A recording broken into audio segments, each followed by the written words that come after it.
When Karl went back outside, there was some confusion among the children about what was happening now.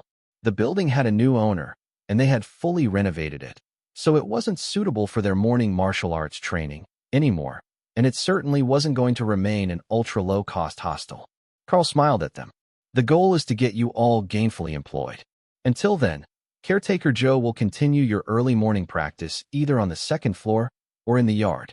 There are enough rooms for now, and with our help, I think that we can get you good placements. Many things in life were not about what you know, but who you know.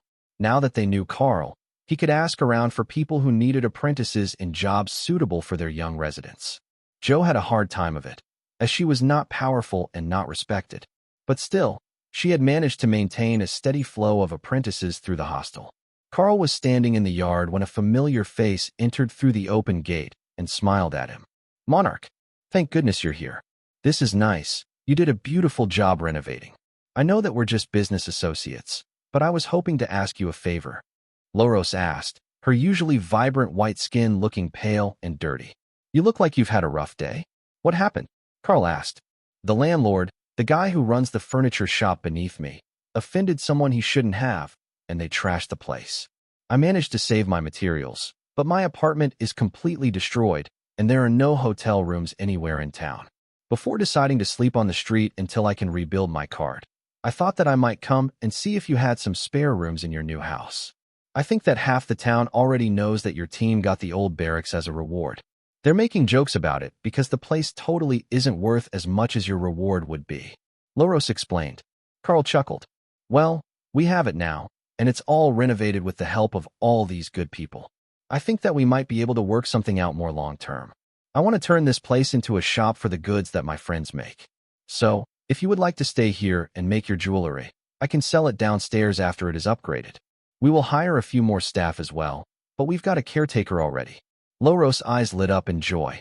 This place was nice, definitely in better condition than her old apartment, even before the debt collectors had smashed down the divider wall, thinking that her space was a hidden room where the furniture store owner was hiding what he owed them. "I will take you up on that. I'm carrying everything I own already," she replied with a sad smile and turned toward the door. Caretaker Joe ran outside with her arms wide and a look of panic. Loros was covered in plaster dust, stone dust, dirt, and alley grime from her day, and the cleanliness-obsessed demon was not ready to let her into the freshly renovated building. "She can't get clean if you don't let her in," Karl reminded Joe. For a few seconds, Caretaker Joe hesitated, then she pointed at the well. "There is a place to wash," she realized. "The upgrade used fire magic and broke the water spell. I will have to fix it later."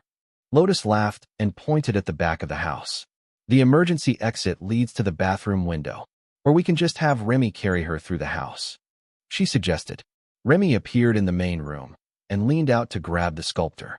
"I will make sure that she's clean before she comes back out. Ray put towels and bathrobes in the showers. Then she can pick a room and get settled in." Karl looked around the yard and noticed a small building against the city walls. "What is that?" he asked. "The old stables. It's been converted into a storage room. Did you want something done with it?" Jones asked. "I was thinking that it would make a good stone sculpting workshop. I can see already that Joe will cry if we let Loros carve Mana Jade in the house." Karl joked. The transformed magma dragon renovated the building in a matter of seconds, and then Misty went in to add workbenches and tables to the space for various crafting.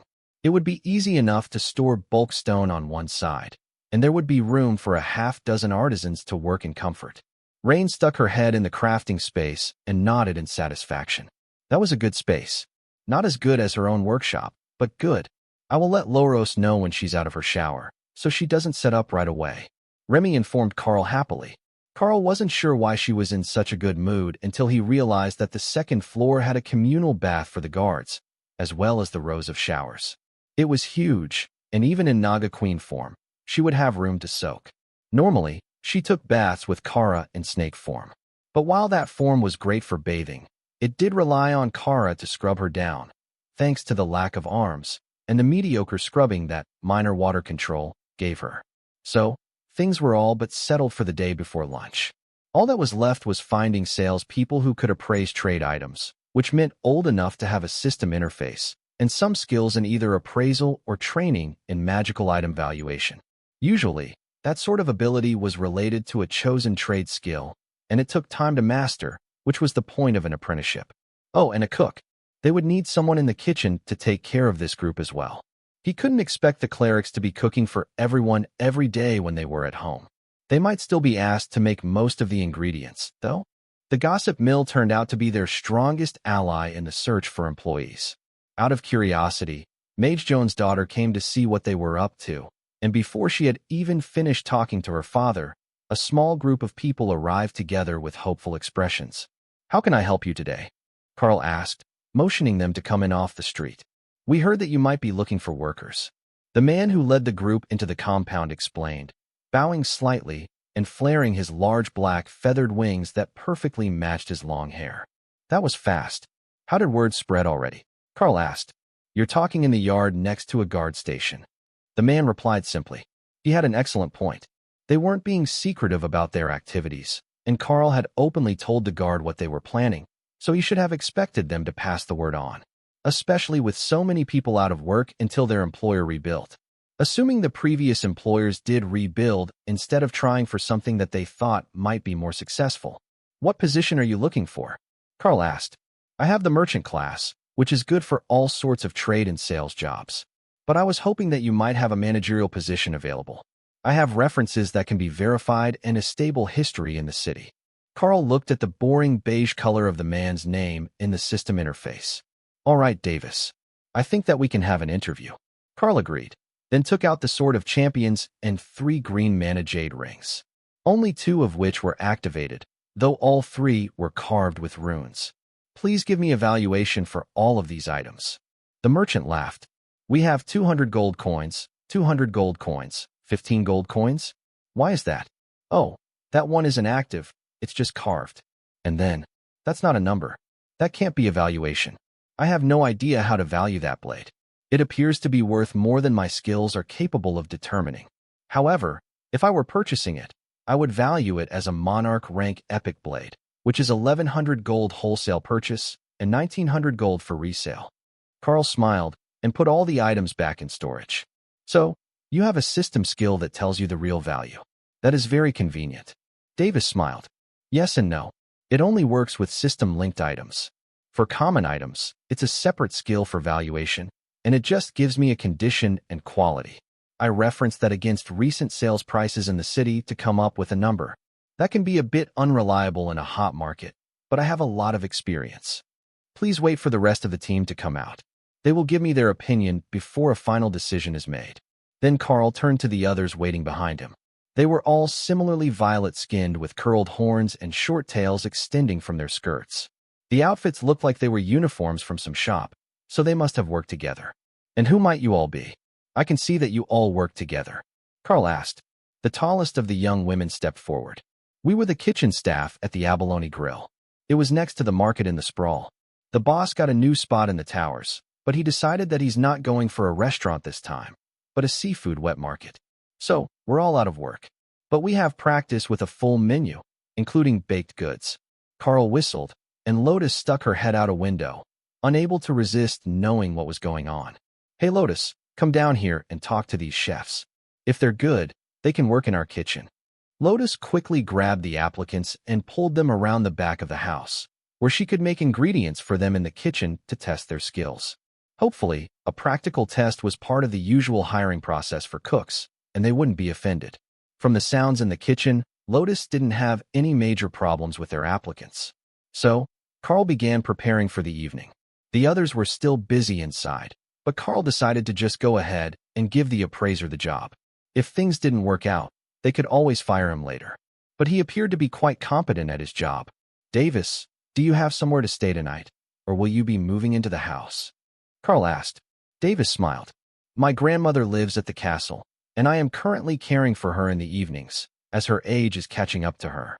Thank you for your consideration, and I may wish to stay here if business is especially hectic some days, but I do not require full-time lodging." Karl nodded. "Let us know if anything we have can help your grandmother. You will find that we can offer generous employee discounts. If you can be back by 9 tomorrow morning, we will be starting to stock the shop." Davis bowed and flared his wings for balance, an act that made Kara want to know what they felt like. Hawk was sure that feathers felt like feathers, but the motions were the part he was interested in. Being humanoid was hard, but the appraiser was good at being a human with wings. Davis left for the castle with a powerful flap of his wings, and a few minutes later, Karl turned to the mage and his daughter. "So, Miss Jones, I hear that you're interested in becoming a runesmith or similar form of artisan." Karl began. The girl nodded happily. "Yes, sir. I've always loved working with magic. I'm already a commander rank mage, but I haven't taken an official trade skill yet. I have been looking for one that was just right. But you can enhance jewelry and weapons, like an inscriptionist can do paper scrolls and books. That is wonderful. I love magic, and I really love new magic. Nobody else I know can do what you do. I even bought one of your rings from Royal Jewelers and tried to replicate it, but no matter how I write it, it simply doesn't work." Karl laughed as her face turned bitter and sad at the end. "That's because you need the appropriate skill for the ability to work. It's the difference between copying the pages of a skill book and actually making a skill book." Karl explained. "You can make skill books?" she asked, startled. "Well, yes, but that's a whole different topic. I have a skill to let me make them of skills I can use. But that's not new magic, is it? I can teach you that if you would like, but I don't need an apprentice skill book maker. Well, not full-time, but I would happily sell skill books if you made them." Mage Jones, the girl's father, laughed quietly. "The governor would box your ears. All skill books have to be sold through the city library. It's a security measure to keep people from selling forbidden dark magic in the city." Senior Jones, the magma dragon, winked at Karl. "If you happen to have an interesting one, I might be willing to purchase it outside the city." Karl smiled. "I will keep you in mind if I happen to have a good one. There is a ghost fire thunderbird among my friends, and he knows some lovely fire skills. I am a bit short on earth element skills, though." The magma dragon shrugged. "Come talk to me after you're settled. I'm sure we can work something out." Jones Jr. thought about the future for his daughter, then patted her on the head. "Why don't you see if he can get you started on an appropriate trade? If the apprenticeship doesn't work out, then we can find you another job. But I think that you might be happy here," he suggested. Wendy Jones nodded happily and extended her hand to Karl, her red eyes sparkling with excitement. Like her father, she could almost pass for human if it wasn't for her eyes. But Karl could see that she did have a tail, as it swished under her skirt when she was excited. Her father had said that her mother was a magic demon, so Karl had expected feathers or wings. However, it was possible that she had a feathered tail. That might be a bit impolite to ask about if she kept it tucked. Besides, if he really wanted to know, Lotus would find out soon enough. There wasn't much that the Green Dragon cleric was shy about asking, and finding out if a new friend had a feathered tail was well down the list of things that might cause her to hesitate. Karl smiled at her as he shook her hand, then activated, "Follow me, little one." Wendy got an odd look on her face as he transferred the apprentice runesmith skill to her, then threw herself into Karl's arms and began planting kisses on his cheek, much to her father's dismay. And Dana's annoyance as well, Karl realized as he gently removed the young demoness and placed her back on her feet. "I taught her the apprentice level of the necessary trade skill. It's one of my talents." She just got a bit excited. He apologized sincerely, looking towards Dana. She sighed and nodded, while Mage Jones looked confused. "You granted a skill with a touch?" he asked. Karl nodded. "As I said, it's a unique skill for my class. She is my apprentice now, so she got the necessary skills. Starting tomorrow, I will begin teaching her the basics of runecrafting, and the other craftspeople here will help her with her sculpting skills. I should likely build a forge as well, but that's not a big deal. I can do that myself when we need it." The mage nodded politely, accepting the arrangement. Karl might be an outsider, but those rings he sold were an untapped market. Now that his daughter was going to learn the art of making them, her future was nearly guaranteed. "I should get everyone settled in before we lose the whole day. Thank you all for coming on such short notice to upgrade our new home," Karl announced, with a slight bow, towards the two remaining craftsmen. Mage Jones hugged his daughter, then waved goodbye on his way out.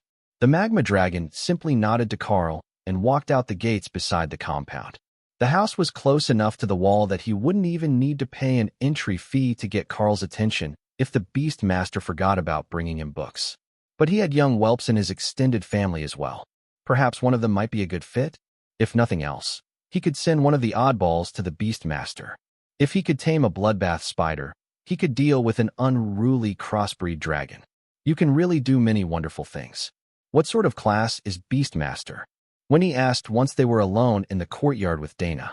Dana wrapped her arm around the new apprentice. He can bond with magical beasts, and most of his skills are based on training them. Tell me, what did the system message say to you when he granted you a skill? Wendy blushed and whispered in Dana's ear, but not quietly enough that Karl couldn't hear her. It said that he was offering me the apprentice rinsmithing skill, and then it called me a fragile Wendy doll. Or fragile doll, Wendy. Dana frowned. That's an odd one. Tell me, what is your family like?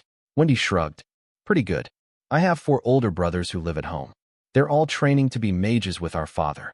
They buy me gifts at random. The maids are all very nice to me when they bring my food and pick my clothes. Sometimes father even has them take me for sweets in the city. Dana resisted the urge to facepalm.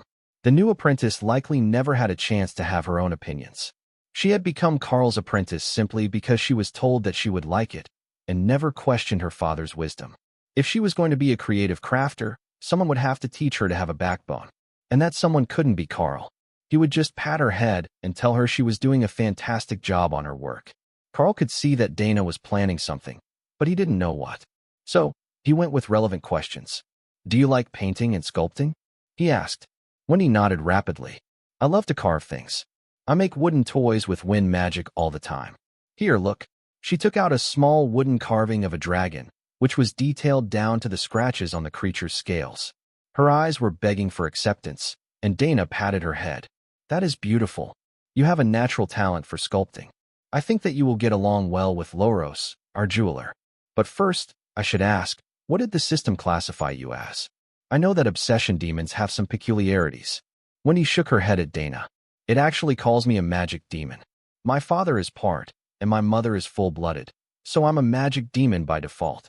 Dana led Wendy inside, and Karl followed them after taking a few seconds to carve a water creation rune inside the well, and then charge it, so it would fill the open cistern to the level of the rune.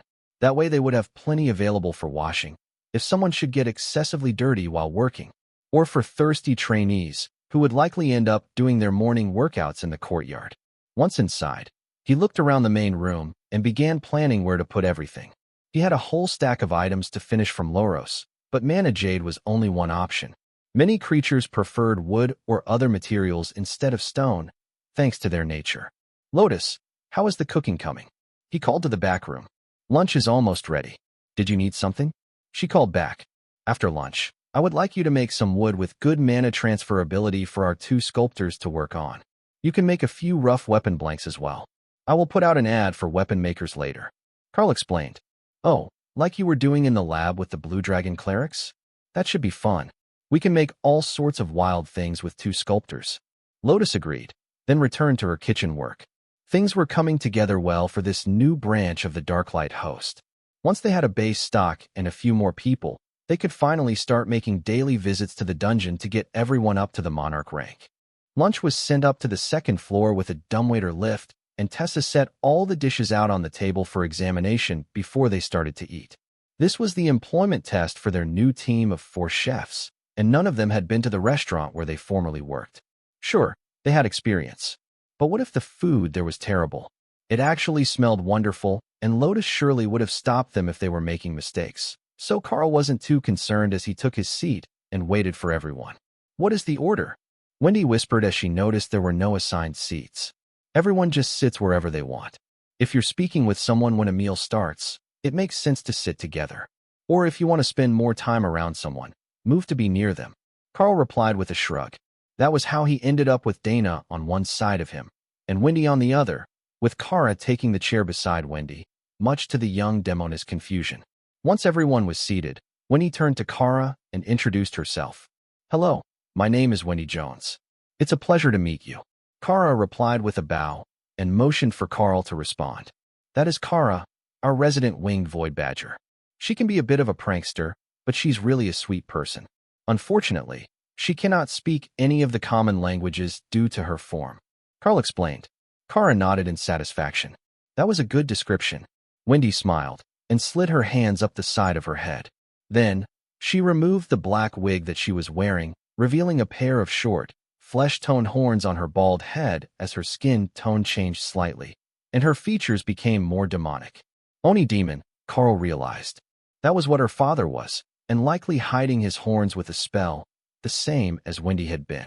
Wendy put the wig on Kara's head, and the Void Badger shifted to a humanoid form similar to Wendy's.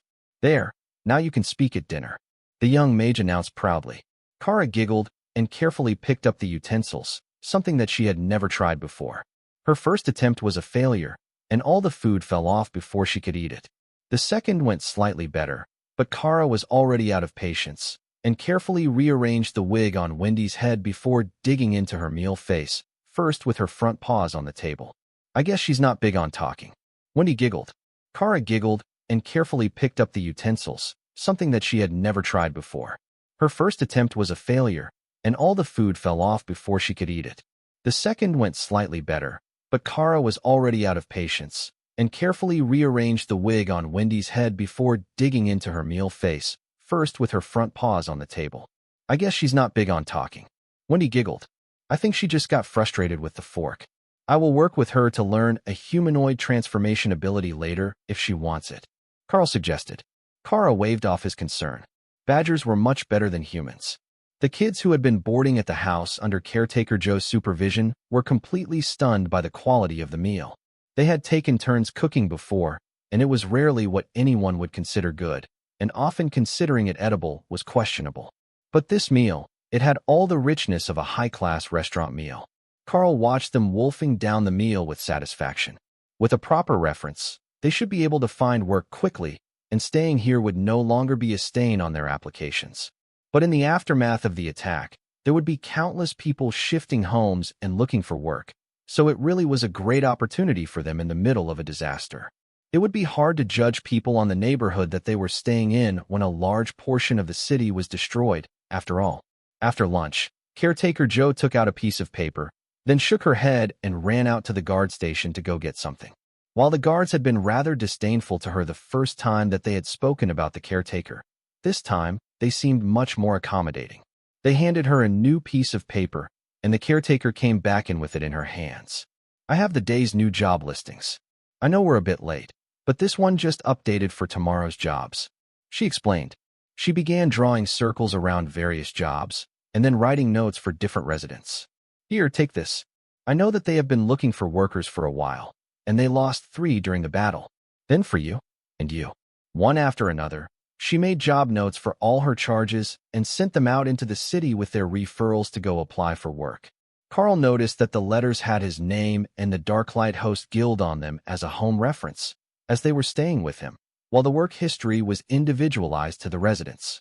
That left the house somewhat empty, with just 6 new people in addition to Karl's team, while the house was designed for close to 60, an entire guard unit. What do you think the chances that they find permanent employment are? Karl asked the caretaker. I would say pretty good. I have a skill that tells me what the best way to take care of people and keep my place clean are. Finding them work does both, Joe explained. Karl laughed quietly. That was a rather unique way to use an obsession magic skill. Well, I suppose that we will find out soon enough whether they have found work. Then we will have to find them a place to live.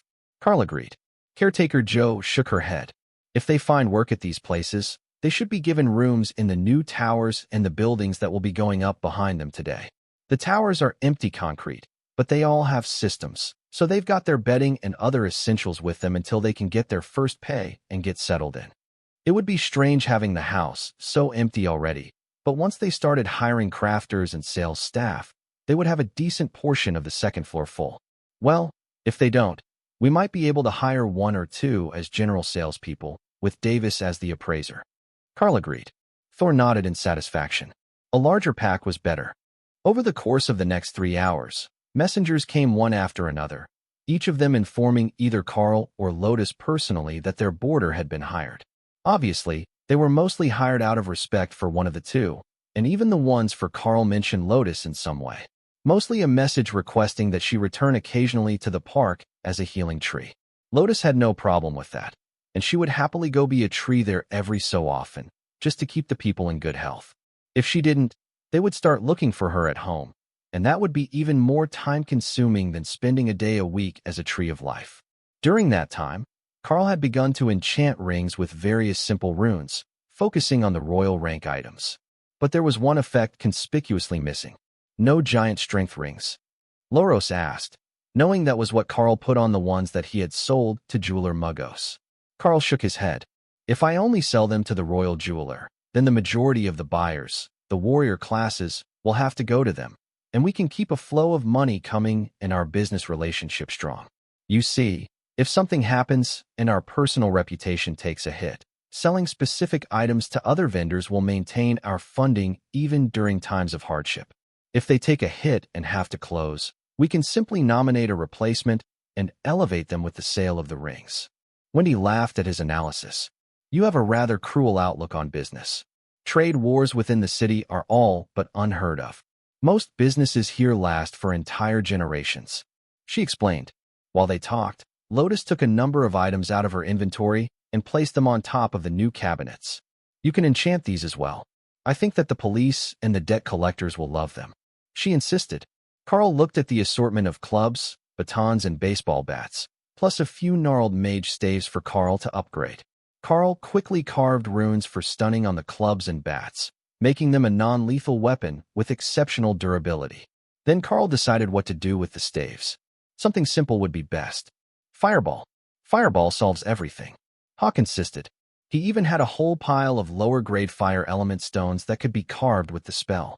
Karl carved the stones, then made the staves royal rank magical items with extra spell power and mana storage. The wood that Lotus made was exceptionally well suited to such mana storage, and dozens of fireballs could be cast at commander rank before it was depleted.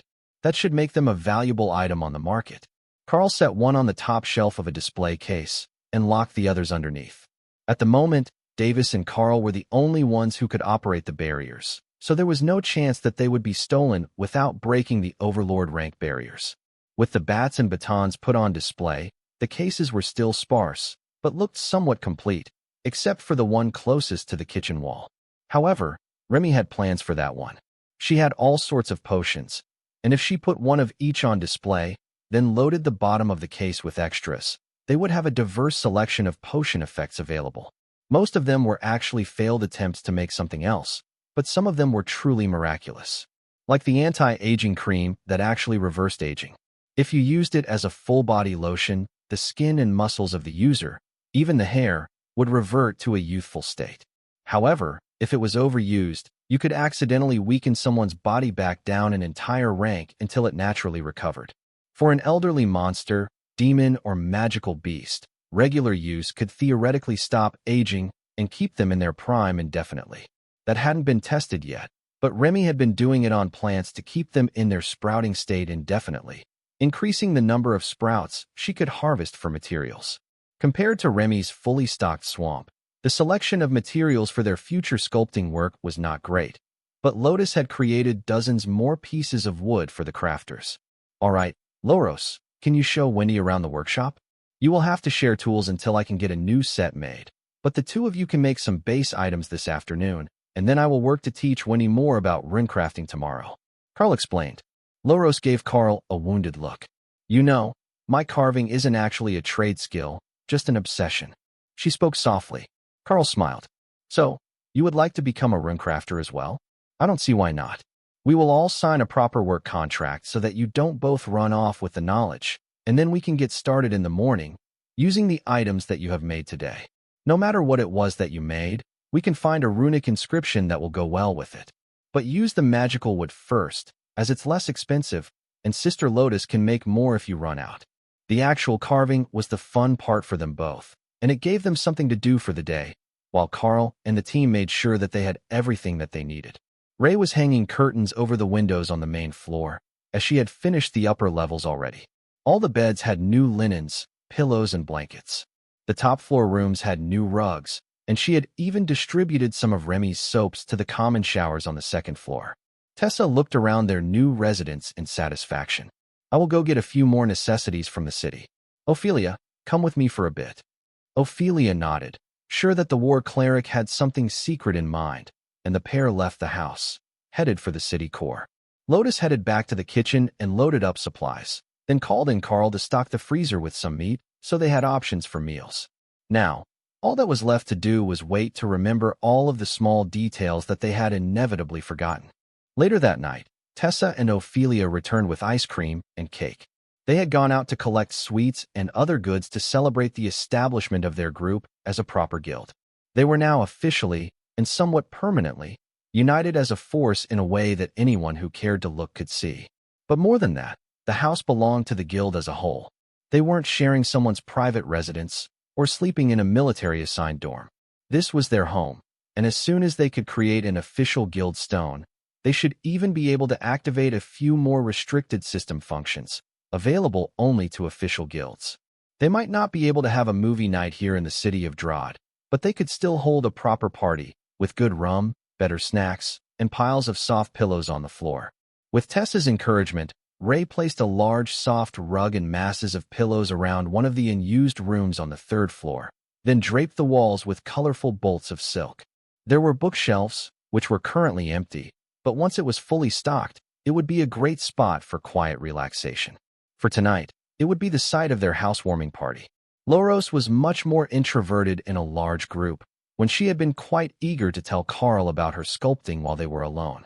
But Wendy only got more energetic when there were more people around, and Karl got the feeling that she hadn't been allowed to do many interesting things or meet many new people at home. Her father must have had strong rules for her, because for the first time in her life, she was getting to try many of the snacks that they had brought back to the house. But she was still young, and not long after dark, she was beginning to nod off. The little demon had been unofficially adopted for the evening by Kara, who was happy remaining on the pillows for the night instead of going to a proper bed, the way that Karl did with Dana, who also fell asleep early. The rest of the group split along fairly predictable lines. Ophelia took Lotus. Thor went to bed with Tessa, and Loros locked herself in one of the second-floor rooms mumbling about statues as she fell asleep. The next morning, Karl was up early and enjoying a few morning moments with Dana before everyone got up, and they had to start the day. But other than Loros, who was in the workshop at the crack of dawn, carving something, the rest were in no hurry to wake up. None of the boarders had come back. They had all found full-time employment on the first day after they had a proper reference letter. That would hopefully be good for their future, but it did present a small problem for Karl. They had hired Davis, the fallen angel, to be their appraiser. But they had not hired anyone to actually work in the shop, clean the floors, greet customers, and all the other tasks that would be needed. Not that the shop was large, but they could use a second person, so that Davis wasn't fully responsible for everything. The black-winged demon came in promptly at 9 in the morning, just as everyone was beginning to eat breakfast. Come on up to the second floor after you look around. We won't be opening so early. Nobody even knows it's a shop yet. Karl called down to their new employee. Then he sent Wendy down with breakfast for Loros, who would likely forget to eat if she wasn't reminded. During their conversations last night, she had mentioned it was a common problem for obsession demons. If they weren't so poor that they couldn't afford to do their task continually, they would hyperfixate to the point that they would only eat when they became painfully hungry. Davis came up with a sheet of paper in his hands and a smile on his face. Sir, I have valued the items in the shop, and I must say that some of them are extraordinary. Are you certain that they are all for sale and not part of the store display? He asked. Which one struck you as especially valuable? Karl asked, already having a good idea of the answer. The staves for one. Those are worth nearly 1,000 gold pieces each and wouldn't normally go on the market openly. They would be auctioned individually. But that anti-aging cream. He paused as the ladies began to laugh. It's an accidental windfall. You see, Remy, our Naga Queen alchemist, was trying to make a new form of healing potion with substitute ingredients. That was the result. Davis sighed. Might I make a recommendation? Repackage it in 50 milliliter containers. At that point, my skills would value it at 5 gold a container. Right now, it's in 1-liter potion flasks, and that is just excessive. I know that ladies pay a lot for skincare, but paying more than a new house and domestic staff for a single bottle of it is extreme. Karl was going to point out that the staff was worth far more than the skincare lotion, but that was a once-in-a-lifetime sort of purchase that could be passed down in the family, not a regular-use consumable. Remy nodded in understanding and gave him a thumbs-up gesture, unsure whether he understood Serpent. Almost everyone on this continent had an active system, and they would get translation functions. So, Remy tried her luck after her next bite of breakfast. Davis gave her a strange look as the Naga queen simply placed a fried egg in her mouth and tilted her head back to swallow it. But it was not the worst form of table manners he had seen. Just a species quirk. What about my healing potions? Are they fine? Remy asked. Davis nodded. Yes. Not many will need such a high-grade potion, but we are on the more expensive side of town, and some of the more powerful species need at least one such potion as a backup for severe injuries. The question is how you wish to price them. The official price is high, but there are numerous alchemists in town, so the price of ascended and commander rank healing potions has been driven down. Remy considered it. How much have they been driven down? As I recall, the guard said we could each get like 4 gold from the dungeon every day. Davis nodded. Commander rank super healing potions sell at 2 for a gold coin. But monarch rank potions of any sort are rarely on the market, and royal rank potions are usually custom-made. I see that you do have a number of commander rank healing potions and mana recovery potions available, which are the mainstay of an alchemist's shop anywhere. Remy smiled. Yes, I thought so. We can put the really good ones away, sell the others, and when someone makes a big order or an important someone comes in, we can give the monarch ones as a gift. Davis smiled. That Naga really knew how to bribe an official. With her in charge of making the potions for the shop, they might not even need to worry about the magical item stock. They would get rich just off the potions. Karl looked over the price list, and it all looked good to him. So, he headed down to the workshop to start his training with Wendy and Loros. They could make a shop open sign as well, and then he would see who came into the shop. Being right at the gate had advantages. The word of their operation would spread through town on its own without any advertisement needed. Loros was way ahead of him, and not only did she have a sign made, she had already varnished it, and it was mostly dry. The sign simply said, Darklight Host Guild House, but it had hanging placards beneath it with a ring, a sword and staff, and a potion bottle. Karl carefully took the nearly dry sign and hung it on the outside of the wall to finish drying in the sun. That should be clear enough for everyone. And while he would have picked a different name, it looked like he didn't have an option about what guild he was in. Karl looked at his system interface again as he returned to the workshop. Name Karl. Class, Beast Master Packmaster. Rank Monarch. Constitution, Void Iron Body. Bonded Beasts, 5. Guild Darklight Host. Titles, Hidden. Skill points, 64. Class skills. The Packmaster gains an increased percentage of base stats from bonded beasts. Pack tactics, damage and healing done by bonded beasts, and the Packmaster increased by 10% per rank. Bestial Champion. The Packmaster gains a bonus to speed, strength, and luck stats when his pack is threatened. Follow me, little one. Directly teach a known skill to a compatible target. Home. One-time use skill. The Packmaster may designate a target location as their permanent home, granting various bonuses as the location is improved. Home location may be periodically moved, but never deactivated. Available skills. 50 points. Pack First. Removes the usage and targeting limits on evolution, but adds an increasing materials cost every time it is used on a bonded beast. 50 points. Territorial. All attacks by the Packmaster have a chance to cause intimidation. 20 points. Pack Affinity. The Packmaster has an affinity for all skills that any of his bonded beasts have an affinity for, and may learn them as normal. 50 points. Dominating Power.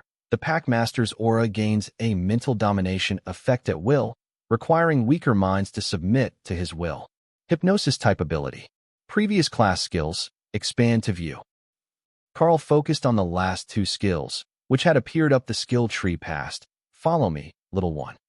Pack Affinity would definitely help him in the future, as it would let him use every skill that any of his beasts knew. But the last, Dominating Power, was a pure pack leader type ability.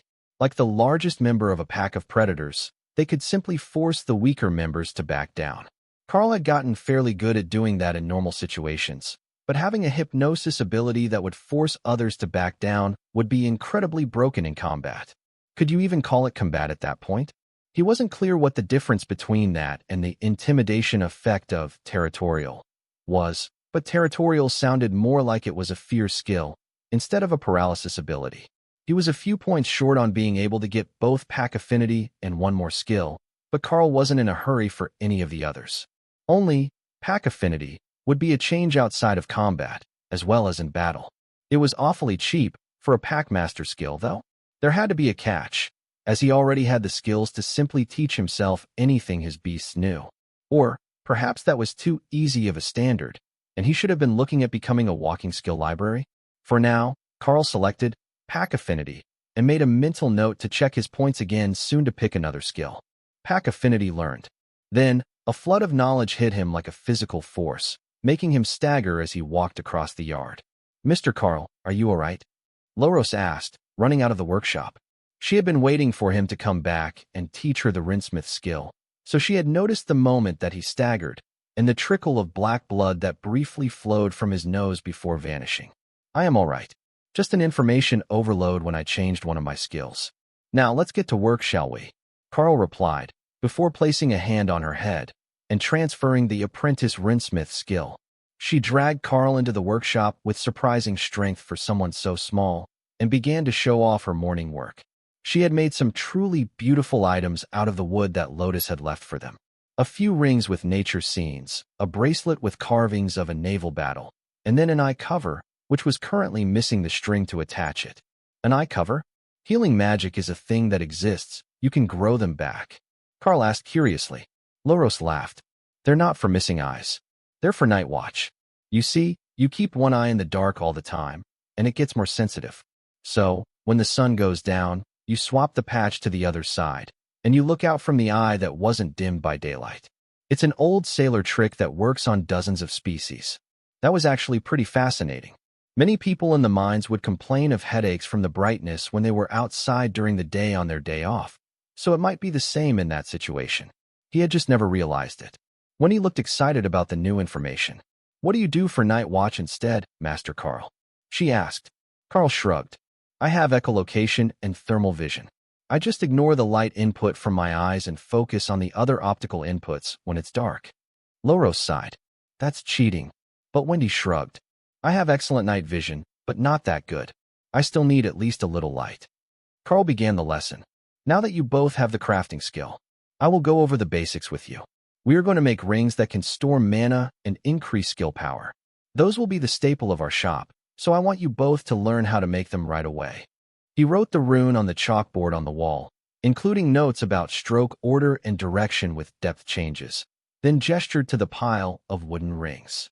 "As Miss Loros got an early start, I will demonstrate one before you both make plain rings to practice on," he added. Loros gestured to the side of the table, where dozens of ring blanks in various sizes were already made.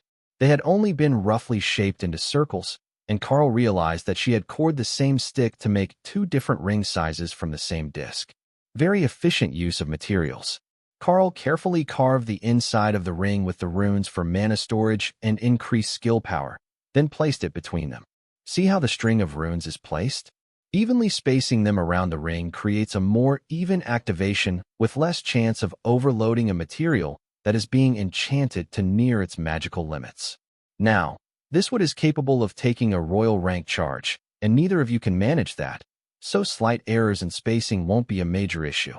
For the first attempt, you will do them on the outside, not the inside of the ring. Trust me, it's much easier to carve the outside perfectly. Just draw them on with a pencil first, then carve the runes. After a few minutes of examination, both apprentices were satisfied with their understanding of the process, and they began working on the runes. It was slow, even on the outside of the simple ring blanks, but speed would come with practice, and they needed to get the runes perfect in both shape and depth. Surprisingly, they both got it right on their first tries. Perhaps that was the advantage of having skilled sculptors as apprentices? Now, focus on your skill and begin enchanting the rings. Wendy, you're more powerful, so you can go all the way to commander rank. The practice will help you both grow your magical strength. Karl instructed. Loros didn't seem upset about the difference, even though Wendy was still a child. She had long since accepted that her bloodline had limitations, and unless she could break them, she would never be moving past ascended rank. Slowly, the color of the runes changed as they upgraded the rings. Silver ascended rank from Loros, and golden commander rank runes from Wendy. Perfect. Now, give them a light buffing and put them to let them bond with you. The first item you officially make as an apprentice should be for your own advancement. Karl insisted. A second later, Both of them were wearing a simple wooden ring on their hand and staring at it with great pride. Perfect. Now, you understand the basic concept, so we will up the difficulty a little. I want you to take one of the ring blanks, polish it, then carve a design that will go around the runes before you enchant it. That is the standard that others will want for even a basic purchase. It can be scroll work on the edges, a full design with the runes carved into the back, or you can even cut and polish some of these flakes of mana jade from yesterday's work as semi-precious stones and make it a decorative ring for those who prefer not to wear metal bands. That would keep them busy for an hour or two, Karl decided as he went back into the house. The shelves had been slightly rearranged, and a small selection of items obtained from the giant wars had been added to a cabinet on the right as you came in the door. It was a bit of a grab bag of randomness, as opposed to the more uniform crafted items, and it would catch the attention of customers on their way in or out. Most of the team was inspecting the new shop, while Davis created a basic pricing guide for the items that were in the shop by quality and rank.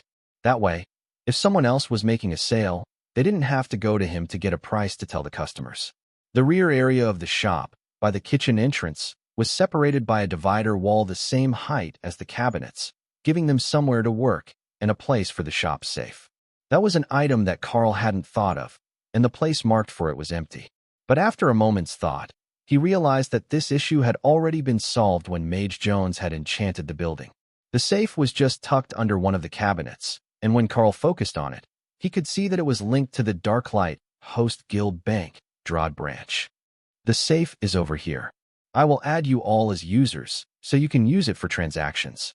Karl explained, when he realized that nobody else knew where it was. Oh, all right. That works as well. Now, were you going to designate this location as an official store belonging to the guild branch? Davis asked. Karl focused on his system interface. Sure enough, there were guild options there, and one of them was the guild house. Karl chose his current location, and a message came up in his interface. Guild branch location selected. Please add guild members to the branch. Karl frowned and looked through the guild members menu. Grand War Champion Karl. That was the only name registered to this branch of the Darklight host. The rest of his core group were members of the guild, but not assigned to a guild house or location. Karl chose the rest of the group, then sent guild invites to Davis, Loros, and Wendy. The appraiser looked startled.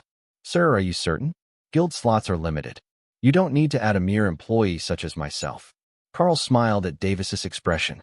I am certain. The manager and chief appraiser is a trusted position, and even if the branch doesn't hold much clout in the city, you deserve the status. Guild skill, inactive. Guild bonus, inactive. Guild perks of 50 luck for all members. It wasn't much, but Karl assumed that it would grow.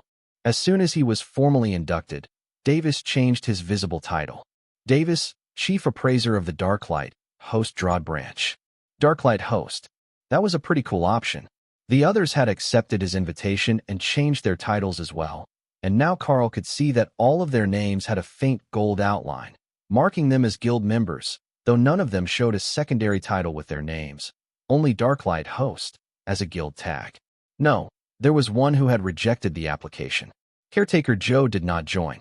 Her name looked the same as always, and when Karl gave her a curious look, she just shook her head. It seemed she was happy as an employee of the house. Then, it occurred to Karl that there were actual drawbacks to being a guild member. He was a war champion, but how had he gotten that title? During a guild-on-guild war for control of a city. The membership would also paint a target on their backs if the guild members were out and about in the city, where someone might have a grudge against them as a group. They also didn't currently have an overlord rank leader, as most powerful groups in Drod City would.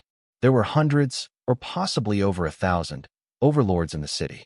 With Karl only being a monarch, they were the most minor of minor powers in the city, but with a whole house full of valuables. They did have the advantage of being right next to a guard station, but that didn't mean much if the guards didn't intervene in guild battles. In Bunga, the guards had sheltered in place, protecting civilians while the battle raged. The city of Drod appeared to be mostly stable, as far as Karl could tell. There were some issues between the various factions, but no wide-scale battles between them, thanks to the presence of the governor and his forces. Karl was thinking about the repercussions of his actions when a soft chime sounded, notifying them that someone had entered the yard. A pair of elderly demons, both overlords with powerful builds, and near 3 meters tall, came down the stone path and through the open front doors of the shop. Oh, now this is interesting. It appears that the sign wasn't overstating their inventory. One of the old men chuckled. Davis smiled and made a welcoming gesture. Please, do come in and take a look around. We've just finished setting up for our first day, he explained. The ladies retreated to the kitchen, leaving only Karl and Davis to deal with customers. They looked briefly at the assorted items in the case by the door, then one of the two froze in place as he looked at the staff in the long case on the right of the door. That is magnificent. It's everything that a fire mage could wish for in one spot, and royal rank as well. But that's a bit more than I was planning to spend this year. That made both Karl and the demon's friend laugh. That's more than you were planning to spend this decade, you miser. But look at these. There are mana jade rings for mages, very similar to the ones that Royal Jeweler is selling for warriors. The other man joked. They came over and looked at the small selection of green jade rings. Then the one who had been called a miser by his friend clicked his tongue. If they were a bit higher quality, perhaps. He sighed. Sir, on your left, we have a selection of monarch-ranked items of similar enchantments. Davis offered. Both rushed over and let out a longing sigh as they saw the white and red mana jade accessories, including a matching pair of bracelets with mana storage and skill power on them. Then above that were matching rings with agility and skill damage on them, the combat half of the set. Skill damage was specific, but stronger, while skill power was comprehensive, but a much smaller percentage. When do these go to auction? The demon asked. They're not being auctioned, good sir. They are available for direct purchase here. If you would like them, we can offer a discount on the match pair. Only 2,400 gold coins. That was a generous 20% above what Davis had put on the sheet, but this was part of the negotiation process as well. The elderly demon gave him a shrewd look, then returned a longing gaze to the jewelry. Are there more items like this? He asked. Davis nodded and took out one of the more interesting items Karl had made. It was similar in function, but it had an inscription for mana regeneration, skill activation speed, and skill damage instead. It was a purely combat-oriented piece of jewelry, and the mage simply stared at it for a full minute without speaking. These were all created by the same person, carved by one, imbued with power by another. That means you should know who the creator is, right? The shrewd demon asked Davis. That is confidential, sir. But if you would like to place a custom order, we should be able to obtain it within a month's time, if the crafter is able to fill your request. The appraiser agreed. The demon shook his head. No, this should be more than sufficient. I will give you 5,000 gold for all 5 pieces. Davis winced as if the offer caused him actual pain. Sir, that is very near our wholesale price. Perhaps a little leeway could be found. The demon sighed, then reluctantly nodded. And 200 for the house commission. Davis smiled and shook the man's hand, then took the 5 pieces of jade jewelry out of the case. Thank you very much for your patronage. The demon beamed in pride, while his more miserly partner frowned at him. A little hesitation, and he just snaps up everything in the shop. The demon grumbled, then paused when Davis put another ring and bracelet pair in the display case, identical to the last one. There were more? Davis nodded. Yes, sir. They simply didn't fit in the display. More like he didn't want to crowd the display and give an appearance of abundance, which would drive down the price. I will take the pair, he insisted, then placed a bag of coins on the counter. Thank you for your patronage. Should you have any custom orders, please do return. Davis stared at the sacks of gold coins on the counter in awe. This is absolutely insane. We're not even fully open yet, and the shop is already rolling in cash. He stammered. Tessa looked at the bags. You don't need to verify and count that? Davis shook his head and smiled. I awakened the merchant class. I can tell how much money is in a bag with a glance, and whether any of the coins are forgeries at a level lower than my own. But those 2 are from the castle. I've seen them around dozens of times, and I know where they live. That was good enough for Tessa. A few minutes later, a curious guardsman came in the front gate and waved as he stepped in to look around the new shop next to his duty station. He looked around at the expensive magical jewelry, then stopped at the box of random stuff, as Kara was calling the loot drop case, and inspected a few items. I don't suppose that you have any loose gems, do you? My wedding band lost its stone, and I would like to have a jeweler fix it before my wife notices. He asked. None of the items had a suitable stone in them, and there was no obvious junk in the shop. Karl nodded. Indeed I do. They're not part of the usual stock, but I can have our team repair your ring as well and get it back to you before your shift ends, if you're just starting. The guard smiled. It used to have a small emerald in it. Well, a fake emerald. An earthstone.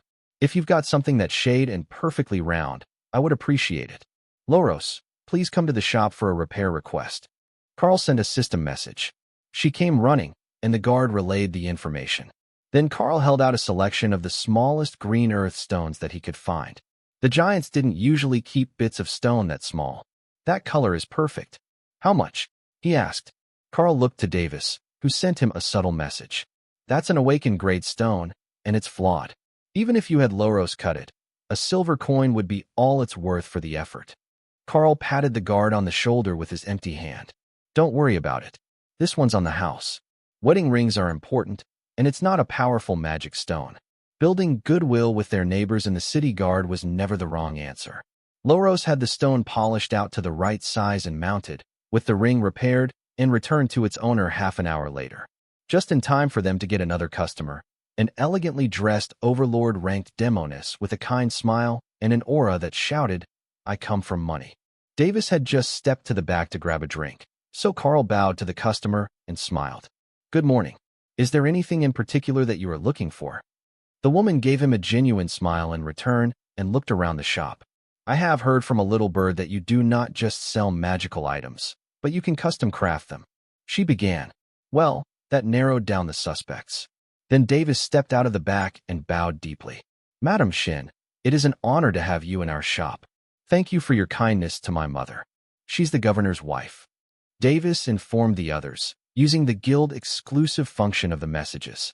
Madam Shin turned her smile on the black-winged fallen angel. Little Davis, I didn't know that you were working here.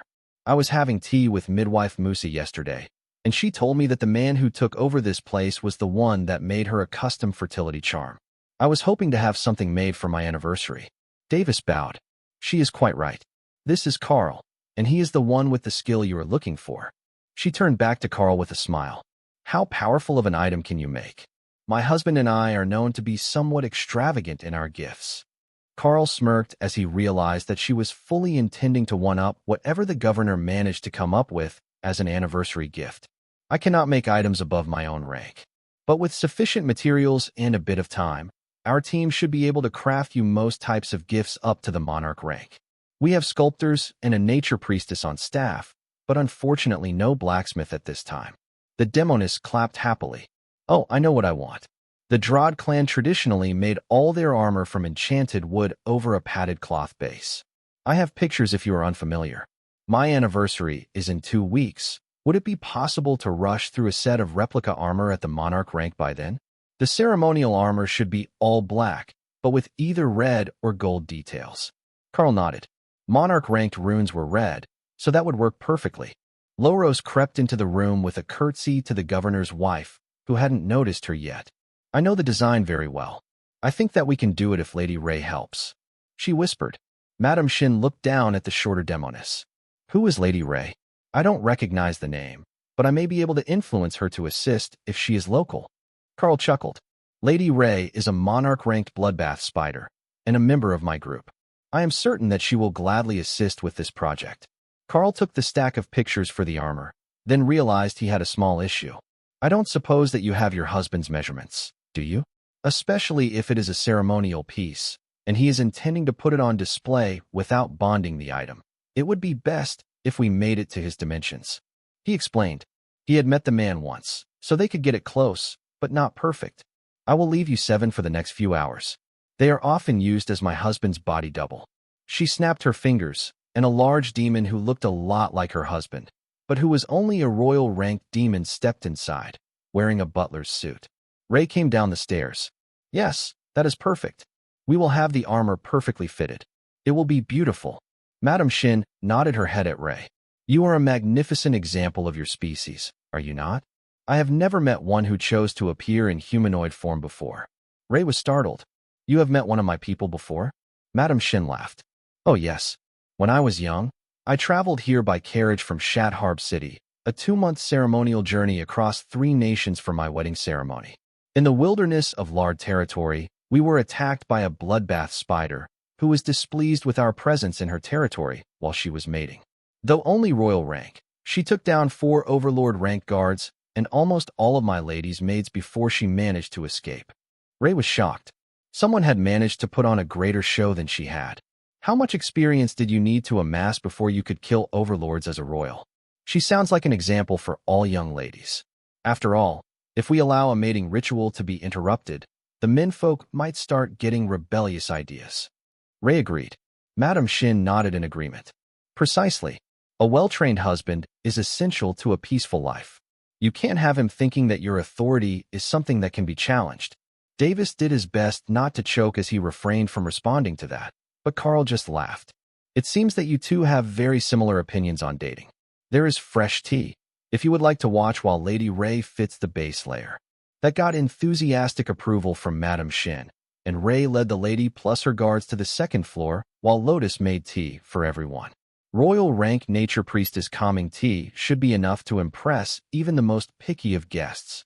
Of course, they would likely need to start stocking it after this, but Lotus didn't mind, even if she had to make 100 kilos of it for resale. She was going to stock the pantry with a few dozen varieties anyhow.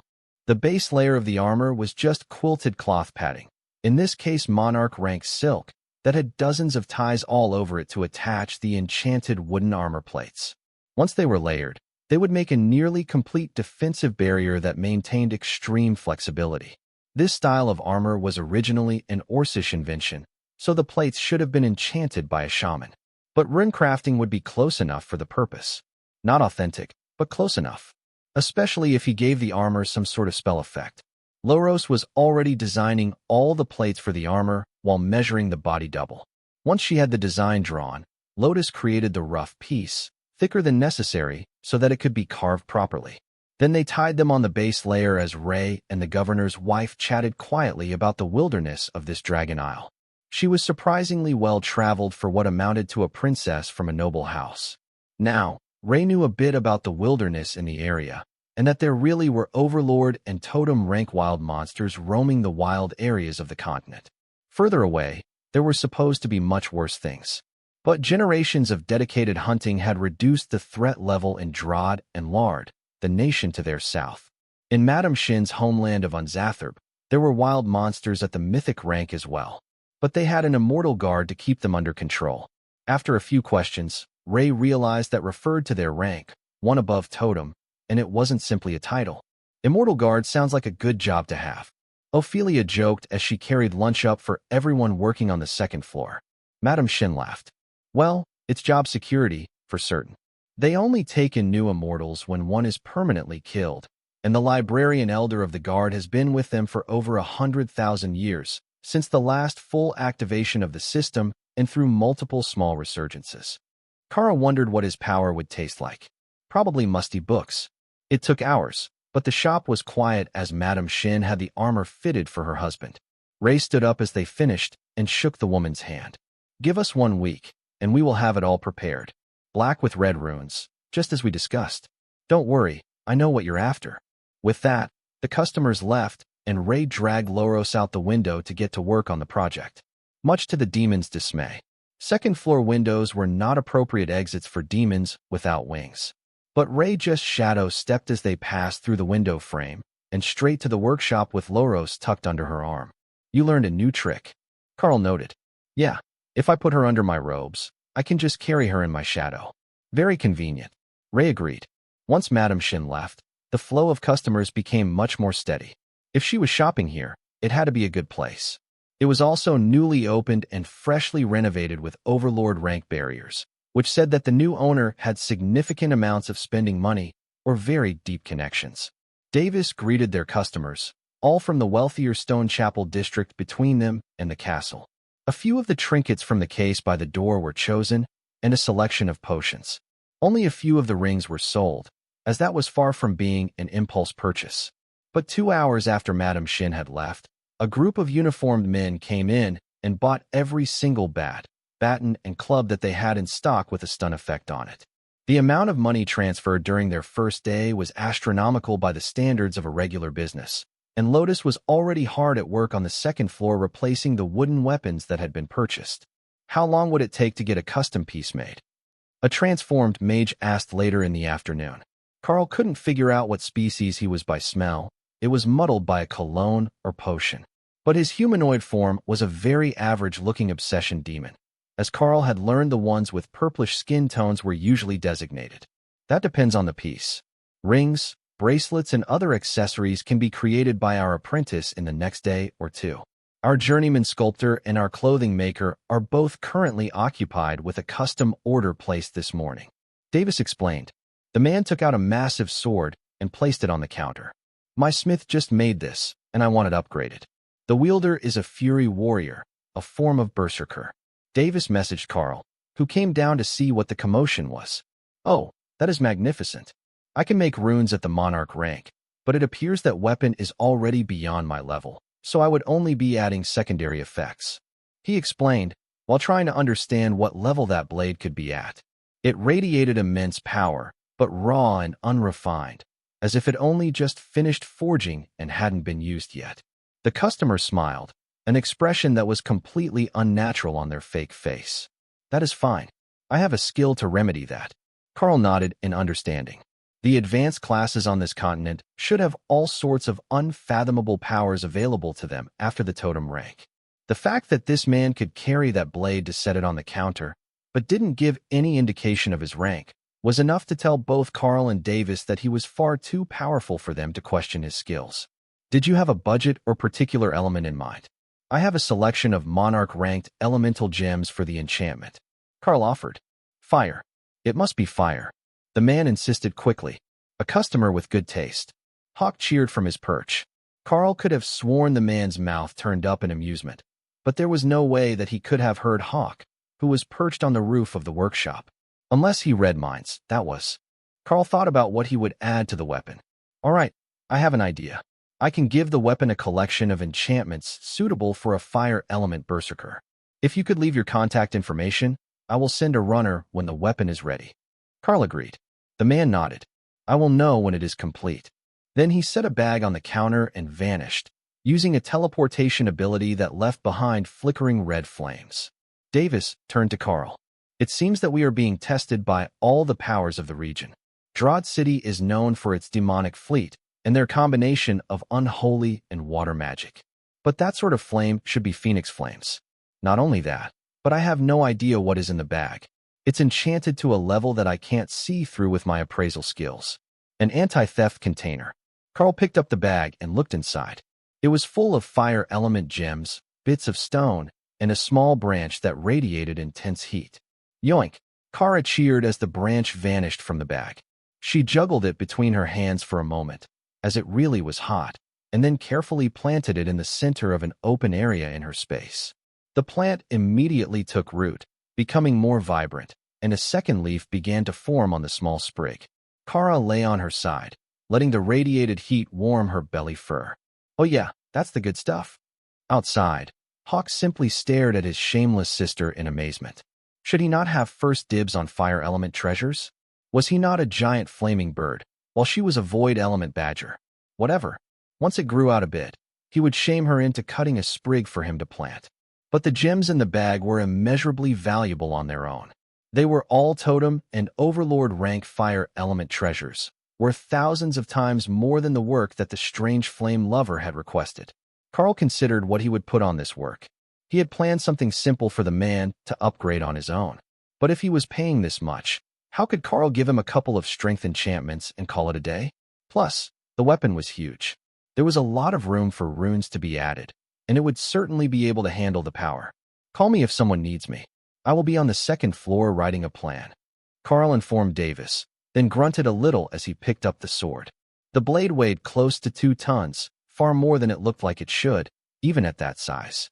But if the user was intended to be able to swing this blade, Karl had a great idea. If he combined runes for damage increase with inertia increase and inertia transfer in the form of shatter, it would be equivalent to hitting someone with a bus. A sharp-edged bus.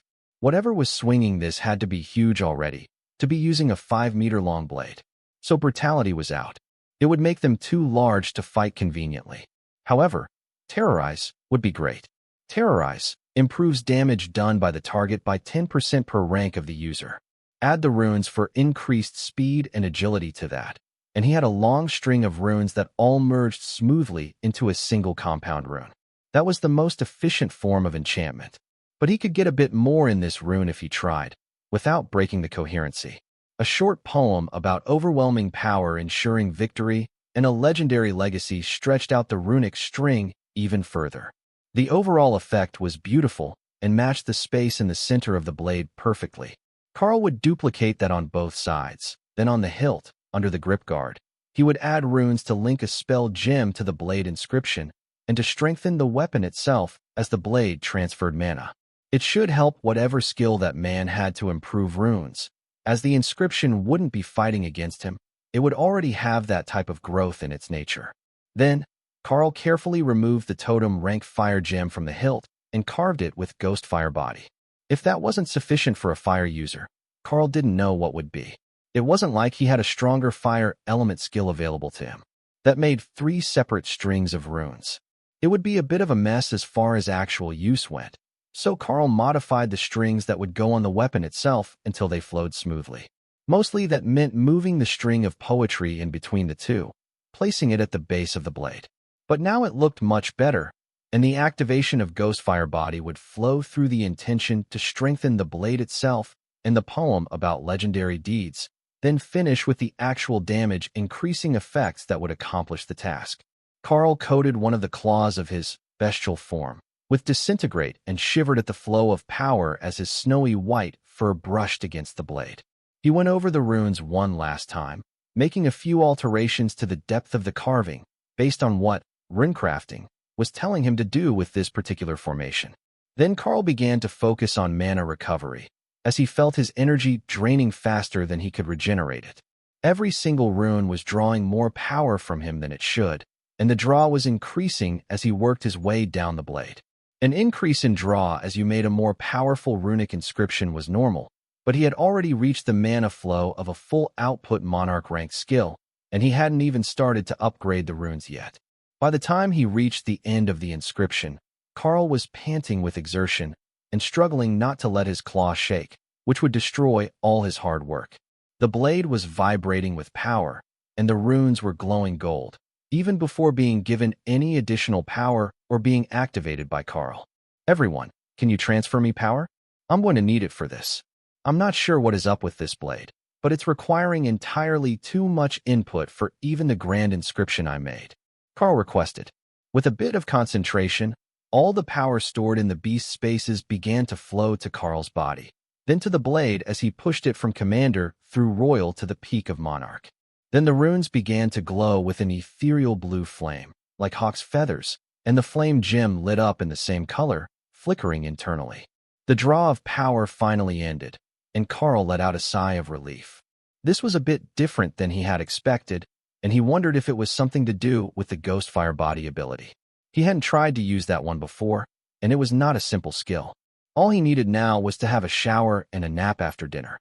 Tomorrow, he would hope that the owner showed up to get his blade, which was radiating power like a shining beacon on the tables in the second-floor workshop. As soon as Karl thought that he should step away from the table, flames flickered in the air above the blade, and the customer appeared in the room with a shocked look. "You did it? You did," he announced, clearly shocked to his core. The amount of power needed for that was immense. "But it is done. What do you think?" The man casually picked up the massive blade in one hand. Internal damage, inertia increase and transfer, an impressive damage increase, speed increase, user agility, a lovely poem. Then what is this? A soul-bonded growing blade, and the Ghostfire Body? Monarch, you have really outdone yourself. If I had known that you could create a true artifact of this level, I would have brought you a better blade to work with. Karl stared at him, unable to form a proper response. A better blade? What did he mean by that? Was it even possible to find a blade of higher quality than this that hadn't already been enhanced? A portal opened, and through it stepped a small dragon with an aura so oppressive that it drove everyone in the room, but Karl and the customer, to their knees. He transformed into a large dragonkin, his head nearly reaching the ceiling of the room. Then the customer handed him the blade. "What do you think, Your Majesty? Is it suitable for your challenge?" I told you that I found a real rune crafter. The customer asked. The dragon hummed happily, a noise that shook the building and activated the barriers. Yes, this is beautiful. Excellent work, butler. Now, I must return to my studies. The dragon agreed, before stepping back through the portal. The customer, apparently that dragon's butler, placed another bag on the table before bowing politely and vanishing. Karl summoned the epic guard to grant healing to everyone, and Tessa struggled to her knees with a trickle of blood flowing from her nose. Divine dragon, she muttered. Lotus didn't bother getting up. She just rolled over and looked at the ceiling. Little Green says that he's a juvenile divine fire dragon. Fully grown, he will be a demigod without needing to evolve. She informed them. Little Green had to be her nickname for the young green dragon that linked to her. Hawk, is everyone out there all right? Karl asked. All good. The effect didn't leave the house. Lotus had a curious look on her face. I wonder what sort of challenge it was for. Is he using it in combat? Or did we just help someone cheat on their crafting homework? She pondered. The group was just pulling themselves up off the floor when the sound of running feet downstairs and a powerful aura caught Karl's attention. Karl made his way downstairs, stretching sore muscles from the effort of remaining standing under the aura of that dragon. Governor Shin, along with a squad of his personal guard and his wife, were in the main room, looking around with great concern. Oh, Crafter Karl. It's good to see that you are all right. We had an intruder alarm from the city wards at your location and rushed here as fast as we could, Governor Shin announced. Karl raised a hand in greeting. It's all fine, Governor. Well, it is now. There were some inadvertent injuries when the dragon appeared, but he wasn't openly hostile. The demon sighed in relief. If you have a moment, we need all the details. Entering the city is prohibited to all creatures over totem rank unless they have a pass from the Lord. Karl gave the governor the details of the strange customer and the divine fire dragon that had entered through the portal when he came to collect his order, though he didn't actually say what the man had ordered. The governor was already aware of Karl's rune crafting, so he could infer that the custom order was something along those lines without knowing exactly what was made, especially as it appeared that the weapon had left the country. The way that the guards and the retinue had breathed a sigh of relief when Karl had mentioned that it was a juvenile, divine fire dragon suggested that they were unlikely to see it again, anyhow.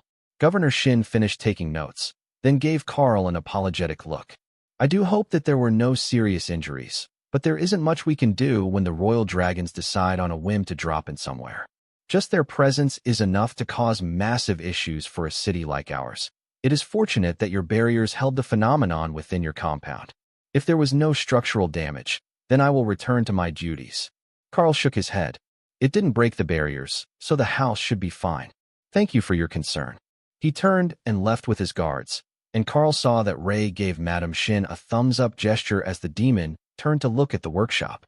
They had been working hard all day, and with the speed of the three of them, they were already nearly done with the engraving of the armor plates.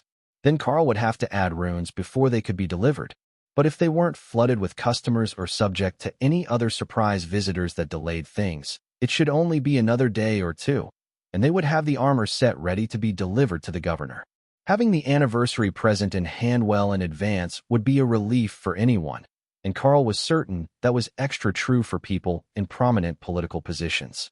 Remy restocked the potions that they had sold that day, while Davis rearranged the stock in the other cases to show off what they had available.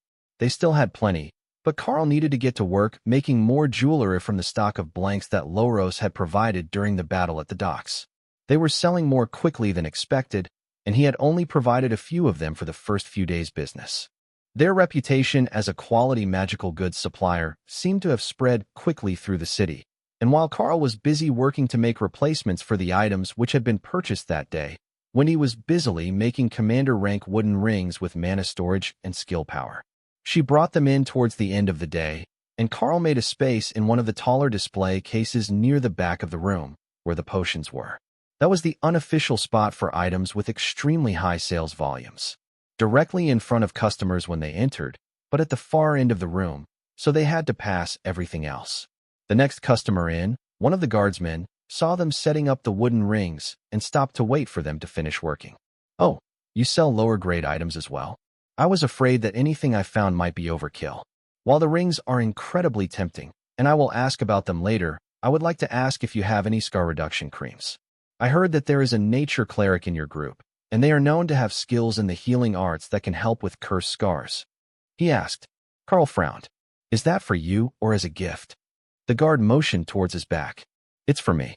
I've got a cursed scar all down my back that limits my range of movement, and I'm worried I'll fail the standard aptitude tests next time.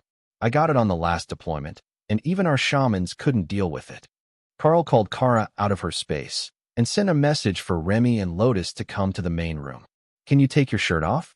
Once the specialists see what they're working with, they can make a better recommendation. The guard wasn't sure who the specialist was supposed to be here, but he pulled his shirt off unquestioningly, revealing a scar from his upper shoulder to his belt. It was still faintly glowing with power and an angry red of damaged flesh, which was fighting the continual damage with his regenerative speed. Karl tried the obvious first and placed his hand on the guard's shoulder to extend trollish regeneration over the man's body. That helped, and the wound mostly closed in seconds, but the curse remained as strong as ever, and an angry red line remained, waiting for its chance to expand again. Remy poured a healing potion over it, and the curse began to dim for a moment, then returned to full strength. What exactly gave you that wound? Karl asked as the angry line began to overcome monarch rank trollish regeneration. I was attacked by a totem rank nether beast. Well, I was hit by an attack of one. Fortunately, it wasn't targeting me alone, or I would not be here. The wounds it inflicts are cursed, and even at the same rank, they're considered quite difficult to purge. I am receiving treatment from the shamans in the unit, but they aren't sure how long it will take to completely eliminate it. Kara watched in fascination as all the healing methods were tried and failed.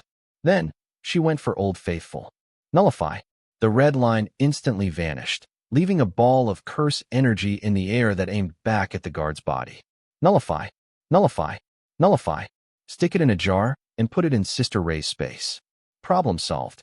Karl wasn't completely convinced that stuffing a damaged curse in a jar and tossing it in a mental space, especially one linked to his own mind, was a great idea.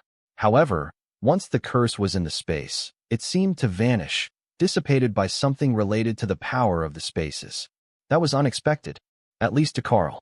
But the wound on the guard's back was completely gone, and even after Karl deactivated trollish regeneration, it showed no signs of returning. It looks like that is gone. It was a pretty nasty curse, and you were lucky this time.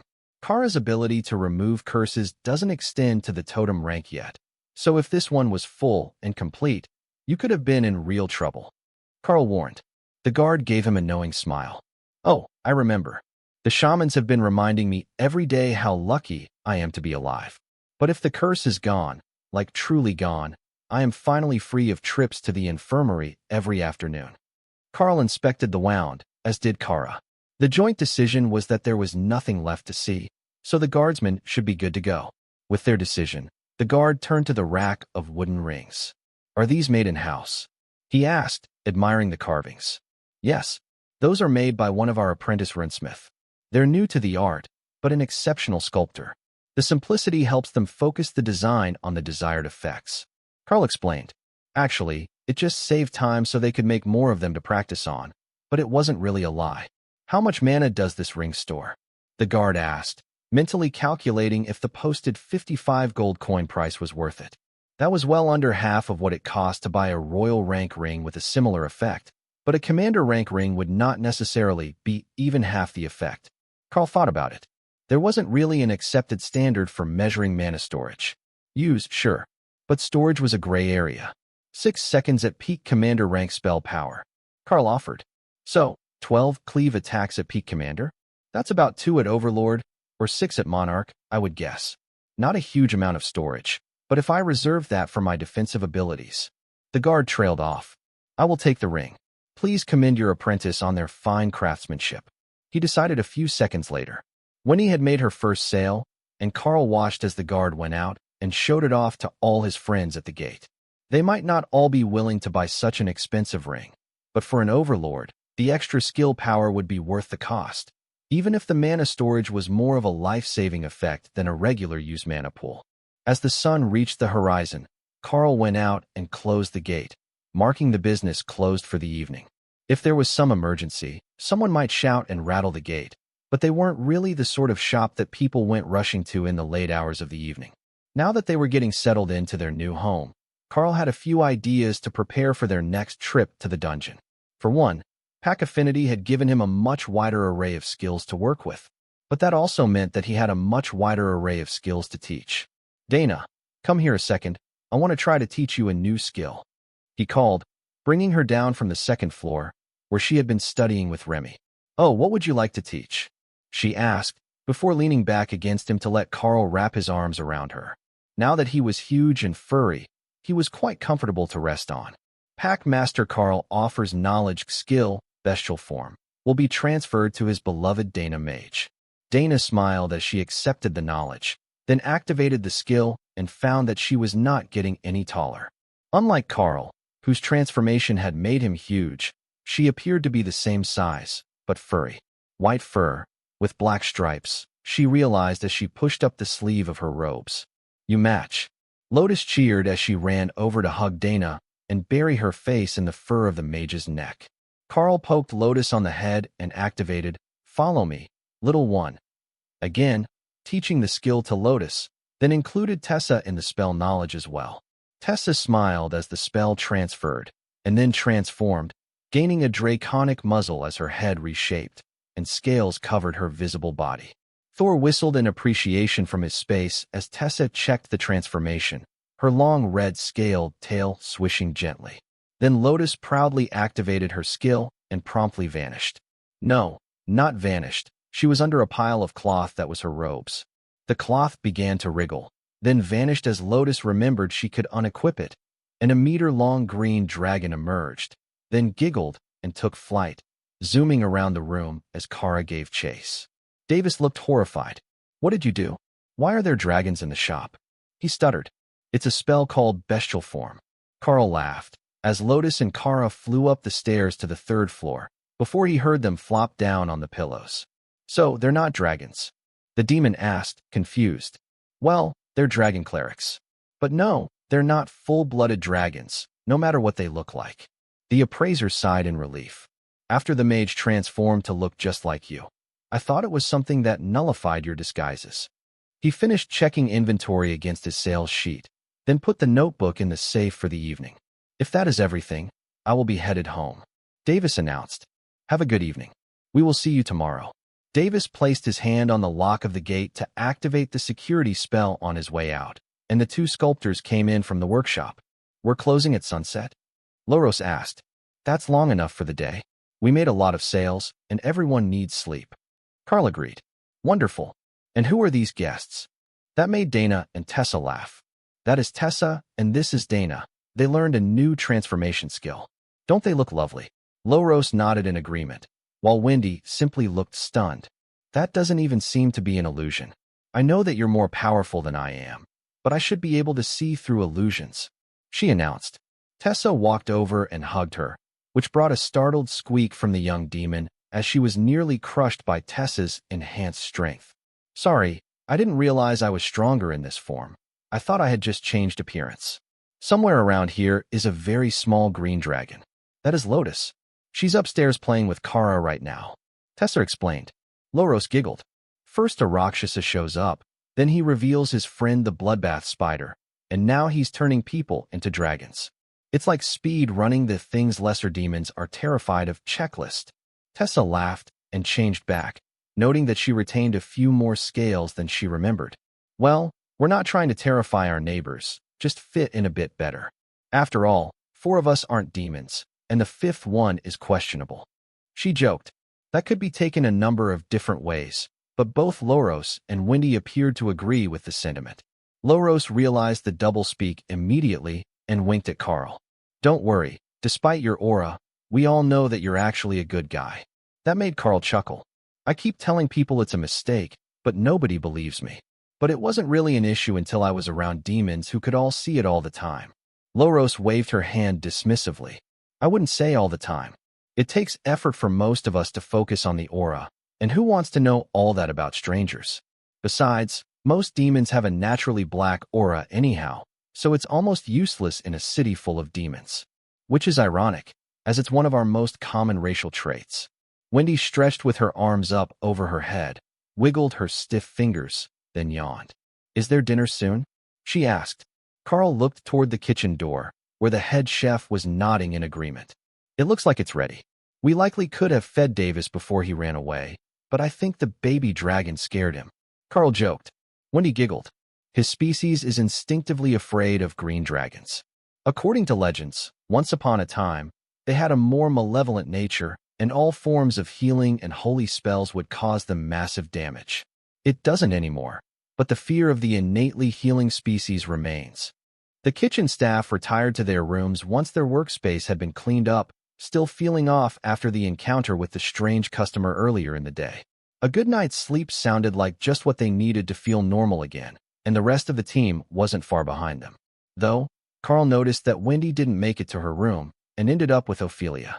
With everyone in their rooms, Karl checked that the door was locked and walked up behind Dana to slide her dress up over her head. She purred, literally purred, as his hands slid up her sides, then unequipped the dress and turned to face him. Really, you're flirting even now? She asked. Karl bumped his nose against hers, then licked the rim of her feline ear, which made Dana moan.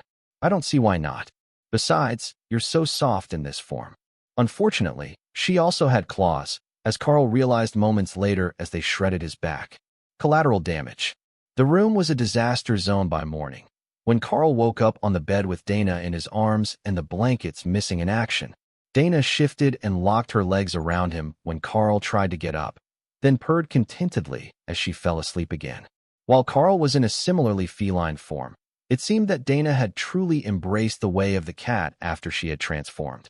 She even kneaded biscuits with her hands when she was relaxed and sleepy. 15 more minutes wouldn't hurt. Karl got up and got dressed when he heard Davis come in for the morning. Most of the rest of the group was already at breakfast, but the appraiser was hard at work getting everything ready for the day.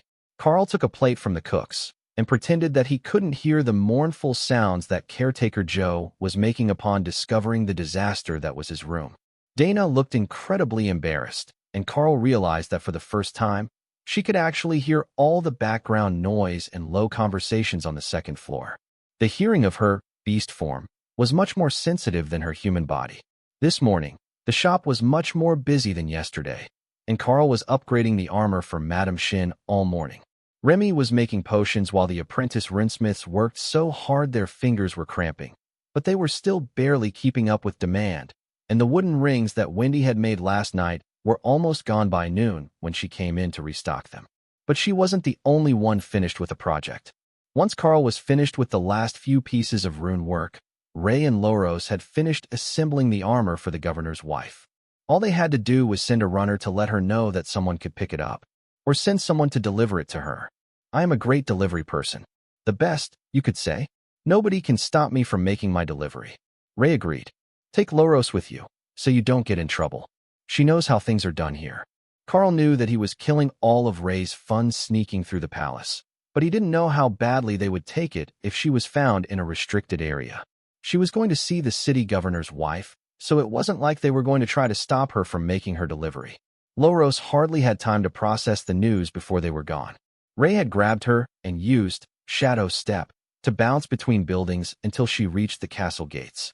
A quick sniff of the air let her know that her target wasn't in the line outside the gates, so Ray moved behind the waiting employees with the confused sculptor. Lady Ray, are we really in such a hurry? She asked, still dizzy from the rapid movement skill deployment. Don't you want to see what the inside of the castle is like? We've got the perfect chance, and we get to be praised for our skills when we get there. Ray explained with pride. Loros saw the guards trying not to laugh as they heard her talking in the otherwise silent line. She hadn't been lowering her voice. She wasn't worried to have them know that she wanted to see the place while she was visiting. As she remembered, they were going to give her an escort anyhow. Sure enough, when they got to the gate, an overlord-ranked guard officer was assigned to accompany them even before she had a chance to speak. Delivery? The guard at the gate asked. Loros bowed politely. Yes, sir. A custom-ordered anniversary gift for the governor's wife. The guard nodded. Ordered by Madame Shin. Or for her? Ordered by her. The guard motioned for the waiting overlord to guide them, and Ray noticed the moment that he activated a small green crystal. A second later, it flashed green again, and he led them into the building. Ray leaned over to get a better look at it. Is that a communication crystal? To let you know if she's taking visitors or about to bite someone's head off. The overlord chuckled at the curious monster woman. Indeed, it is linked to one that the servants carry. You just choose which one you want to message, and they will reply with a green or red flash of light. We also use them for guard patrol check-in. You're with the war champion, right? What brings a foreign guild champion here to Drod? I see that you've set up a branch house here in the city. It wasn't hard to tell that this was a more official question, something that they had been instructed to find out about if they happened to hear gossip on the topic. Politics. The war champion was advancing too quickly for local leaders, and they were worried that we were going to get ideas about who should really be in charge. Ray replied with a wink. The castle guard laughed. So they kicked you out and told you to be someone else's problem? I don't suppose that you can tell us what the matriarch ordered for the governor, can you? Ray frowned. He's not allowed to know. She says that it's a surprise. The guard laughed, which made the nearby servants look at them in shock. Oh, I won't tell him, and neither will the servants in this wing. But we do have a running bet on whether Madame Shin will manage to outdo herself this year. She went pretty wild last year, with a full renovation of the governor's office. Loro smiled at him, and Ray nodded her permission to share. It's a monarch-ranked set of traditional armor fully enhanced by a runecrafter. She whispered. Seriously? The guard whispered back. Loros and Ray both nodded, while the guard whistled in appreciation. This I've got to see. Don't mind the intrusion. Assuming they let me in. Then he stopped at a door and politely knocked. Ah, my delivery. I got word that it was on the way. Please do bring them in. Madame Shin called from the other side, but the guard didn't open the door. He waited for the maid inside to open it. Madame Shin grabbed Ray by the hands as soon as they were in. Did you really get it done that fast? You didn't cut corners, did you? I want this to be the most memorable present he will ever get. It's our 20th wedding anniversary. She made a motion, and the maid brought in the body double from a side room. The big demon sighed in resignation as he realized that he was to serve as a mannequin again. Ray took out the armor and set it on the table, then began her prepared speech. As you know, the base layer is quilted monarch rank bloodbath spider silk. Then over that, we have created a thematic scene, where the panels of the armor depict the battle against the undead horde. We thought it might be the most memorable event of the year that would relate to armor. If you look here, we have recreated the governor's battle against the captain over the ocean on the chest panel. Down the legs, we have the defense of the sprawl, finishing on the shins with the reconstruction efforts and the new market towers. The right arm is a detailed battle scene featuring the governor, while the left arm features the pair of you visiting the city in the aftermath. The back panel of the armor is the defense at the central docks, and that should cover the outward theme. As for the actual enhancement, we have started with a base of natural regrowth, so the wooden panels will repair themselves, along with extreme durability at the monarch rank. Added to that, we have the user buffs. First, we have enhancements to comprehensive attack damage. We also have a significant boost to the user's strength, but those aren't the primary benefits. As this is armor, we designed it for survivability. This set of armor has had a trollish regeneration buff permanently added to it, which will activate whenever it is worn. And finally, for a bit of over-the-top flamboyant capability, the armor has a truly prodigious amount of mana storage and an earth shield barrier ability added for emergency defense. Ray fit the armor on the body double as she worked, showing off his ancient and dignified fashion. That is beautiful. What did you do to make the runes glow like that? Madame Shin asked. It's a side effect of the process. Unless we attempt to hide them, they will naturally glow red at monarch rank. So, he will be flashy wherever he goes. If you look closely, runes have been deliberately carved into the windows of the houses, so it looks like the windows are lit from the inside. The panels are also carved around the edges for decorative effect. If we turn the lights down, you will get the full visual effect, but even in bright light, it is still magnificent, if I may shamelessly praise my own design. Ray explained. All of the servants were staring at the body double in awe, and a tear slowly slid down Madame Shin's face. You really did it. It's magnificent. I can even tell which panels feature me and my husband together. You got the faces that well detailed. I didn't know that this level of artistry was possible, even without the enchantments. I know that it's decorative, but this is a mighty set of battle armor in its own right, and I think that he will even wear it to public engagements. In fact, I want him to wear it to our engagement party next week.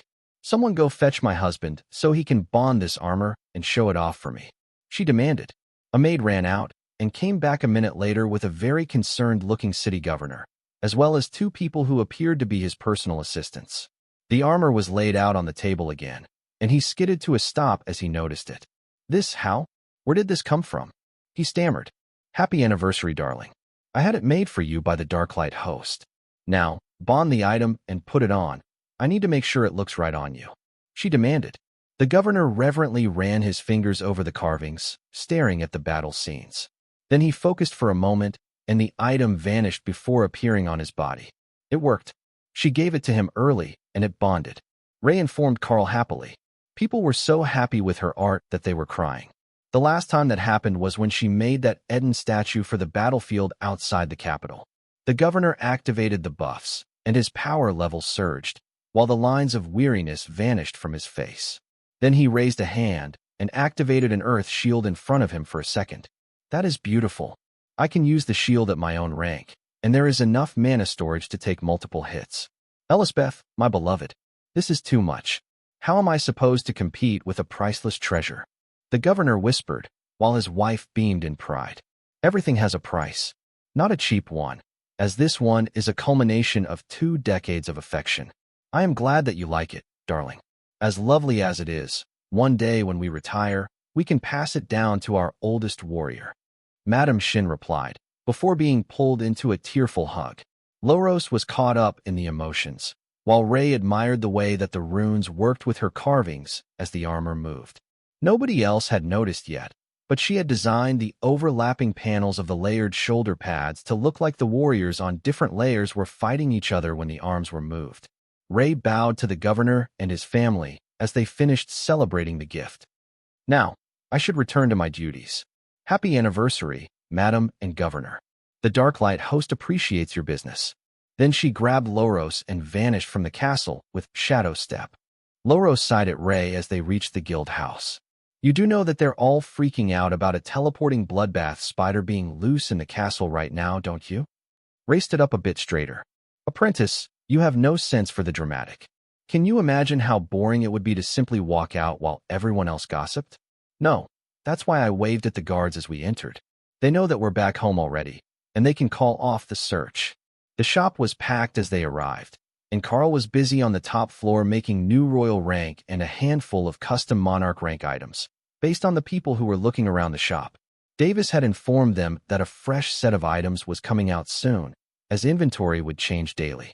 So, they were milling about and looking more closely at all the ones that were still on display. The vast majority of people in the city were warriors, so it only made sense to make more items that warriors would appreciate. Even among the common workers, most had a warrior class and not a specific crafting class. That seemed odd to Karl, but perhaps they didn't get to choose any more than those awakened by the divine serum did.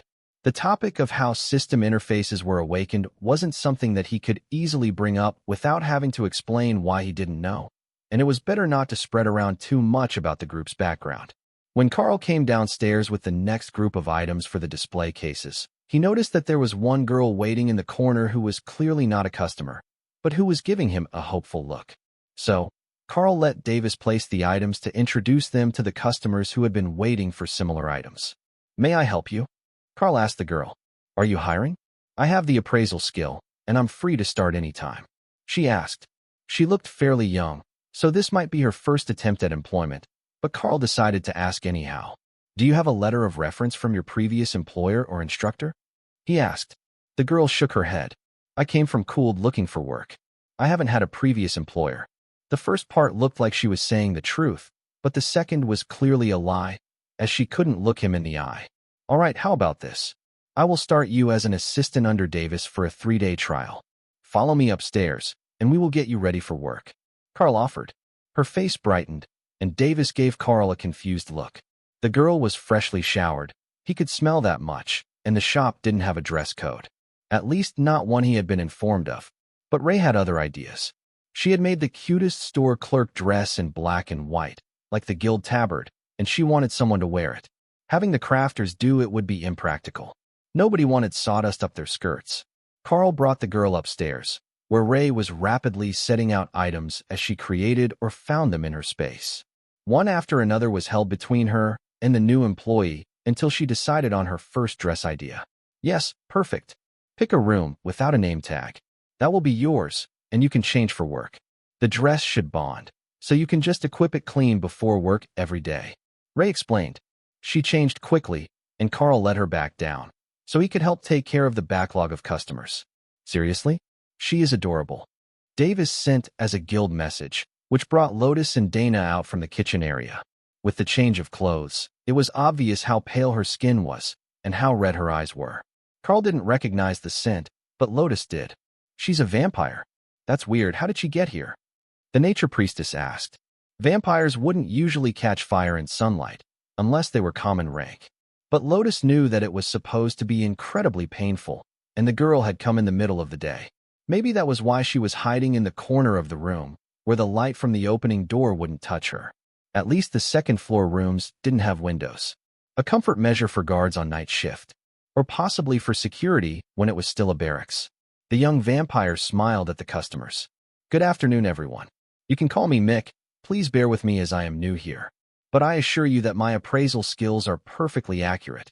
Davis nodded in satisfaction. It was best to mention that you were appraising with a skill, not a judgment call or a store sheet. It bred trust. Karl had already memorized what everything was supposed to sell for, so he watched as she worked with the customers in the potion area, leaving Davis to work with the high-value customers as the manager. That left Karl standing by the wooden staves and the miscellaneous items. And it didn't take long before someone came in looking. You do have the ability to make more of them. Oh, thank you, demon gods, for small mercies. A young mage breathed a sigh of relief as he saw Karl standing at the counter. Sir, my master would like to inquire as to whether you would offer a bulk discount on multiple custom items. He wishes to commission combat wands for his graduating class at the Lard Academy of Magic. The young man asked. That depends on the requirement and the volume. Karl asked. The graduating class is 50 mages at the commander rank. He would like 49 commander rank wands of fireball and 1 royal rank stave. The one on display would be perfect for that purpose. The mage explained. For the valedictorian, I would assume? Karl asked. The mage nodded, and his hood shifted a little to reveal curled ram horns nestled in his curly black hair. Well, the staff, I obviously have in stock. The wands will take a few days to make. How much is he prepared to pay?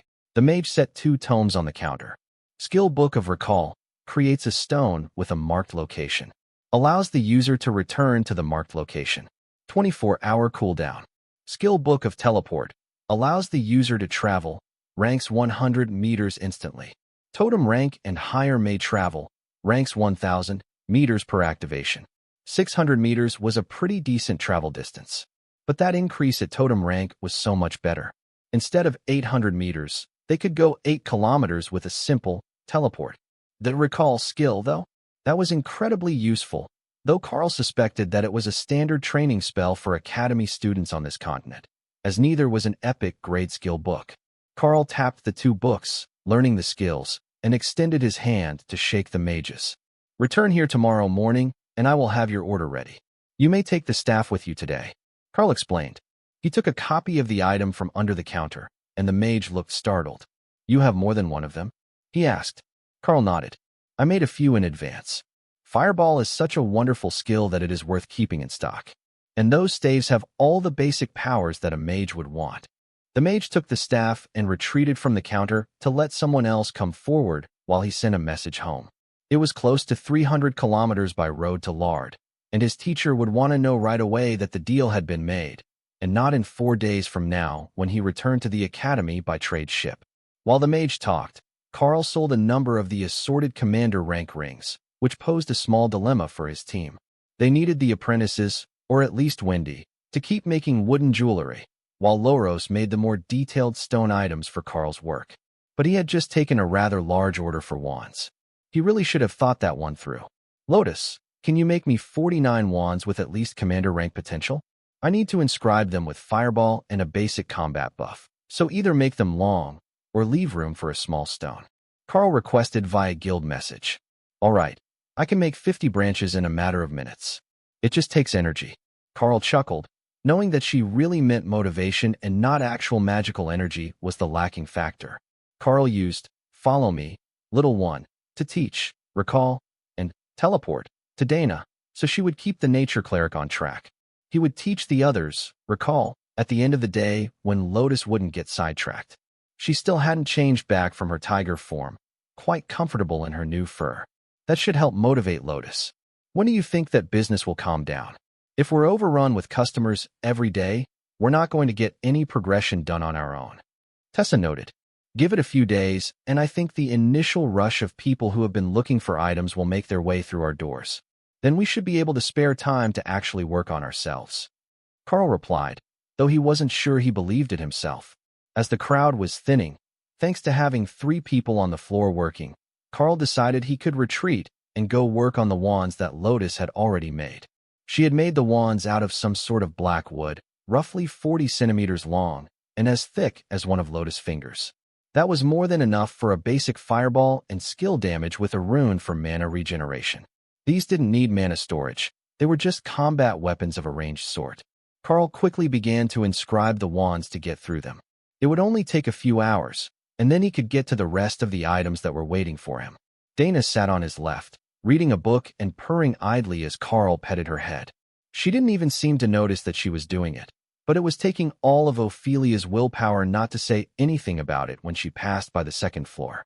Karl managed to get the wands finished without incident, and noticed on his way out to the workshop to check on the sculptors that the mage was still nearby, at the bakery a few doors down the street. Karl waved to get his attention, then walked over. I had some wand stock that I customized for your purpose. Fireball with skill damage and mana recovery is fine, right? At the commander rank, of course.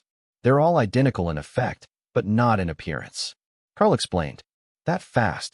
The mage asked, shocked. When I only need to tweak them a little, it doesn't take long.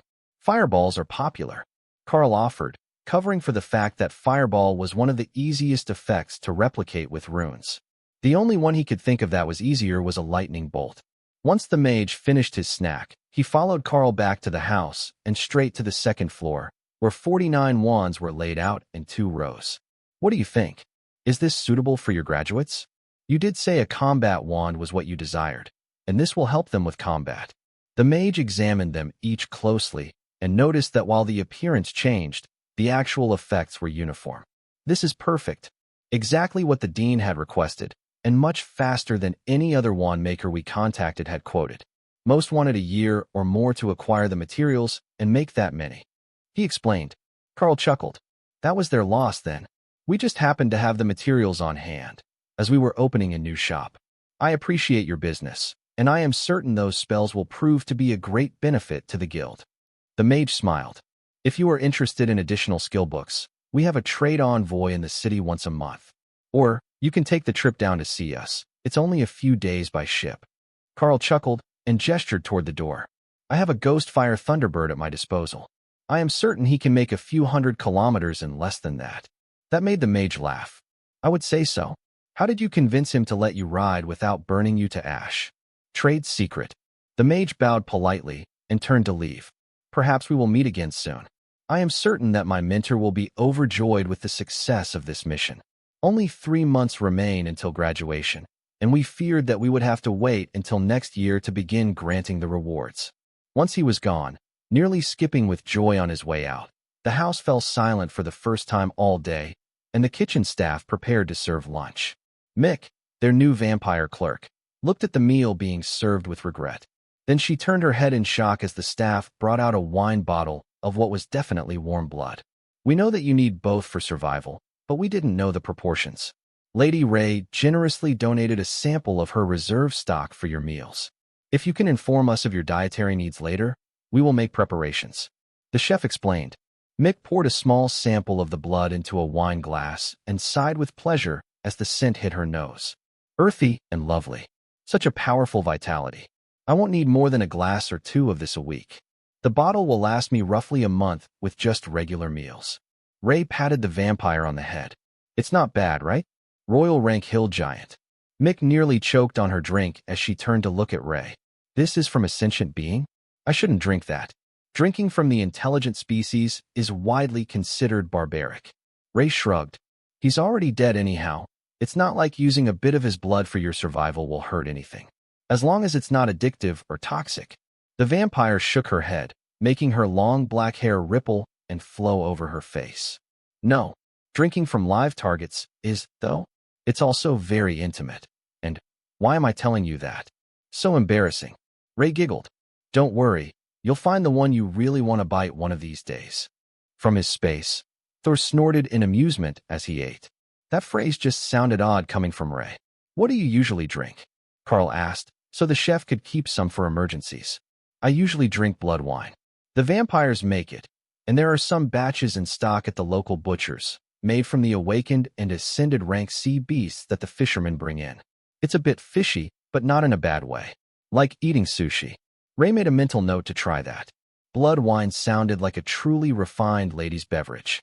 Karl worked late into the night, making dozens of jewelry pieces of different sorts, a few more fireball staves, a dozen more fireball wands like the ones for the academy. That should be enough to take the shop through the next day, as the collection was now larger than what they had sold during the previous shift. With the shop closing at dusk, they were able to work a few extra hours after and get ahead of their anticipated sales. When the next morning arrived, Karl realized that Remy had been up all night, and she had made a massive supply of potions, enough that she likely wouldn't need to do it again for a month. She had cleared large patches of her space for materials, but that would grow back quickly enough. The important part was that she hadn't used up any of her resources, so she didn't lose anything other than some time. Everyone gathered on the second floor, and Karl outlined his plan for the day. We made more than enough items for the shop last night, so everyone should be free until at least noon today, other than Davis and Mick. Karl stopped to give Mick an apologetic look, as Davis wouldn't be in for another 2 hours. So, I have a plan. What I would like to know is if having some of my beasts go in first will block me from going into the dungeon separately. If they can go on their own, and we can go as well, then we can build up a huge amount of loot, as long as we take the time to gather the junk and raw materials. What I'm thinking is that we send Ray, Kara, and Hawk now. Then, once they're done, the rest of us will go in a couple of hours. If it doesn't let me in, then Remy and Thor will do my share of the grunt work, and we will know what to do for next time.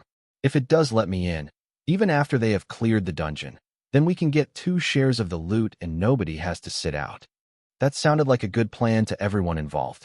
Well, everyone involved in the first trip, as Ray was already carrying Kara out the door as Hawk circled overhead, waiting for them. Tessa pondered the potential issues with this plan and then decided that it should be all right. Dana had golems and her epic guard. Remy had her bodyguards, and they would have Thor. If something went wrong with that plan, then they could just leave and take the gold coin loss.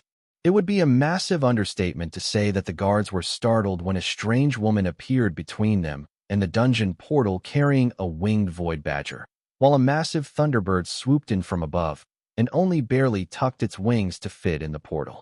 In fact, they were still talking about it an hour later when Kara had finished looting the place dry, to the point that they had even taken some of the likely-looking plants, just in case Remy might want them for decoration.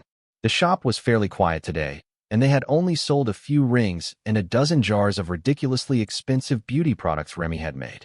Interestingly, they had even sold a small jar of shadow branch paste, which was used to turn Thor black as a disguise. It wasn't exactly useful, unless you were sneaking around in the dark and didn't want it to wear off, so neither Davis nor Mick really understood why the customer in question had purchased it after understanding what it did. Now that Team 1 was back, and sorting through loot in their spaces, trying to come up with a plan for what to do with all the trash they collected, it was time for Group 2. Once they got close to the dungeon, Karl realized that there was a second issue that they had not considered. Guild cooldown, 1 hour 58 minutes remaining. It appeared that a guild could only send 1 team in every 3 hours. Well, how about we taste test some local beverages and then head back to the house? We can go back in later, Karl suggested. Not much else that we can do. Ophelia agreed. Guild coordination would be an important aspect of management if they had more people, but at least at this point Karl knew that they should be able to enter, just not right away. He was about to lead them all to the coffee shop where he had found the mage when an oddly pained aura caught his attention. Karl couldn't locate the source of the distress, but there was something wounded nearby, and he was almost certain that it was a beast. One moment, I want to find something before we stop. I can feel something's distress, and I might be able to help. He explained quietly, not wanting to alarm the others walking down the street, as they wouldn't understand that he was likely talking about an injured pet, not a person in need. Karl turned left until the sensation of distress felt like it was in front of him. Then he walked down a side street and between a pair of large manor houses. They were headed for the shore, and that was where Karl got the feeling that the distress was coming from. They were well past the docks, close to the wall, when they reached the shore in the wealthy district of Stonechapel. Now, even Lotus could sense it, and she was looking for the distressed animal. Neither of them could see it, so Karl started searching with other forms of vision. Right at the wall, when they were ready to double back and try again, Karl spotted it with soul sight. There was a crystalline cocoon on the shore, and it gave off a powerful aura, as well as the sense of distress. Karl reached down and picked up the chrysalis. It was heavily damaged, but hard and smooth as steel. He still couldn't see it, but with it in his hand, he could feel the magic. Whatever was evolving must have cast invisibility on itself. What did you find? Lotus asked. A crystal of some sort. I think it might be a cocoon. It's definitely the distressed creature, though, and there are bite marks in the hard shell. Karl explained. The creature was still in agony, but Karl didn't know what to do. Lotus had some ideas, though. First, she cast a healing spell on it, then transferred it some mana. That gave Karl an idea. He took out one of Remy's mana and stamina potions and dropped the crystal in it. The crystal became visible and began to glow with power as it absorbed the potion at a rate that defied everything Karl knew about how volume and physics worked. Then the whole potion bottle vanished, and Karl felt a new presence in his mind. A tiny, terrified presence. Did we get a new brother or a new sister? Thor asked. I honestly have no idea. It's not hatched yet. Everyone watched the newly occupied mental space as it began to transform. An entire stone city with an ethereal beauty began to form in the space, and the crystal in a bottle was lifted off the ground with a small stone altar. Moments later, the bottle shattered as the crystal began to melt and then reform itself into a new form. A butterfly with transparent wings a meter wide, and an impossibly blue body shaped like a crystal. The creature was curious about where it found itself, and why there were others in spaces like the one it was in, staring at it. The green one seemed friendly, so the butterfly made it a flower and sent it through the barrier between the spaces. Oh, it's an illusion. A solid illusion. Beautiful, thank you. Thor thanked the butterfly. Karl examined the creature's stats. Glasswing illusionary butterfly. Evolved stage, newly hatched. Rank, Overlord. Evolved stage, newly hatched. Rank, Overlord. Innate talent, illusionary domain. Known spells, invisibility. Illusionary domain creates a solid illusion near the caster or in a separate space no larger than 20 meters in diameter per rank of the caster. Damage to the illusion destabilizes the effect. Lotus was staring impatiently at Karl, waiting for an explanation. It moved itself to my mental space. Or perhaps I did it subconsciously. Either way, it's there now. The system says that it's a glasswing illusionary butterfly. He explained. Lotus stared at him for a moment. You now have a butterfly? An Overlord rank 1 that can use illusions. Karl agreed. Skill Master 4 activated. Skill, invisibility has improved by 1 rank. Ray smirked as she saw that message. I think that me and this little butterfly are going to be good friends. Thor wasn't sure about that. I think it's absolutely terrified of the outside world. It also didn't have any combat abilities. No attack spells, no venom, no limbs. It didn't even eat meat. It was eyeing Thor's plants with a growing sense of hunger. Thor passed the butterfly a few long grass blades it had been staring at, and the butterfly slowly began to nibble. Well, in a way, the plants seemed to just soak into the crystalline body, which had no visible mouth parts. Lotus frowned. There is only one problem. Have you considered the lifespan of a glasswing illusionary butterfly? What do you mean? Lotus frowned. Well, they're immensely powerful, but 12 hours after they evolve, they run out of energy and die. They breed as caterpillars. That was inconvenient. Karl had no idea what happened if a beast in one of the spaces died of old age. But for now, the butterfly was happily eating and the fake city in its space was beautiful. Karl couldn't see any reason that the butterfly should be dying so fast. It looked healthy and happy, eating in its space, soaking in the power of the space, and it was practically brimming with vitality. Nothing about it screamed, 12 hours to live. Karl got a mental image of the black elf grass that the butterfly was eating and wondered if that was just an expression of happiness or an explanation. Was it possible that the only food it could digest as an adult was extinct? Thor had brought this back from a dungeon instance that was set in the distant past.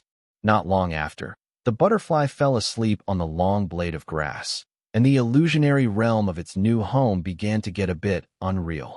There were 2 copies of Thor wandering around. An illusionary Remy was making potions while reading a book, and a winged void badger flew the skies, which were now full of multicolor swirling smoke.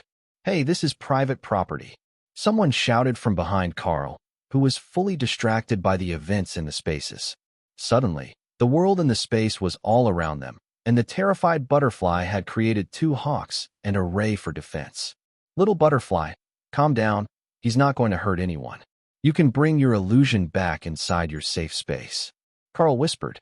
The illusion quickly faded, and the butterfly fell asleep again, dreaming of its illusionary city. "Sorry about that. Illusion element pet got away from me. We will get off your beach right away," Karl apologized. Then he cast invisibility over the group, leaving the homeowner to stare at nothing. That skill was going to be a lot of fun in the future. As it turned out, invisible targets could see each other, but nobody else could see them. Karl led the group back into the city before the irate demon who owned that portion of land could stop hyperventilating. For a few seconds there, he thought that he had been sent instantly to the afterlife as the world changed and monsters appeared. By the time that he recovered, they were gone, and he realized that he hadn't gotten a good look at the group. If he knew who they were, he would go have words with them for scaring years off his life.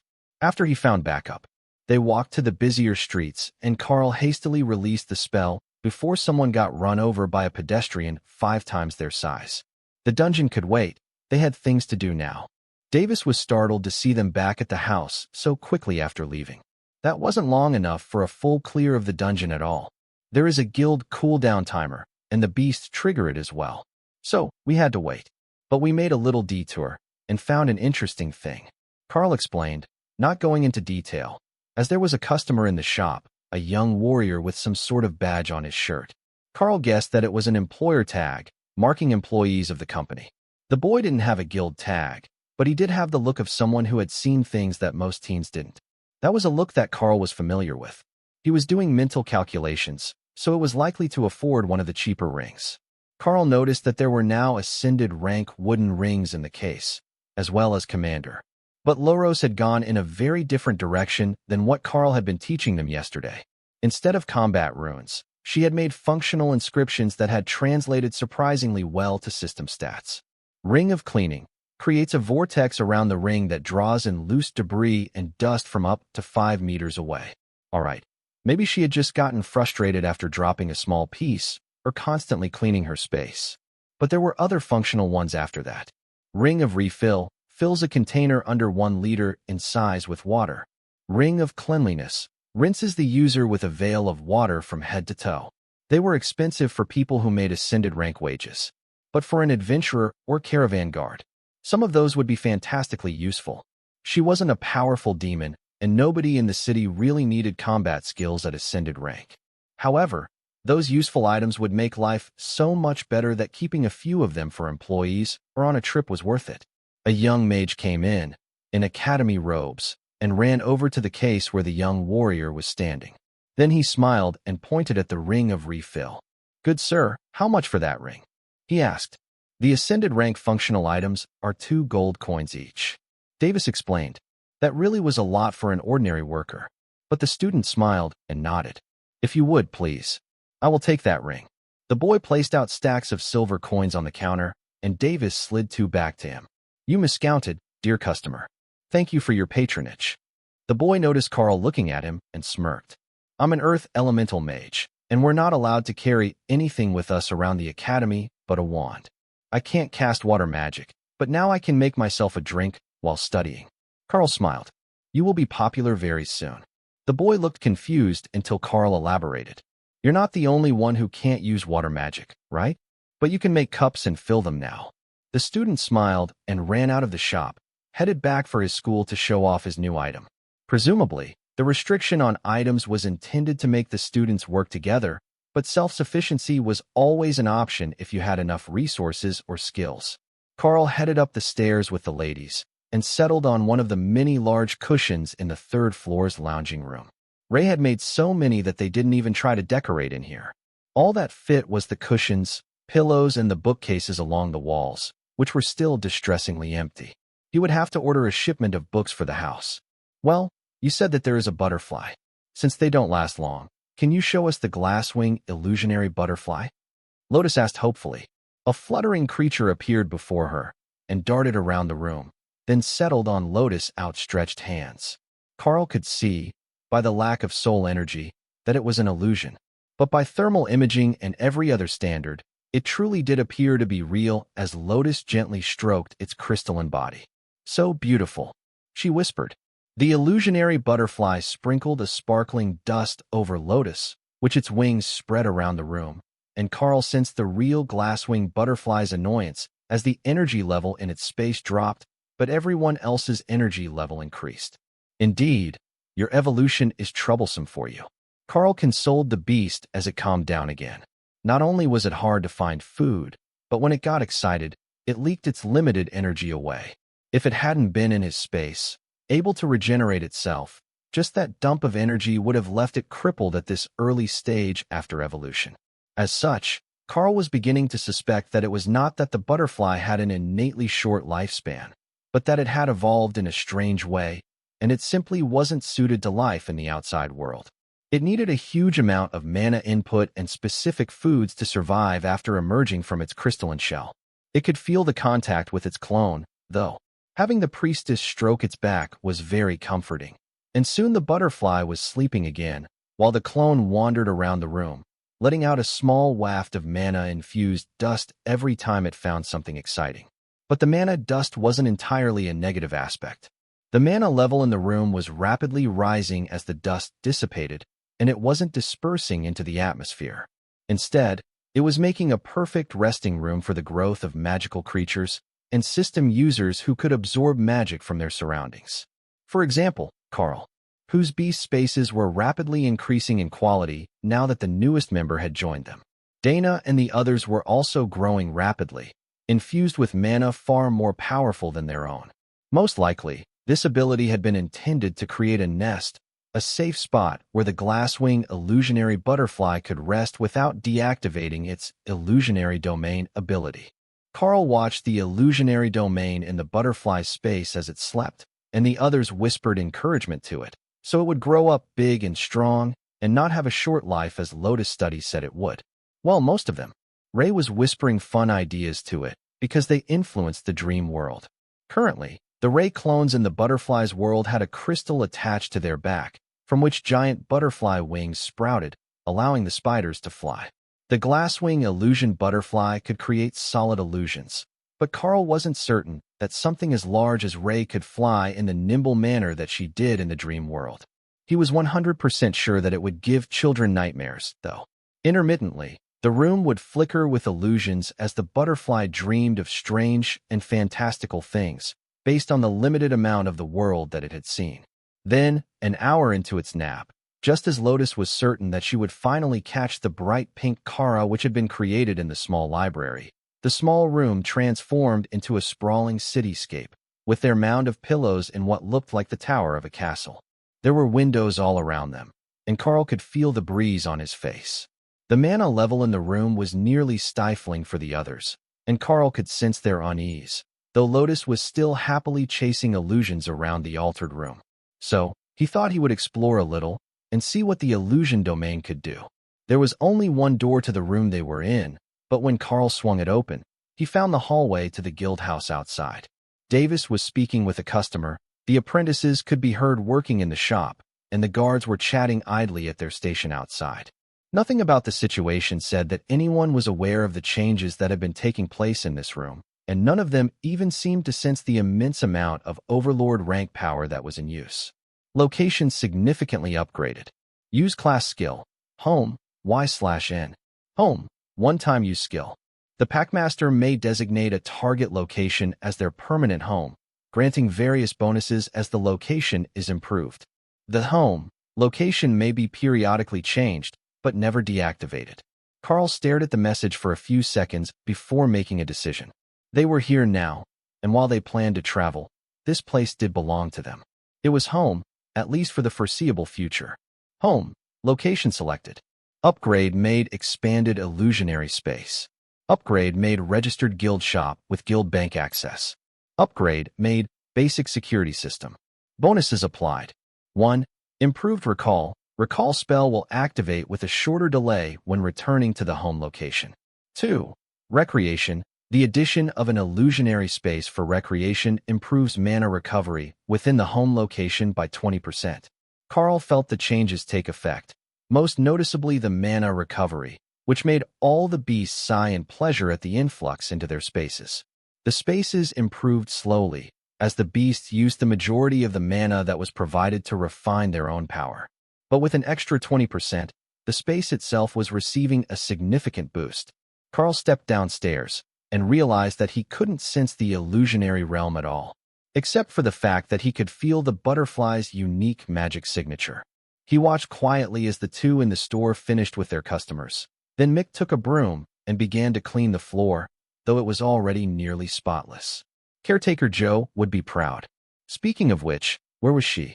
Karl extended his senses and found the cleanliness-obsessed demon hanging from a rope, polishing the outside of the windows clean. The ones at the east end of the house, facing the castle, did not open, so she had taken it upon herself to polish them by hand instead of asking Remy or someone with better water magic to clean them for her. Hey, there is room to fly. Kara cheered in Karl's mind. That didn't sound right.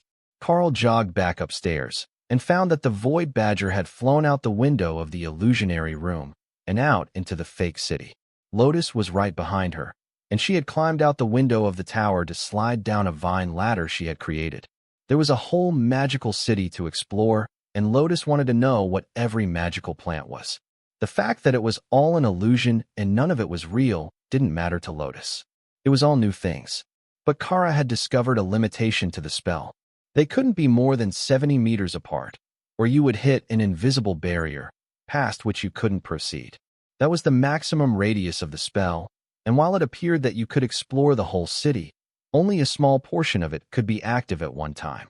That was a disappointment to Hawk, as his body was already considered huge.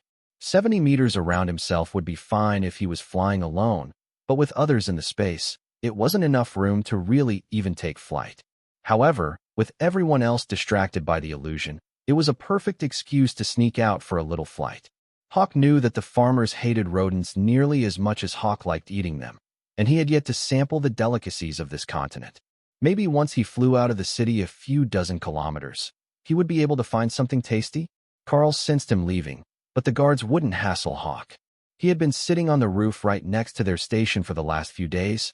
He wasn't a stranger. They should also know that he wasn't an invasive threat either, as he hadn't bothered anyone in that time. Stepping back into the room reminded Karl that he had things to do to finish the project, and he immediately turned to go back downstairs. Davis, do you know where we can find books, just regular books, to fill the library space upstairs? We've been upgrading it, and it's feeling a bit empty. Davis nodded, then turned to Mick.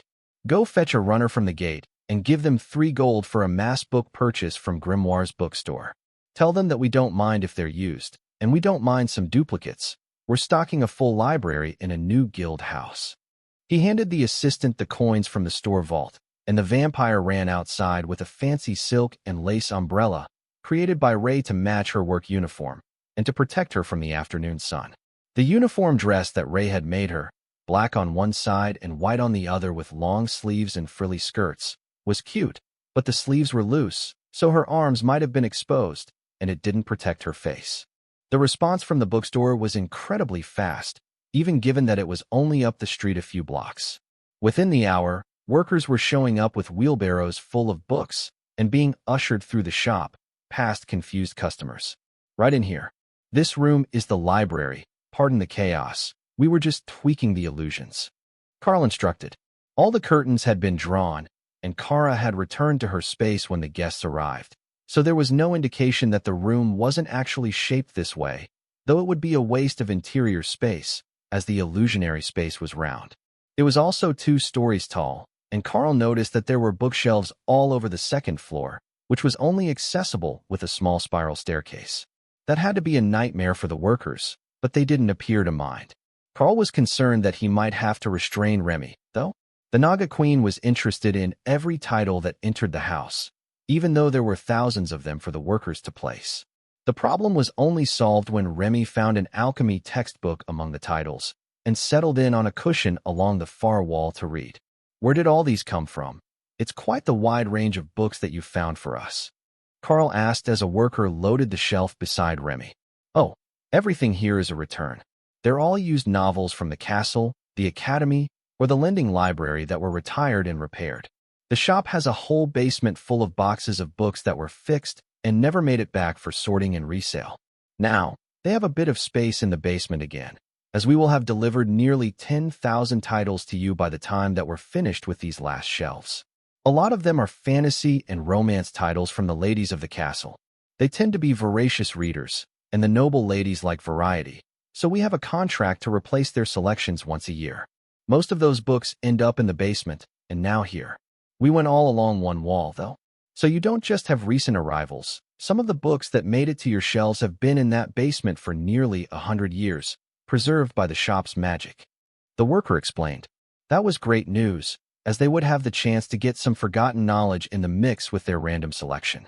Remy had noticed there were an awful lot of educational tomes as well, so they actually had a rather large training library now.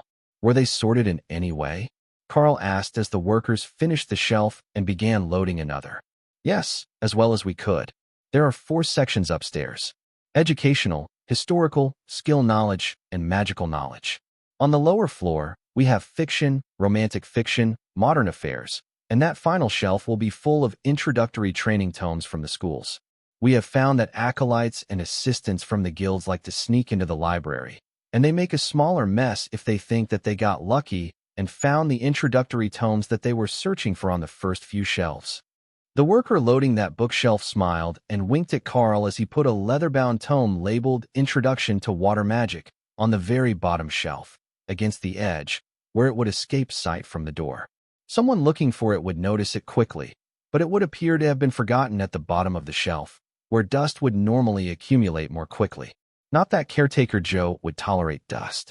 Hopefully, her magic was suited to gently cleaning the ancient tomes and well-worn schoolbooks. The book dealer's workers finished, then looked around the room. I know that you said there were illusions in play, but this room is spectacular. I think that most noble homes would be envious of the library that you have amassed now. Enjoy your space, sir. We have been informed that the bill was settled in advance. Then they were all gone, and Remy began to pull the curtains open again to reveal the view of the city. Karl heard a commotion downstairs just after they left, and the sound of someone drawing a sword. He raced down to the shop, Ophelia and Tessa right behind him, and found a man in the black and white tabard that he had seen the first day he entered the city, standing with his sword tipped down, lodged in the floor. The tabard wasn't halved, it was 2/3 white, but other than that, it looked very similar to Karl's. Who is in charge here? The man demanded. I am. What seems to be the issue? Karl asked, noting that the man was an overlord rank warrior. Our True Light host challenges your imposter guild for possession of this guild house and rights to remain in the city. The loser will be expelled from the city or exterminated. The man announced. Guild war activated. The man's name immediately turned red in Karl's sight, and an alarm sounded at the guard station. Did you wish to settle this by champion or by a full guild war? Karl asked with a smirk slowly spreading on his face. The man whistled, and 6 more warriors in matching tabards marched into the yard, all overlords. Karl activated his armor, the gold trim of the Guild War champion tabard shining in the light. The man's glare faltered for half a second, but he continued. War. Karl activated invisibility and the full suite of buffs at the same time that he drew his sword with the Hank claw on his other hand. Then he moved 2 steps left with silent movement and attacked. The warrior hadn't even located him yet when a sonic boom shook the walls of the shop, and Karl's blade pierced through the challenger's armor, while a shoulder slam carried them both out to the yard. Karl reappeared so that the others could see the soul being torn from the overlord's body. Ray and Kara were out, ready for battle. when Karl called his summons out with Remy's. Hey, I can see glowing red people in the city. Hawk noted. Avoid collateral damage. Karl warned. No problem. I can see their house. The warrior in front of Karl spun to face behind his position and lashed out with a skill that tore half the roof of the workshop off as it passed through Ray's incorporeal and invisible body.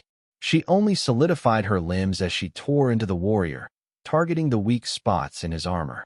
Unfortunately for him, his first instinct had been to use slash, which was fast activating, but a physical damage skill. Physical skills did nothing to the Night Haunter, incorporeal form, and before he could recover, it was too late. Karl went after the man closest to the building, distracting him for an instant before Kara ran between his legs and cast disintegrate straight up. The groin of most armor sets was the weakest spot, as the warrior needed to move his legs freely. But that meant that attacking from below was especially brutal. It didn't cause the sort of deadly damage Kara had expected, but by the pained howl the man made, it had gotten through his armor. Karl didn't let up, driving him backward and onto his back, where he was struck by a massive bolt of lightning that left him twitching until Thor's massive foot came down on his skull. Tessa was on the Sero's back, and Lotus was in tree form behind the house, where she couldn't be seen by enemies approaching from the street. Whistles were sounding all over the city, and Karl turned to face the gate as a squad of guardsmen ran inside. Halt! Public guild wars are prohibited in the city. They had been fast, but not fast enough.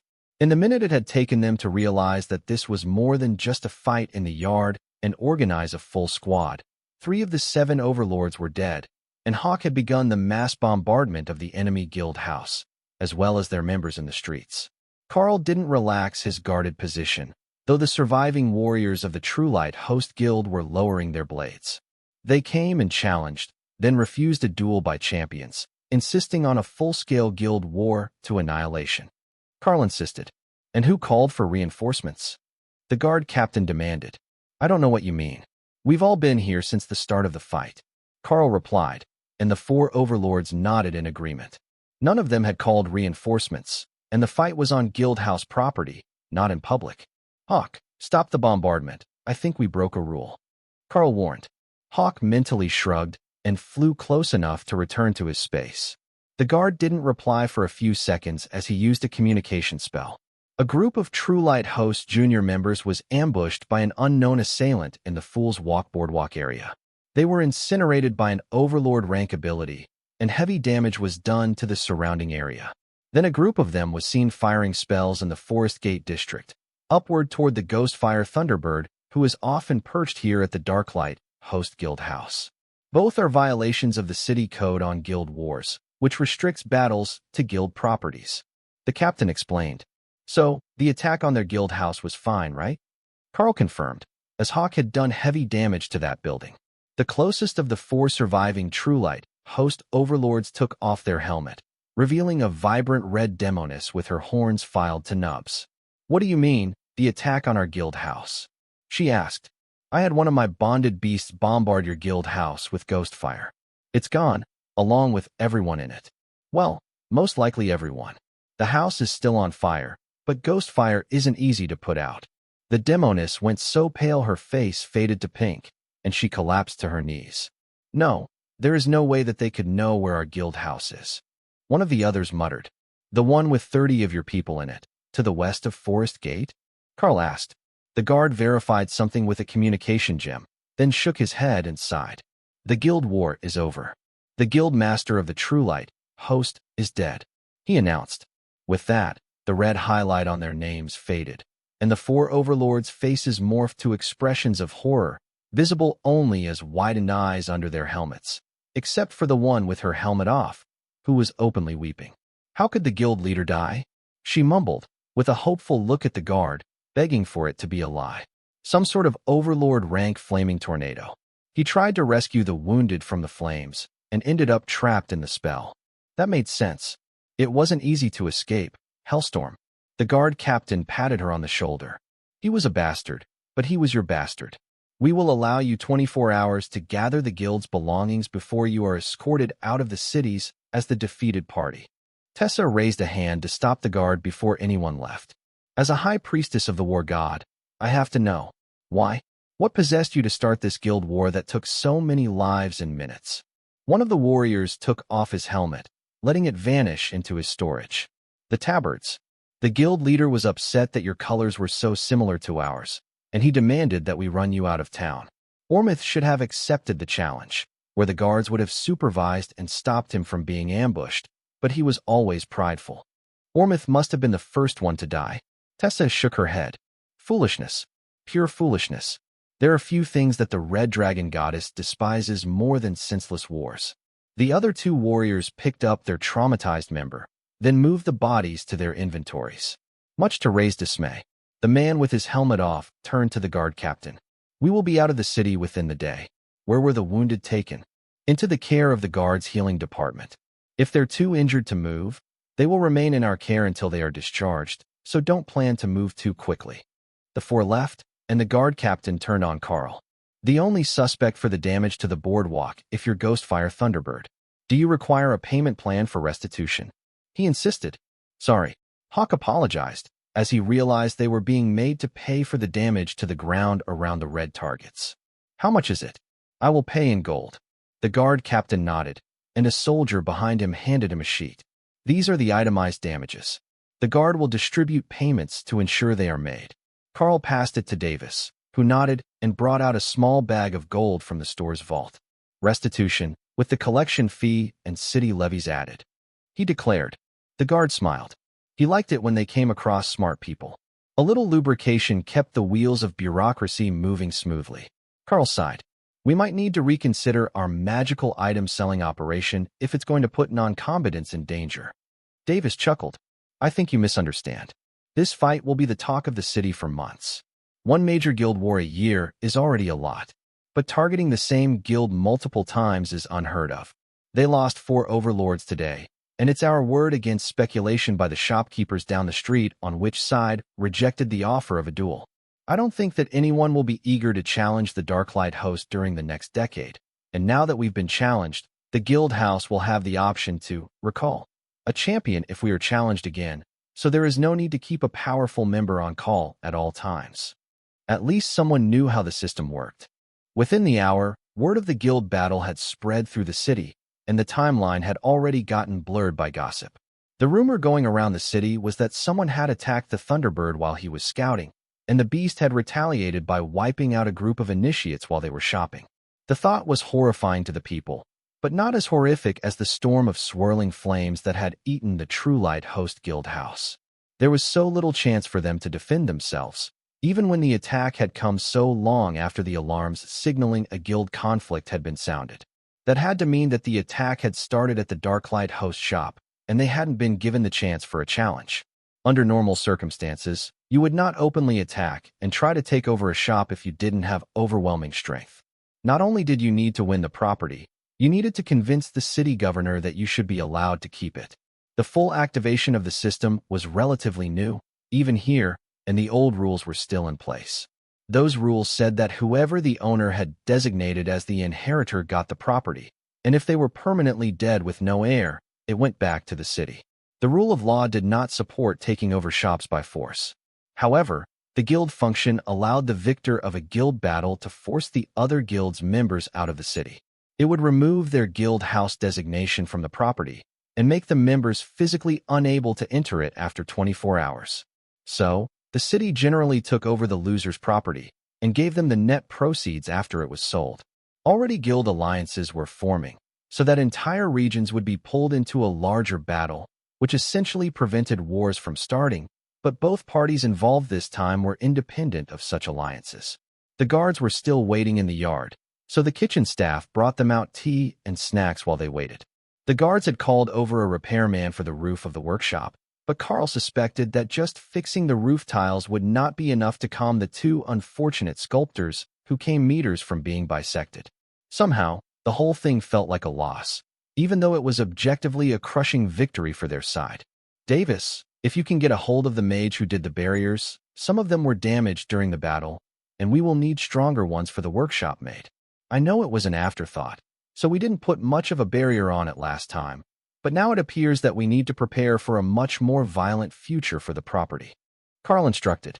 Davis, If you can get a hold of the mage who did the barriers, some of them were damaged during the battle, and we will need stronger ones for the workshop made. I know it was an afterthought, so we didn't put much of a barrier on it last time, but now it appears that we need to prepare for a much more violent future for the property.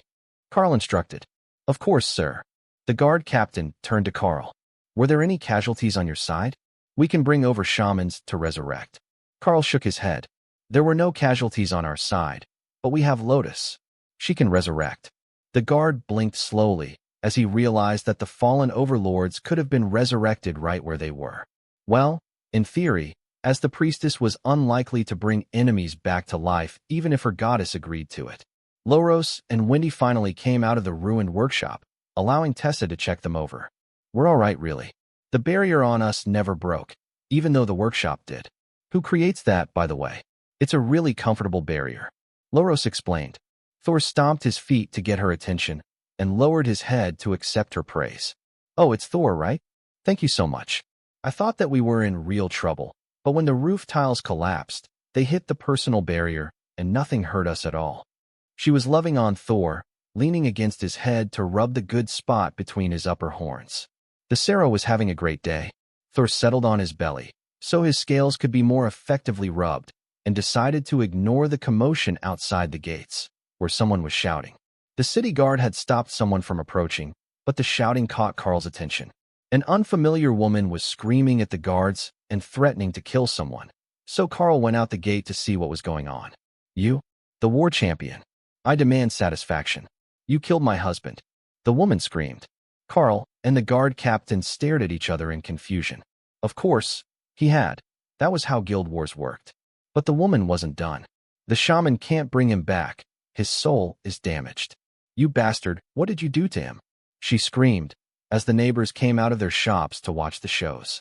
It's divine punishment for stupidity. He refused to accept the challenge and demanded annihilation. That's what he got. Karl explained calmly. The gods have nothing to do with anything. You murderer. Karl didn't even know how to argue with that. He had used the Haint Claw for extra damage, knowing what would happen. But did he regret it?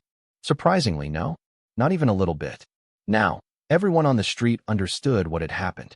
The losing side hadn't been able to resurrect all their overlords. That was a tragedy for the family, but the demons generally didn't get too worked up about such things.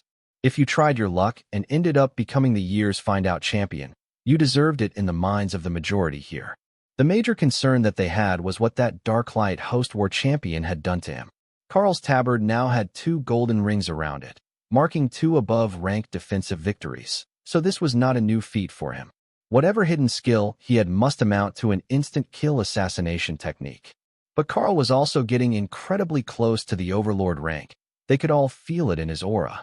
So, while this one did count, he was just generally a monster in combat by any standard below totem rank. It was probably best to make friends with his people, as they had the secret to crushing a numerically superior force in less time than it took to drink a coffee. Karl shook his head in dismay. I'm sorry for your loss, but he refused the challenge. Safety isn't assured during a guild war, and it was his choice. Then he walked back in the gate and motioned for everyone to head in the house. Once they were back inside, the change that had overcome his beast spaces with the addition of the little butterfly was much more obvious to Karl. It hadn't spoken yet, so he had no idea if it was a brother or sister, but it was curious about everything, and the influx of power that it brought to the previously empty space made a huge difference to the power flow in the spaces as a whole. Some of that would be because the new addition was an overlord, but it wasn't putting any pressure on his mind the way that Karl had expected from a beast above his own rank. That might be because he was already close, but the amount of power flowing in and out of the butterfly's space was at least twice what anyone else's did. It was also aggressively increasing. The sparkling dust that the butterfly gave off coated the surface of the space like glittering snowfall, and as it dissipated it was absorbed into the space without being able to escape, which forced the power level and mana density even higher. Davis looked up as he felt Karl surge with power and smiled. It seems that our large demonic friend is going to break the Overlord rank bottleneck in one go. He noted. Seriously? Tessa asked. Can't you feel it? Just a bit more of a push, and he will soar past the breakpoint. I don't think that he will get stuck at all with the way that his aura is surging. His weapons absorb soul energy, and he just killed an overlord. That alone might be enough to push him through. That's how most of the Carnage demons do it, and some of the Obsession demons as well. But his magical power is increasing as well, and that's how the magic demons do it. They build up power in either their bodies or a storage item, then let it flood them to force all of the old mana out and break the bottleneck. Dana blinked slowly as she realized that was an option. She was close to monarch rank, as were the others. If she concentrated mana in a few items in her body, then released the pressure, she could definitely break the bottleneck. It was a bit annoying to realize that every demon in Drod City knew such things, while the Golden Dragon Nation was still in the dark. But that also gave her a brilliant idea. Tutor Ahmad, I don't know if you can receive messages from this far away. I learned something new from the demons today. If you concentrate high-grade mana in an item or your body, then release it as a flood, you can force all the existing mana out of your body and break a rank bottleneck. Instead of trying to upgrade the existing mana, let the foreign mana strip every bit of the essence of your magic away and replace it. Hold that mana until your body adapts. Then use it up and let your body replace it with new mana at the increased rank. She sent. 30 seconds later, a response came. I didn't think that anyone of lower rank could send or receive a message across continents. It is very faint, and I had to use magic to recover it. It is good that you are not in trouble. I will try the technique with other mages who are stuck. If it doesn't kill them, we will owe you a huge debt of gratitude. That was something that Dana hadn't considered. The reason you didn't strip away all your mana to replace it with outside mana was because it was equivalent to a massive magical attack on the body, like trying to bathe your insides in an arcane missile spell. Perhaps demons were better suited to it, but if she was really in danger, she could always let the influx of mana flow through her. Plus, she could do the whole process with Void Body, active, as Karl had never deactivated the Epic Guard after the battle. Hers was still active as well, and it had taken a liking to Loros, who looked very similar to the pale violet construct, though Loros was a rich ivory color with only a hint of purple undertones. Karl, can I get you to make something for me? She asked. Of course. What do you need? I need the largest mana storage item that we can feasibly create. I'm almost at the monarch rank bottleneck, and that should help me break through. She explained. Lotus perked up as she said those words. Oh, that is a great idea. I know just the thing. I will make it in the yard, and then Karl can put runes for mana storage on it, and make it a blessed item. She insisted before running back into the yard through the kitchen. Karl wasn't sure what she planned to make in the backyard, but he could feel Lotus going all out with her magic.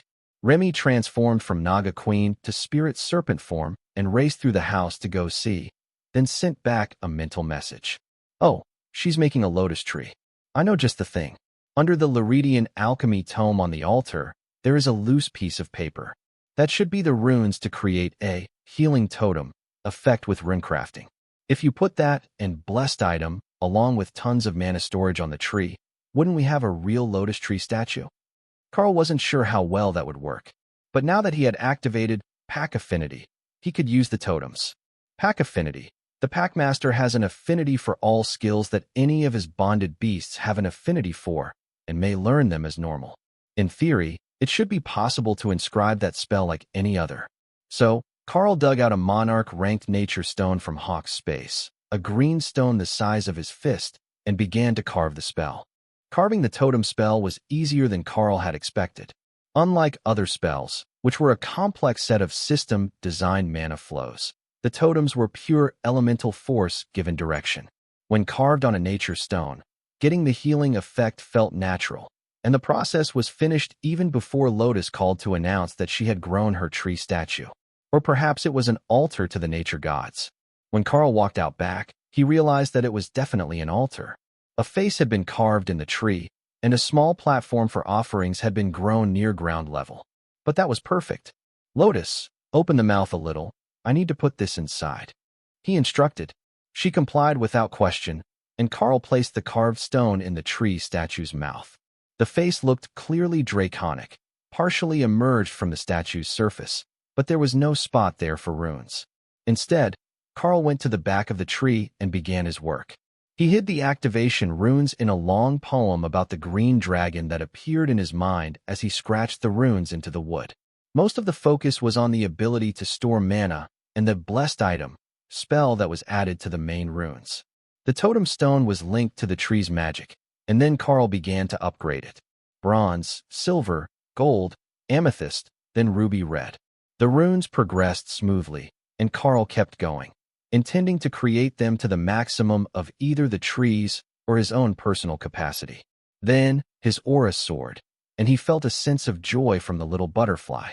The runes turned from rich red to a ghostly green, shifting from monarch to overlord along with their creator.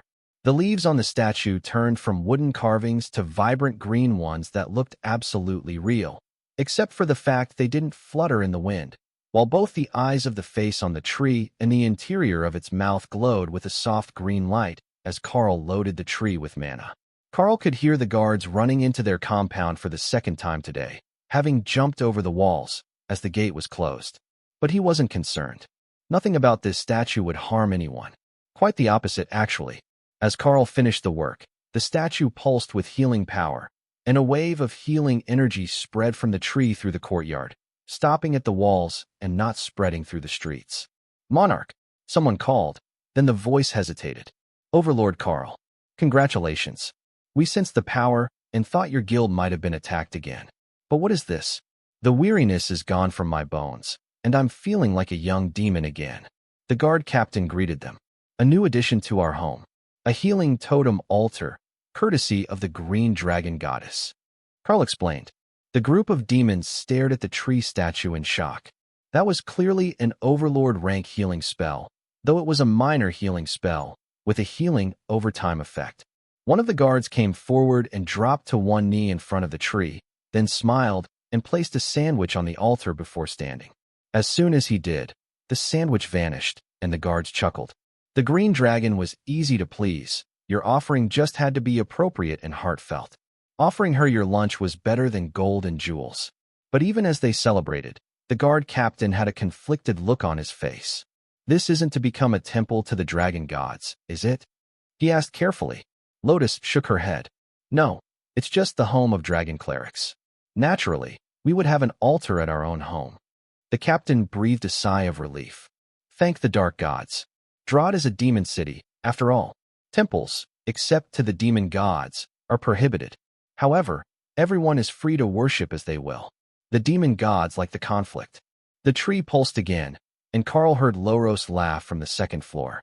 Someone must have injured themselves with the carving tools and triggered the totem. Karl saw a notification in his sight, hidden at the bottom corner, where he had moved all the other notifications so they didn't distract him in combat. Requirements for next class advancement. Reach totem rank. Fill all beast slots or combine spaces to remove redundant areas. Visit any dungeon, instance, or relic with system integration. Karl considered that for a second. Shouldn't the class advancement come at overlord rank? He was quite certain that was the case. Was it something with his class that he had to advance later than others by a rank? Perhaps because his class was more advanced from the start? But there was one more notification appearing in his messages. Home upgrade made healing altar. Bonus applied pacifism. Pacifism causes holy damage to hostile targets within the home and calms their minds. That should help Davis deal with the worst customers. Karl didn't think that anyone other than the attacking guild had dared to get physical with the staff so far, but the new effect should prevent any such incidents in the future, or at least mitigate them. Karl also noticed that he was now back over 50 skill points again. Thanks to the successful defense of the guild house, he was at 68 points, and would be able to choose a new skill from among those in his skill tree. The obvious choice was Pack First, which would remove the usage and targeting restrictions on evolution at the cost of increasing materials cost every time that it was used on a bonded beast. He was also interested to see what skills might be hidden behind that one. The second tier was directly related to the skill chosen before it. So, once he improved evolution, what skills would reveal themselves? It certainly wouldn't be anything weak, even if it wasn't the most urgent of skills. Karl considered using up his skill points, and quickly gave in to temptation. Skill learned.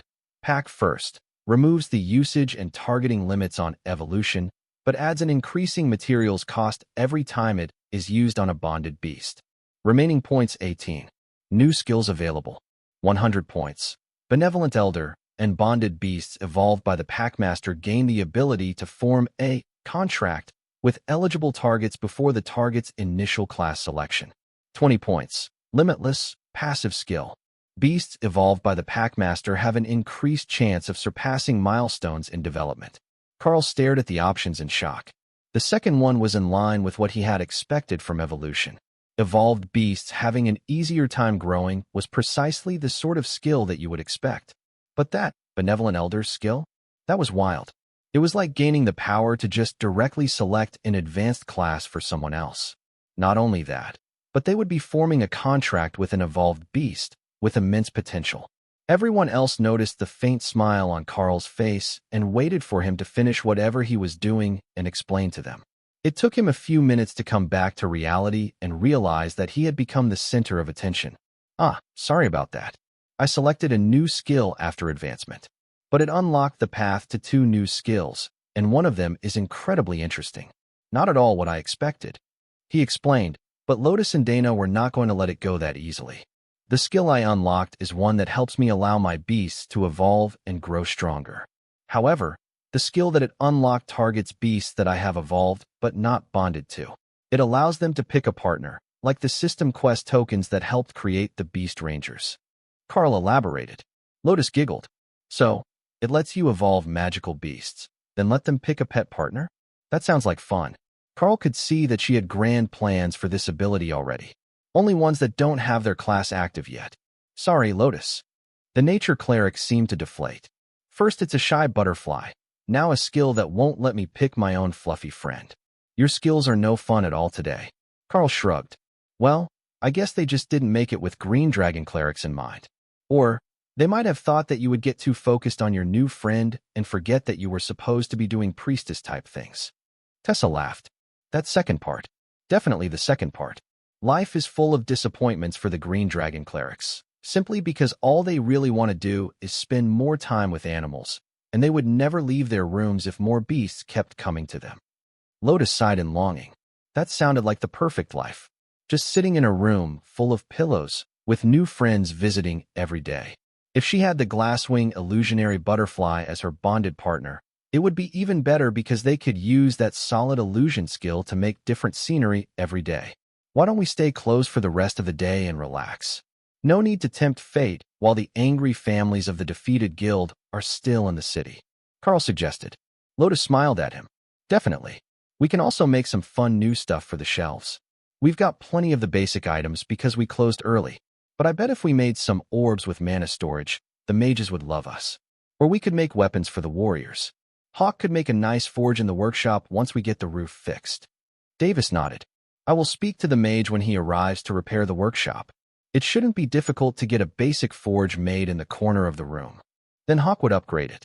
It would also give them a place to get rid of the trash items from the dungeon, which were mostly commander and royal rank, but contained very little innate magic. The materials should still be good for crafting other items, though. Unfortunately, that meant hiring another employee if anyone was still willing to come work for them. They didn't have a blacksmith among the team. It would have to be a fairly powerful one as well. The base stock of the weapon relied upon the rank of the artisan creating it. Davis nodded. If that is the case, I will return to my home. Mother will surely be happy to have me around for a bit more of the day than usual. Karl patted him on the shoulder. Take good care of her. Family is important. And if you know of a royal or monarch-ranked blacksmith in need of work, send them our way tomorrow. We will start gathering materials for them and cut them a good deal on the profit sharing. The fallen angel bowed slightly, a motion that always caused his wings to spread, and then headed out into the streets under the watchful eyes of the city guard. They had seen enough trouble for one day. They didn't want any more. Plus, who knew what sorts of dangerous weapons an employee of a magical items shop might be carrying? The butterflies seemed to be all in on the idea of a relaxation day. Karl realized when everyone sat down for an early meal, so the kitchen staff could clean up and call it a day. It was enthusiastically showing him images of scenes from a book that Remy was reading, played by actors on a stage. The book was wildly inappropriate for public consumption, but there should have been a number of proper plays and storybooks in the collection that could replace Remy's beloved romance novels. However, in a city full of demons, there might actually be a market for such scandalous performances. If they were traveling in the future, Little Butterfly could put on a very convincing minstrel show for them, telling folk tales and acting as a bard to retell recent events in a fanciful way. Karl could feel the butterfly considering that. Then the scene in its space changed, and the romance was replaced with a flamboyant rendition of the battle at the South Docks, near where it had been washed up on the beach. Yes, that would work perfectly, Karl agreed. The realism level was incredible. So, with the assistance of the butterfly, a new evening hobby was born. In the theater of the illusionary city, just below the window of the library tower, everyone gathered to watch a live-action play, based on one of the many books that had been brought into the illusionary space. The butterfly turned out to be just as voracious of a reader as Remy was, but it had a distinct advantage. It was aware of what happened in its illusion, so when it made an illusionary clone of a person, it could have that illusion read various books to prepare for the evening show, or even just teach the butterfly a bit more about the world in general. The lead actor of the show looked out at the crowd and bowed. For tonight's presentation, we have a classic saga, Hans and Greta. The man's deep voice boomed through the space, and Karl had to do his best not to laugh. He had noticed that book earlier, when the workers were bringing it in, and it was most definitely a children's storybook, complete with pictures. Perhaps that was why the butterfly chose it first, because it had an idea what the cast should look like. The backdrop of the auditorium changed to a dark and misty forest, where two young demon children were being led along a path by their parents. The couple ditched the kids in the woods, then went home to a swingers party, and Karl began to suspect that the butterfly's mind had been corrupted by age-inappropriate reading material. But Remy disagreed. She had already read this one, and the demonic version of children's tales were much different than human children's stories. The children were discovered by a benevolent witch with a grudge against their parents, who trained them to be assassins and take vengeance on the couple who abandoned them. Parents who were brutally murdered at the end of the show. The moral seemed to be to guide your children well, or someone else will raise them to their own ends. The demons in the room were all cheering as the final scene of Greta throwing her parents' corpses into a pool of magical magma ended, and the actors came out to take a bow. That was absolutely incredible. I've never seen a show that good before. How does this place do that? One of the cooks asked, and Karl realized that he didn't know any of their names. They were 1, 2, and 3. That couldn't be right. Do you mind if I ask about your names? Karl replied curiously. The head chef, conveniently named 1, sighed and shrugged. We were sold by our parents to the owner of the Abalone Casino as children to pay off a debt. The owner renamed us, and when the system granted us classes, they stuck. At Ascended, we petitioned the city to have the debt discharged, and the city governor agreed that we had paid long enough. But the names won't change, no matter how we try to give each other nicknames. The demon known as 2 smoothed the white hair between her curled horns. It's convenient sometimes, though. People think that it's a disguise skill, and nobody wants to anger a potential assassin. Karl smiled as he remembered that when his system was only partially activated, when he disabled the display, it would turn off the visibility of his name to others as well.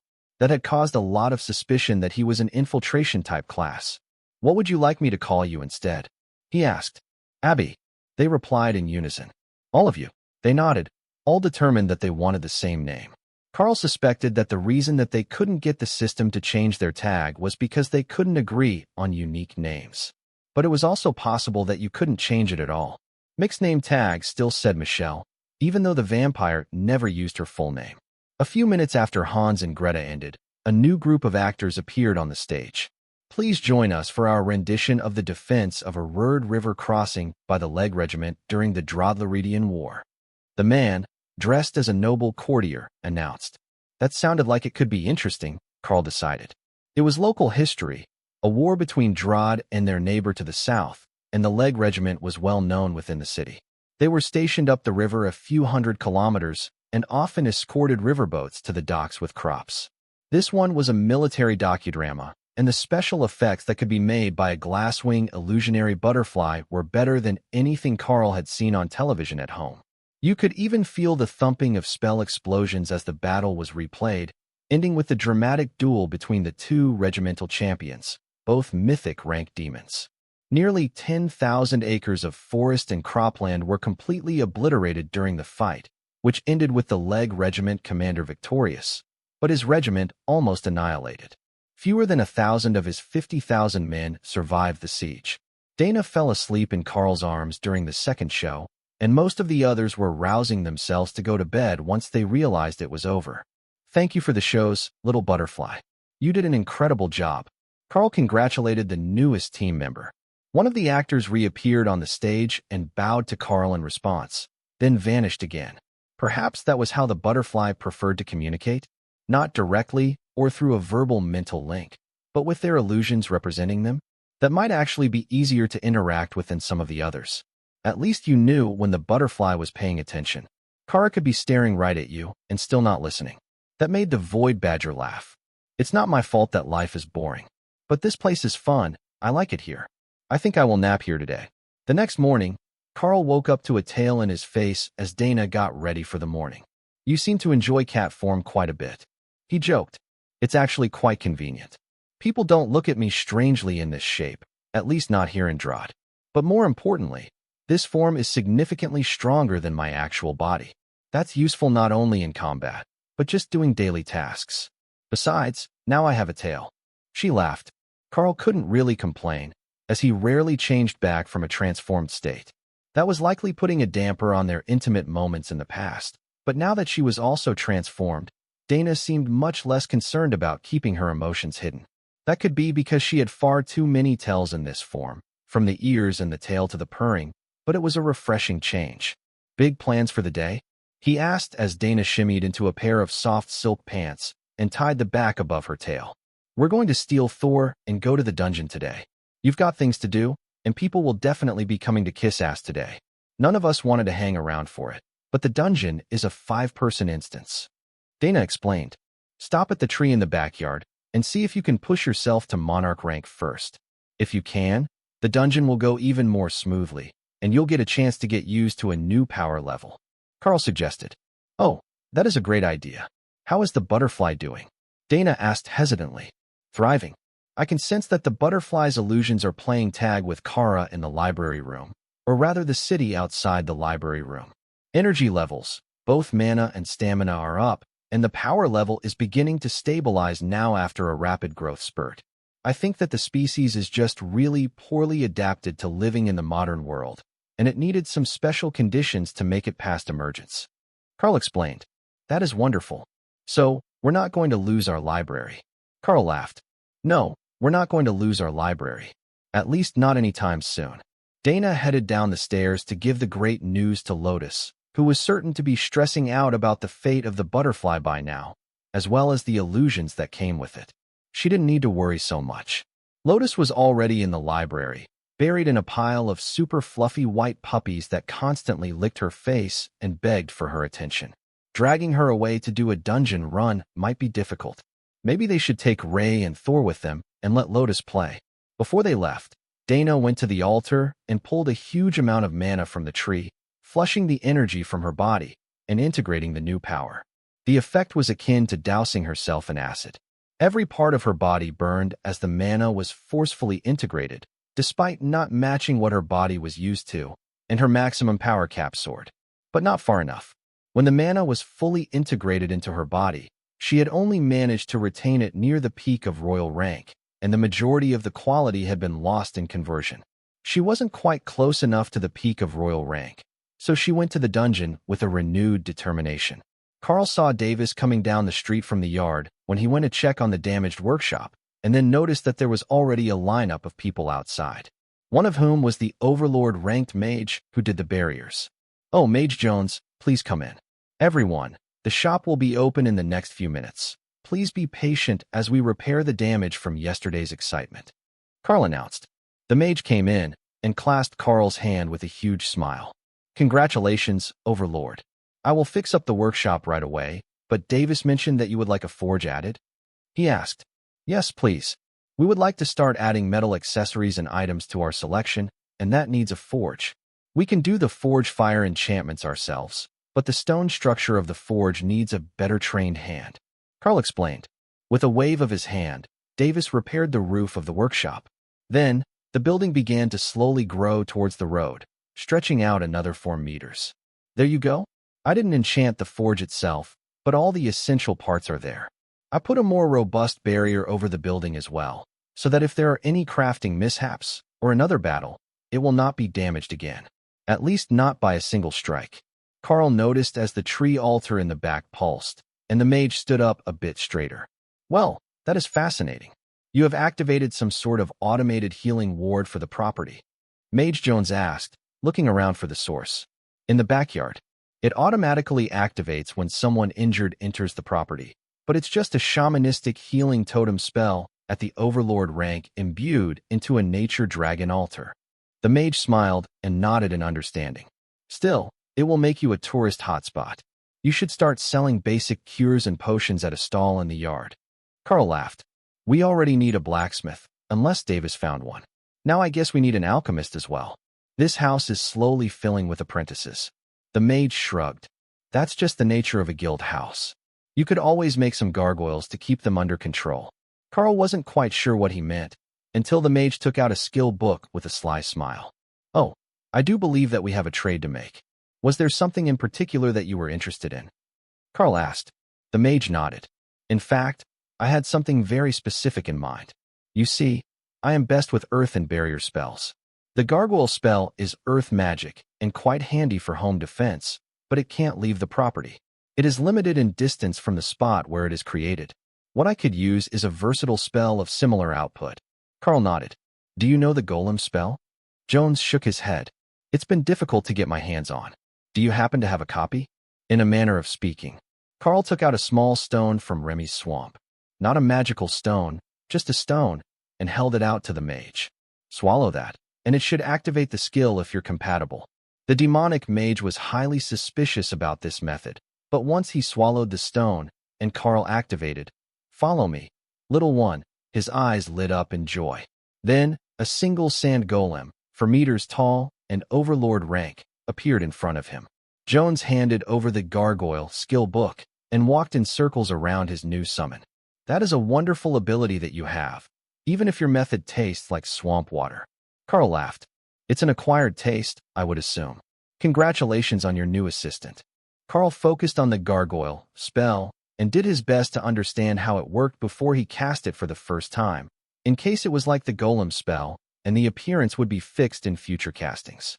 What he found was that you had to target a specific spot to form the gargoyle on, and it would appear as a statue in that position until activated. Karl decided that the obvious choice would be 2 either on the wall by the gate or near the stairs to the porch, and 4 smaller ones on the corners of the roof. That was where the Golden Dragon Nation's buildings often had gargoyles, though those were just decorative, and the ones on the roof were primarily water outlets. Karl focused and realized that he could actually make many more of them than just those few. So, he put them at all 4 corners of the property as well, standing on the wall. 10 gargoyles should be enough to handle most problems that the property might face, and they could see everything with their placement. With the placement decided, Karl focused on creating the statues, using the images of gargoyles that he had seen on buildings before as a reference, but making them as lifelike as possible, so they wouldn't be hampered by poor design if they should activate. Tiger bodies, feathered wings, long front claws, and a furry head with a draconic muzzle. Karl formed them with an immense surge of power that nearly dropped him to his knees and drained a significant amount of mana from the team, once they realized they were needed to assist. Perhaps 10 was too many to create all at once. Mage Jones gasped, and Karl straightened his back before opening his eyes again. That is, did you make them actual gargoyles, as in the species? I swear that one just blinked at me. The demon muttered. Karl frowned. Was that not the point of the spell? To make gargoyles to protect the property? Mage Jones stared at Karl in mutual confusion. Then Karl noticed that the statue at the gate had just lost interest in them and looked away to supervise the road. So, they weren't statues, they were stone golems of a sort. It is supposed to make stone statues that fill the purpose of property guardians. It's only called the gargoyle spell because that is what the actual species lives to do. The mage finally explained. I think they're quite handsome, though.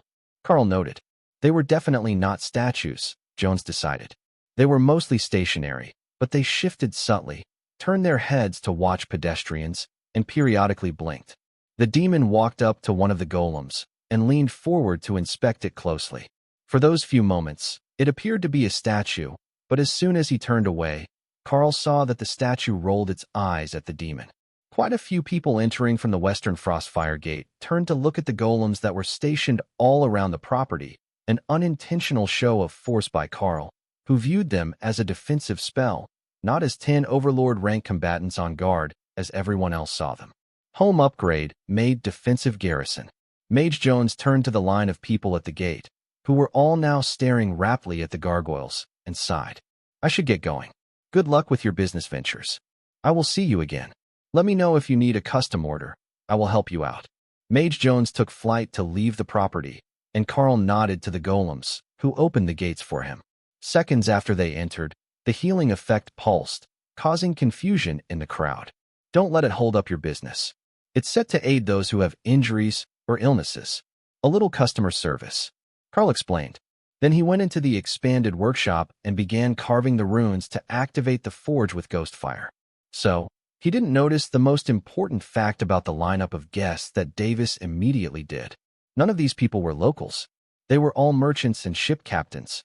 The word had spread about this shop full of treasures, and even in the Dragon Isles, where magic was at its strongest, there were precious few sources of royal and monarch rank magical items.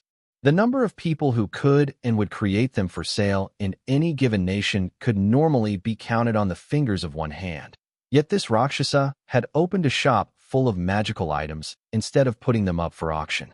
Which begged the question, what was he holding in reserve for after his workmanship had a better reputation? Most of these people didn't know that he had been a monarch yesterday, only that he had been selling royal and monarch-ranked items. The facts about the shopkeeper were vague, except for the fact that he was a war champion with a golden-trimmed tabard and the power to wipe out an enemy guild in minutes. Karl was putting the finishing touches on the new forge when he felt eyes on his back. Not hostile, just curious and intent on him. How can I help? The crafters are working inside today, so there is nobody here to take requests unless you need me directly. Karl asked. The slender demon with flaming hair gestured at the forge. The forge fire is pretty. His voice was soft, enraptured by the blue flames. In his space, Hawk was just as fascinated by the demon as it was by the forge. This was the first creature he had met that was also on fire. And it was an overlord. Overlord rank fire was on par with Hawk's in some ways, though ghost fire was a grade above regular flames. I don't suppose that you're looking for work, are you? We are in need of a smith for magical metal items. Karl asked. To work this forge? The demon asked. Karl nodded, and it smiled. I think that we could work something out. I wasn't intending to stay here and work. I was going to go inland to the volcanic mountains. But this forge, I like it. Karl looked at the demon's name tag. Ashbringer, Grandmaster Elemental Smith, Fire Element. Karl smiled, and Hawk cheered. This one was just right. If you want to work here, we can offer you half the profit on all items you make that I upgrade and 80% on what you make, with the house taking the other 20% for operations. Karl offered. What is it that you do that you think you could upgrade a Grandmaster's weapons? The demon asked, slightly offended. I am a runemaster. Karl replied simply. The demon looked at the carvings on the wall around the forge, and understanding turned its expression to a smile. So, you can do that to weapons? That is a powerful skill. Not just that. I can add skills to the item, stat buffs, and even mana storage. Karl elaborated. Do you have materials? Ashbringer asked. My team is in the dungeon now, collecting as much as they can to smelt for raw materials. That was good enough for Ashbringer, who gestured to the forge. May I test it first? Karl nodded. Go ahead. Let me know if you need anything, and I will have it added to the workstation. But the smith simply began taking out items from its inventory and set up a workstation complete with tables, benches, and a leather-padded stool. Karl stepped back and let him work as the demon put a chunk of glowing green metal in the forge and whistled happily as he activated the runes to bring up the heat. It took seconds before the metal bar was turning red with heat, and the smith brought it out to hammer it into shape on his own anvil, ignoring the one that had been made along with the forge. The magic of the demonic Grandmaster seemed to make the blade shape itself, smoothly turning into a sailor's cutlass in a matter of minutes. Then Ashbringer held it up to Karl. Let me see what you can do, and then I will decide if this is a worthy partnership. Karl nodded and etched runes for increased skill damage, sharpness, lethal poison, and flaming body to the weapon, then brought them all the way to the Overlord rank, where they turned ghostly blue against the rapidly cooling green metal. That was different. When he had done it to the tree, it had turned the runes bright green. Could it be a difference in element that was making them change? Or perhaps the nature of the shrine would only accept green runes. The effect was almost like ghost fire leaking from inside the blade, though Karl hadn't used the ghost fire skill. Ashbringer cast Appraisal on the blade and stared at it in silence for a moment. Blade of Searing Agony adds 35% skill damage, ignores 45% of target armor value, deals 20% weapon damage as poison damage per second until cured, adds 200% of skill damage as fire damage. Applies Agony effect to target. 200% of skill damage was significantly more than the poison damage, but the combination of being poisoned and in agony would reduce the enemy's ability to fight back. That is a thing of beauty, Ashbringer whispered, while staring at the blade like a lover. I am glad that you like it. I don't think we would sell something like that in the shop. Custom order or auction only. But we do sell royal and some monarch-ranked items directly. Karl explained. Ashbringer winked at Karl. Never sell an item that you can't counter. Wise plan. Besides, every crafter knows that selling masterpieces is idiocy. You only make enough of them for yourself and those with life bonds to you. Did you want to keep working or meet the rest of the crafting team? It's just the shopkeepers and a pair of sculptors here right now. My travel companions are at the dungeon. The sword was reluctantly put in the demon's inventory, and Karl led him in to face the chaos. Only, the chaos he found was much worse than expected. The gargoyles from the front door were inside, glaring at the customers. The customers were arguing with each other over prices at rates far higher than posted, and Mick was hiding behind Davis, who looked lost as he shouted at the customers to calm down, or he would kick them all out. The entrance of two more overlords calmed the crowd, especially as one was the rumored shopkeeper. Sir, might you have any more stock? The appraiser has told us there are only 50 pieces in inventory. One of the merchants pleaded. Karl blinked slowly. 50 pieces? There should be hundreds. Davis sent a system message. I sold all the commander rank stock and a good portion of the royal rank stock in bulk before I realized that they were all looking to buy it for export. Now, we have a supply shortage. Karl sighed. There is a bit more upstairs. In fairness, what is on the shelves will be first come, first served. Then I will split the remainder between you evenly, so nobody has to leave empty-handed. Ashbringer nodded in satisfaction. He liked how this man did business. One wealthy merchant was gloating, as he was the next in line when the gate opened, and he didn't even bat an eye when Davis rang up the sales total to a whopping 84,000 gold pieces. He bought everything that was left. Not a single ring was left for the others when he exited the shop. Karl led their new smith upstairs to see what the others had made so far. We've got 30 of the monarch rank rings ready for runes, with simple carvings. Then Winnie has got 100 more commander rank rings made and inscribed. Who might this gentleman be? Loros asked. This is Ashbringer, potentially our new smith, should he decide to join the team. They all shook hands, and Ashbringer sat down to admire the handiwork of the two sculptors. This is beautiful. Obsession demons really do have the advantage when it comes to artistry. I am half fire elemental and half wrath demon. A grandmaster smith, but such artistry is beyond my expertise. Loros shrugged. If you make the base items, we will happily carve them. But if you're making mostly weapons, they don't need all the pretty, just the functional runes. I am still behind, as you can't make runic items above your own rank. But my sculpting skills are top-notch. Karl sat down and quickly inscribed dozens of different abilities onto the monarch rank rings, which was a much easier task now that the quality of his mana flow had changed. Rings weren't their only offerings for the remaining shoppers. Remy had 2 massive cauldrons of potions going, and was stirring both at the same time with her lower pair of arms, while chopping and measuring ingredients with her upper arms. It was quite the sight, and the Naga Queen was utterly focused on her work. She finished the vats just as Karl finished the rings, and began pouring them into small vials, instead of full-sized potion bottles. Minor healing and recovery potions. They have a quarter the effect, but take a tenth the volume. Ah, that made sense. With time and volume limited, she was making as many as possible to use up the small mountain of bottles that she had made with Hawk's help. As she finished, she loaded them into crates, then came out to carry them downstairs. Let's watch the chaos from the stairwell. Ashbringer whispered. then ushered the two sculptors forward. This should be fun.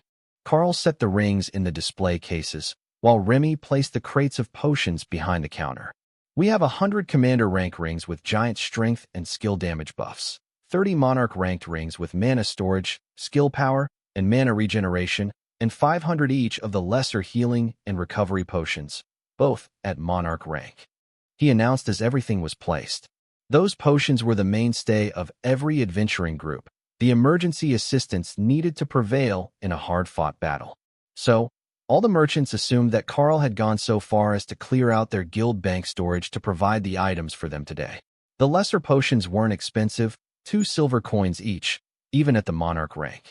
But that was still 200 more gold, and a sense of satisfaction for the merchants who would get a whole box full of potion vials. The ingredients also all grew in Remy's swamp at a rapid rate, so she could do this every day and not run out of them. It would just keep the weeds down. There were still some arguments, but after a bit of back and forth, the deal was struck and the items split between the 10 merchants in the shop who didn't back down from the threats of their peers. A few more were still present, but had decided it was best not to compete today and let the others have the win. They could try again next trip. As they left, the gargoyles informed Karl that they were putting on a show of being sad and defeated so that anyone watching along the road would know that they weren't the ones who had gotten the valuable loot. It was a cunning plan. Leave, put on a show, but also let the spies who might be gathering intelligence to sell to pirate groups know that the others would have something good on board their ship this trip. That would keep them away from the ships of the unsuccessful merchants, who would still have an entire boatload of goods from other shops aboard to sell. As the last of the customers left, Davis went out and placed a closed for restock sign on the gate, but only closed one side, in case someone with a custom order or other request wanted to enter. Who is the other overlord that I sense? Ashbringer asked curiously. Oh, my class is Beastmaster. I have a number of bonded magical beasts. One of them created a magical library area with an illusion domain spell. That's the other overlord. Then there is a monarch-ranked void badger around here somewhere, plus a divine thunder Sero and a bloodbath spider with the dungeon team. Plus Hawk, the Ghostfire Thunderbird, who is currently on the roof. There is one other non-beast member of the group upstairs in the library. Would you like to meet her? Karl replied. The demonic smith smiled and nodded, then followed Karl up to the 3rd floor. Lotus was in the middle of the room, buried in puppies created by the butterfly's illusions. She didn't even look up until Ashbringer began to laugh. A green dragon cleric? Oh, this will be a fun place. Hello, High Priestess. He greeted Lotus. Hello, strange man with his head on fire. Would you like to have a seat? There are puppies. Ashbringer sat on a cushion, and a few of the fluffy creatures climbed onto his legs. His joy was immense, but he looked somewhat shocked. So this is what it's like. Real ones are terrified of me, because of the fire. It never got better, even now that I'm no longer a child who can't control his flames, and these pups are not afraid at all.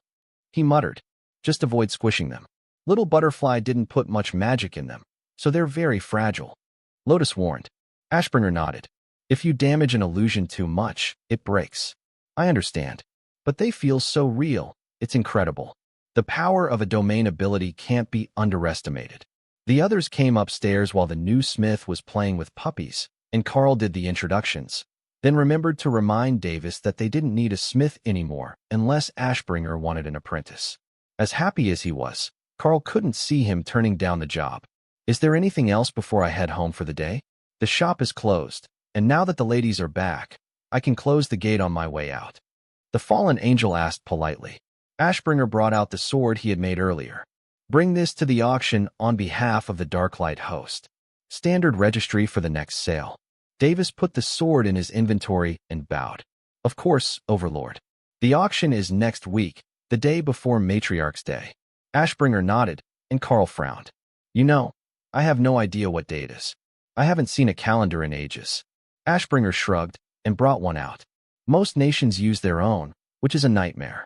I don't have a local calendar either, but I have a dragon calendar, which the priestesses should know. He had been marking off days, and Karl rapidly flipped through the pages when he realized what one they were on. Every single one of us missed our birthdays. He realized. Tessa looked at the current date on the calendar and nodded. You're right. We got so caught up in other stuff that we forgot. However, I'm not claiming that one. so it doesn't count. Loros giggled. You know, you don't actually avoid getting older if you just pretend your birthday never happened. But it's a big one. I've just turned 20. Tessa explained, which made Ashbringer laugh. I remember my 100th birthday. I didn't want to acknowledge it at all. I was still a young demon. How could I be more than a century old? Now, I only feel young when I am near the forge. But at least I still look the part. He joked. Lotus nodded. That is true. You don't look any older than I am. Ashbringer frowned at the comment. Aren't you like 12? Hey, I'm 19. I'm just short, with a baby face. The demon shrugged. I'm bad with dragonkin ages. I thought that you were at least a few years younger than the cat demons. Karl smiled. I should likely warn you, now that you're one of us. These forms are a transformation spell, not our actual appearance. Ashbringer looked intrigued. So both Karl and Dana changed forms, while Ophelia chose to remain as a were-bear. The bear was her, and she was the bear. The human form had become secondary in her mind. When it was a permanent passive activation, what was the difference? Ashbringer nodded when he saw Dana's form, then looked confused as he sniffed at Karl. You look mostly human, I think, but you don't smell like one. Not at all. I have a special constitution.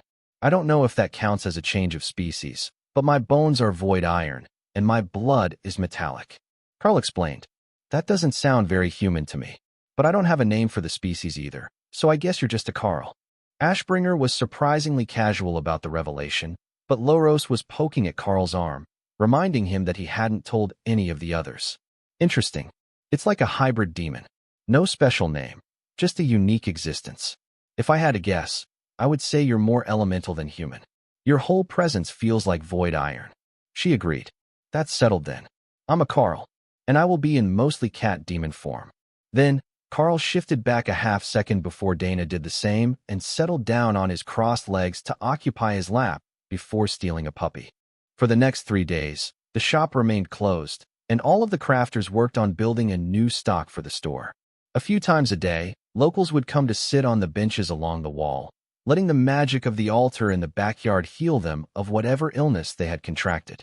As the shop was closed, it would be rude for them to simply walk around the back of the house to find the source of the magic, but it was commonly known that if you were unwell and went to sit in the yard, you would be healed. On the second afternoon, Lotus went to the market square in the redwood sprawl and spent the afternoon as a healing tree, while Tessa cooked a free meal for the needy, and a group of city guards watched over them. The guards had learned that anywhere in the Darklight host property was just as good for the healing effect. So, if they stepped inside the gate and out of sight during the lunch break of their shift, it would eliminate all the sore and stiff muscles that they had accumulated. Soon, the guard commanders would stop them from doing it while on duty. But for now, they could at least get a refreshing break while they were stationed at the gate. Lotus had even grown a picnic bench out of wood for them to sit at, right in the corner by the gate, where their boss wouldn't be able to see them, but they would only be 2 steps from their station.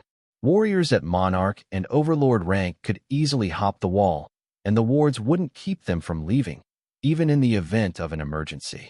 Each day, Dana, Tessa, and Ophelia went to the dungeon with Ray and Thor, bringing back loot for the smithy. On the 4th morning, the ache in Dana's body had subsided enough that she was willing to try the altar again. She could feel the restrained pressure of having hit the bottleneck now, a different sensation than the feeling of being at the peak, which she had mistaken for it before. The Overlord rank mana from the altar flooded her body, pushing the royal rank energy out, the same as last time. But this time, when she began trying to integrate it with her body, she felt something change. A subtle shift that made it easier to integrate the energy, and the relief that came with not needing to reduce the density and quality nearly as much as she had to the first time. Her rank broke through to Monarch, and her mana capacity soared, refilled and refreshed by the healing magic emitted by the totem, even as she depleted its stored mana. Tessa pulled her into a hug, and Thor gave her an envious look. He still couldn't feel the bottleneck to the Overlord rank, but he was hoping to get ahead again and be the first of his siblings to advance. Well, the second. But little Butterfly didn't count. The Butterfly started at Overlord. That change had immensely improved the quality of life in the spaces, with the higher quality of mana, which was even recharging Thor's pond. Previously, The holy stones were of too low quality to do more than just make the water comfortable. But now, they were actively glowing with holy power again, and the golden stones were beginning to turn to a pure white. Thor liked the color change. It contrasted well with his scales. Sister Remy was getting incredibly close to advancing, with her alchemy work improving her mana quality faster than even escorting the herd through the dungeon improved Thor's own power. It was possible that she might be the next one to advance, but Sister Ray hid her power as easily as she hid her body, so it might not be so easy. The only one he was sure about was Kara, who spent most of her days playing in the illusionary city. She was still growing larger, but her power wasn't growing as fast as the others. Karl wasn't too concerned. Soon enough, they would either hit the bottleneck or be forced to advance. Simply being on the Dragon Isles was increasing the mana density of his spaces at a rapid rate, and now that both Karl and the butterfly were overlords, the quality change was immense.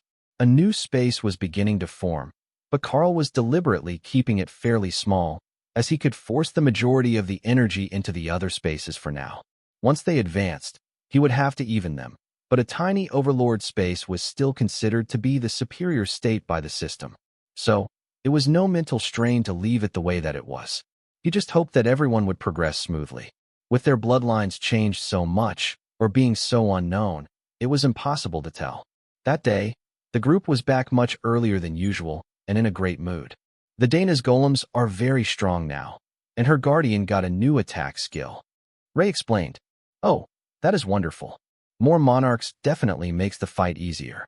Ray piled the trash loot in the corner of the forge, where Ashbringer was working with Karl's guardian. The guardian was smelting all the common grade magical items into blocks of metal alloy, while the demon was using his magic to make an ever-growing pile of identical blades from them. He made 3 styles: short sword, broadsword, and cutlass. Then, when he took a break, he brought them all up to the 2nd floor, where someone would upgrade them. Usually, it was Karl, but the alloy was only good to the royal rank, so upgrading them to the commander rank to sell in bulk to the trade caravans was a viable option as well. So far, they had nearly 200 such weapons made by Wendy, along with a huge pile of rings, bracelets, and wooden earrings. Loros worked mostly with the mana jade for Karl to upgrade, but her stock was running low, and the material wasn't always available in town, as it was imported. Karl's writing speed had immensely increased since he started doing runecrafting. Unfortunately, not in common, but he could scribe a runic power passage on both sides of a sword in under 15 seconds now. As the weapons were stopping 2 full ranks below him, he didn't even need to put effort in to complete them. But the shining silver mixed alloy with the glowing purple runes would quickly become a trademark of their shop, especially with Ashbringer putting the Darklight Host mismatched wings symbol, one demonic and one feathered, on the root of each blade. "I think that we've got enough of the bulk merchandise. I am going to switch to higher grade alloys," the demon suddenly announced. "All right, I am fine with that. Do you need me to send someone to get you more, or?" Karl asked. Ashbringer shook his head. "The various alloys of the uncommon and rare items that were discarded are good enough for my work. But you should make a full set of accessories for everyone, including the staff. It would impress the customers." Karl looked at the monarch ranked mana jade and nodded. "I can do that. It will only take a few minutes to tailor an existing themed set to everyone's skills. Is there anything in particular you would like?" Ashbringer considered it for a few seconds. "Skill power and strength should be good enough for most of them, but if you can add agility to the larger pieces, that would help my speed." Karl made an approving gesture, then looked at the items that had been created. There was a thick golden chain that the smith had made last night, and that would work out very well with a fire gem in it, inscribed with a skill. He wasn't a mage, but surely Karl could grant him an ability that he would be able to use. He had quite an affinity with the forge, so Karl decided that giving him a Ghostfire body spell, that would be perfect. That night, Karl stared at the pile of jewelry in his storage as everyone gathered for dinner. The kitchen staff set out the meals, then joined them at the table. That was Karl's cue to start his presentation. "I have made a set of jewels for everyone on the team. I would say matching, but all they have in common is their materials. Starting at the end on my left, we have all 3 abbeys. For you, I opted not to make rings, as you would have to take them off to work anyhow. Instead, I made bracelets that you can tuck under your clothes, earrings, and an amulet. All of them have skill power, reduced energy cost, and stamina regeneration on them. He passed over the bags, then moved to Mick and Davis. For the front of the house, I made 2 rings, 2 bracelets, and an amulet. I know how Davis feels about earrings. The fallen angel laughed. He always kept his hair pulled back because he hated the feeling of anything touching his ears. Similar to the others, they have skill power and reduced energy cost, but they also have increased strength on them, which will help you both while moving goods at work and if you are attacked. You're both capable enough of defending yourselves. Then, Loros and Wendy. This set is identical to the set for the kitchen staff. I know that you like to work far too many hours a day, so the stamina regeneration in place of strength seemed like the best option.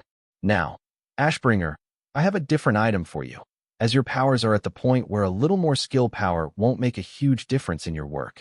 So, I have made you similar rings with this necklace. The fire elemental gem is inscribed with the ghost fire body skill. The big demon actually teared up a little as he took the bag and put the necklace on. His hair went from red to blue flames, and his eyes flickered to a striking azure, the color of tropical seas.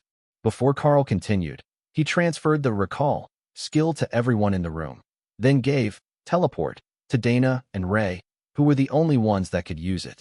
For the ladies, we have more practical items. Lotus, all of your items have lowered energy cost, increased healing, and increased agility with mana storage. I heard how you keep trying to catch the wild Nikomata in town and failing. Lotus giggled as she took the bag and winked at him. I will catch one soon. Ophelia, I have put skill damage, strength, and life on hit on all of these items for you. And you have no idea how hard it was to get life on hit to work on a ring. The berserker chuckled and put on the items, which vanished under the fur of her werebear form. Apparently, the transformation hit equipped accessories, so they weren't damaged. Tessa, I thought about going with a layout similar to Lotus, but instead of increased healing, I went with increased skill power. Not as effective as a targeted buff, but more versatile, like the assistance of a red dragon cleric. Tessa equipped the white and red items proudly, while Dana waited impatiently. For Dana, I chose reduced energy cost, increased skill damage, increased skill power, and mana storage, but I made a special amulet. Karl passed it over, and Dana laughed as she realized that someone had carved her cat form in mage robes on the large, flat wind stone. The necklace didn't have any skill buffs at all on it, but what it did have was an immense amount of mana storage and regeneration.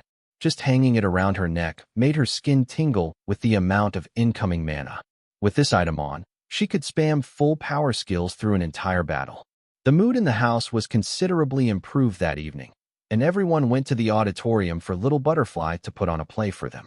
Kara and the Butterfly had been carefully picking out the next show options over the last few days. They had settled on a grand comedy, Beasts of the Dragon Isles, by High Priest Gregory Stormchaser. Ashbringer looked over at Karl as everyone arranged their cushions for the show. Is there a reason that we're watching an illusionary nature documentary? He whispered. It is 1,200 pages and fully illustrated. Plus, I think that guy got attacked by nearly every known species. I swear, he has the worst luck I've ever seen on a nature cleric. They only played the first 2 hours before everyone was ready to head to bed, but Karl could sense the Butterfly's satisfaction. That show was fun to put on. It still didn't talk at all, except through its illusions, and Karl couldn't sense clear thoughts from it. At least not in the conventional sense. It was almost like the Butterfly was always asleep, and the illusionary world was its dream reality. Much different from the other beasts, but Karl had realized that there was potential to the illusionary domain, spell beyond making a hidden city for them to relax in. He could use it to make solid illusionary tools, mock up dress plans for Ray, or even just create a mannequin for her to work with that was identical to the real person. But their peaceful days ended rapidly the next morning when Karl had the gargoyles open the gates and change the sign to open.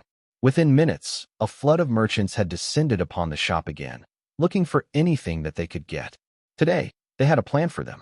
Bulk sales of royal and monarch rank items other than weapons will be limited today, unless you have made prior arrangements. No more than 5 per customer. However, we have a large selection of commander rank jewelry available. Plus, we have a large assortment of potions, medicinal products, and the next auction will have a few of our ranking items available. Davis announced. Isn't that tomorrow? One of the merchant vessel captains asked. Indeed it is. You will know our pieces when you see them. Davis agreed. Now, who would like a selection of royal rank blades?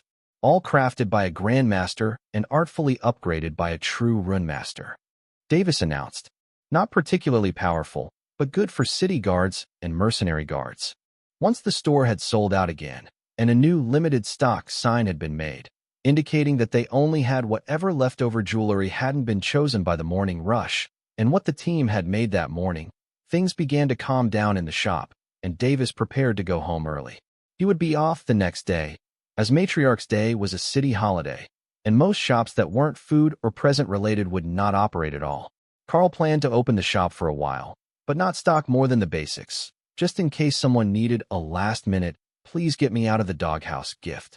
From what Karl understood, the day was mostly an exchange of chocolates from the women to their desired men, and then a date night where they would take the lead. Mick could watch the shop for the rest of the day, as most of the items were not high-ticket items, and Davis needed to drop off the latest Overlord rank creation by Karl and Ashbringer at the auction, which started early the next morning. Remy had reserved a few boxes of potions for regular sales, and the girls had put out a dozen wooden rings for both mage and warrior types, but that was about all that was left in the shop for the rest of the day. Those were going quickly to the steady stream of regular customers from the city, especially the potions. Everyone wanted to be at their best for the holiday, so an emergency healing potion as well as a recovery potion were a great insurance measure. Just having them with you could turn a minor disaster into a touching memory.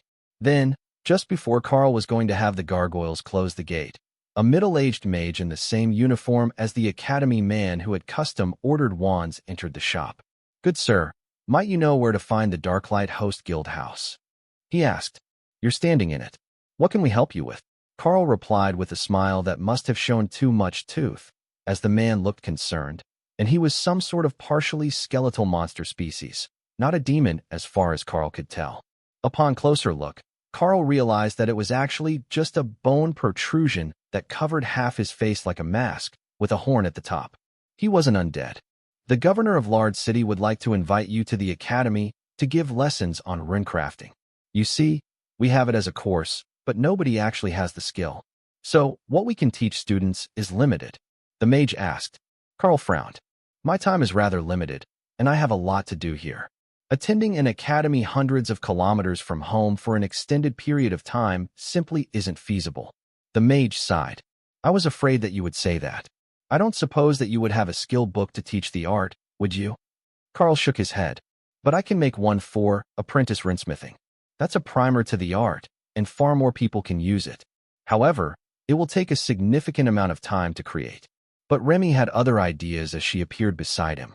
"Didn't your school year just end? Does that mean you're on a break? Why don't you send the teacher here, and we can teach them the skill, then they can teach others. Even if it's just introductory, it would be something. They would be able to at least make the items work," she offered.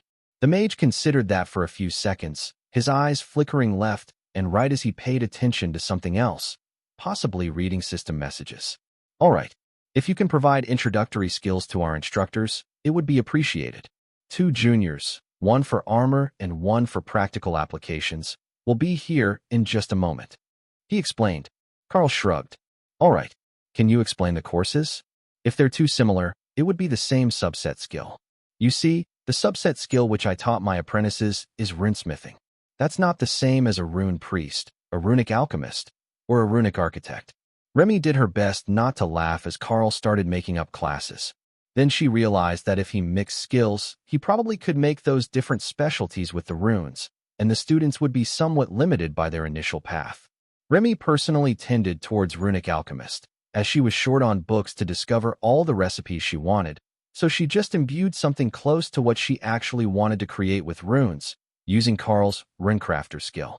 Just as the beasts could share skills that Karl was compatible with, the opposite was also true. And once he learned the pack affinity skill, it became much easier to share skills from Karl back to herself.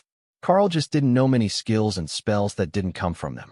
She should tell someone that Ray now knew how to teleport. That was probably important information for them to have.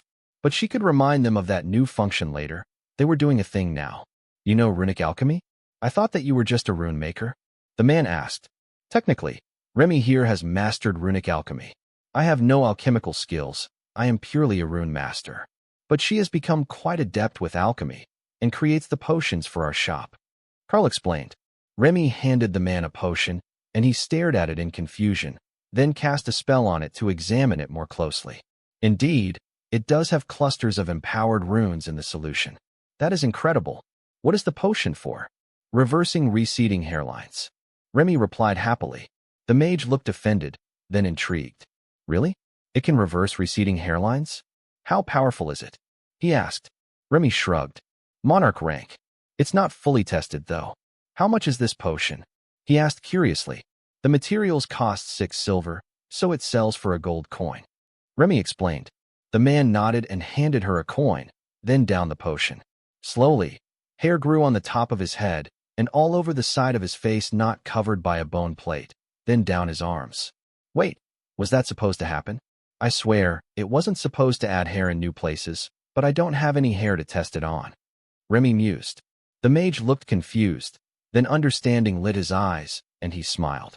He took out a small mirror and began to examine himself, lowering his hood and opening his robes to show that he was almost completely furred. That is magnificent. My species starts out completely furry, except our mask bone. But as we age, we lose it until we're completely hairless. I look like a young bone bear again. Karl would have never guessed that the man's species was called bone bear, given the hairless state that he arrived in. Remy was pleased with her work, though. Just don't do anything unethical in dating groups. The mage was still admiring his fur in the mirror when a portal opened on the street, and a small group of mages entered the courtyard with cautious glances at the gargoyles. They had tried to travel straight into the yard, but the deterrent force of the gargoyle spell had forced them to relocate, and now all of the statues were glaring at them.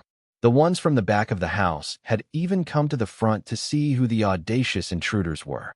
Once they were assured that these people were just rude enough to want to show up in the middle of someone's lawn, the gargoyles returned to their posts. That let the mages relax a little, but left them with profound questions about who had done the enchantments on this guild house and their level of paranoia. A dozen gargoyles for such a small property was overkill. Even the most contested of noble houses would either have 2 at the gate or 4 on the corners of the roof, so they could watch the whole perimeter. Department head, who are you? Where is Department head Nalek? One of the new arrivals asked. I am Nalek, you idiot. Look at my name with your interface. The Naga Queen here produced a new hair regrowth formula so powerful that it works even for a bone bear. But that's not the important part. The rune master here is unwilling to travel, but was willing to take teachers as apprentices for the break so that he could teach them the basics of one of the runic arts. Nalek insisted. The 4 new arrivals took down their hoods, revealing long blonde hair and extended pointy ears that could only be elven or a similar fey species. They didn't have the beauty that Karl associated with the elves, but it seemed rude to mention that, especially if they were actually another species that regularly got slandered as ugly elves. I am Moira, and this is my partner, Mash. That is Dala, and her guardian, Derek. What arts might you be able to teach? We were chosen because we don't yet have a trade skill. The self-appointed leader of the new arrivals asked. I can offer runesmithing, runic alchemy, or, if you're compatible, rune priest. Runic architecture is also an option, but more strongly attuned to dwarven construction. The 4 all gave identical disgusted looks, and Karl became quite certain they were at least part elf. Then, he realized that all his elven knowledge came from one trip to an elven village and the children's stories of the Golden Dragon Nation, which had neither elves nor dwarves living there in the modern era. So, it might just be a regional issue. Moira and Dala nodded to each other. The Moira spoke again. I will choose runesmithing, while Dala will take runic alchemy. Karl nodded. And the other 2? Mash and Derek, was it? Dala frowned. They will do what we tell them to do. Ophelia smirked, and Tessa turned away to laugh. That was quite the relationship they had. Or perhaps they had all misunderstood, and it wasn't 4 teachers, but 2 and their assistants? The phrasing of the introduction sounded like they might be married. Mash smiled at Karl and shrugged. I have been Instructor Moira's research partner for over a century now. The same is true for Derek, though he is officially Lady Dala's guardian, appointed by her family. Dala sighed and chose to elaborate. We teach in the Ladies' Academy. There are no male teachers in our faculty. Nalek is the department head in charge of runic studies, but he primarily works on the male side of the academy. Will that be an issue? Karl shook his head. Both of my existing apprentices are female, but I don't discriminate. If you're all here to learn, I will ensure that you learn. Now, I suppose that I should make an employment and non-compete contract. The 5 instructors immediately began to panic, and Nalek took out a stack of papers. Overlord, if you would not mind, we do have a standardized employment contract with us. It seemed that the cat demons had a reputation in the neighboring nations as well. Karl set the contract out on the table, and memories of doing paperwork at the mines came rushing back to him. He might not know many fancy things, but he was pretty good at reading legalese when it came to contracts. Karl read through the contract and took out a pen to strike a few clauses that were blatantly in favor of the academy, including a seemingly unlimited requirement for him to make demonstration materials for their future students. He also struck out their attempt to claim a portion of his profits after he had taken them as employees. No way was he going to pay continual royalties in perpetuity to a couple of mages who would only work for him for a month or 2. Then he struck out the requirement that he teach them the full extent of his skills. That simply wasn't going to happen. Finally, as a cheeky little addendum, he added a clause that the mine had loved to put in employment clauses, their personal non-compete clause. Should the contracted use knowledge, tools, or materials provided by the contractor to act against the contractor in the future, the contractor reserves the right to take any and all appropriate punitive or legal actions to nullify the threat to their operations or mitigate losses in profit. In practice, the mine operators used the clause to disappear troublemakers without legal repercussions.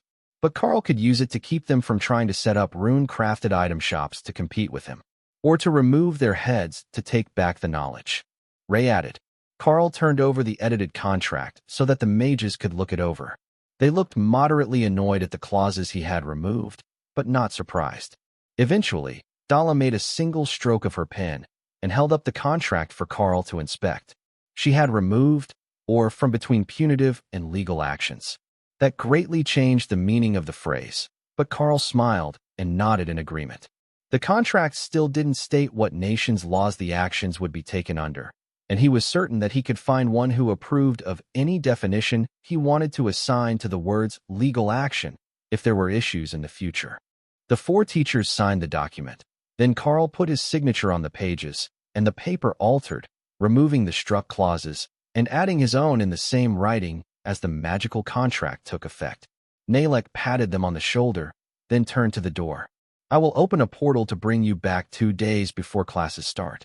Now, I will let you all get to work. Karl examined the mages, who were all monarchs. The academy really went all out this time. I will admit that you're a bit old to be proper apprentices, and you've already spent a lot of time researching your chosen subject. Or at least, I hope that you have. Karl began. Derek laughed quietly, and Dala glared at Karl. I honestly don't know how much they expect you to be able to teach me.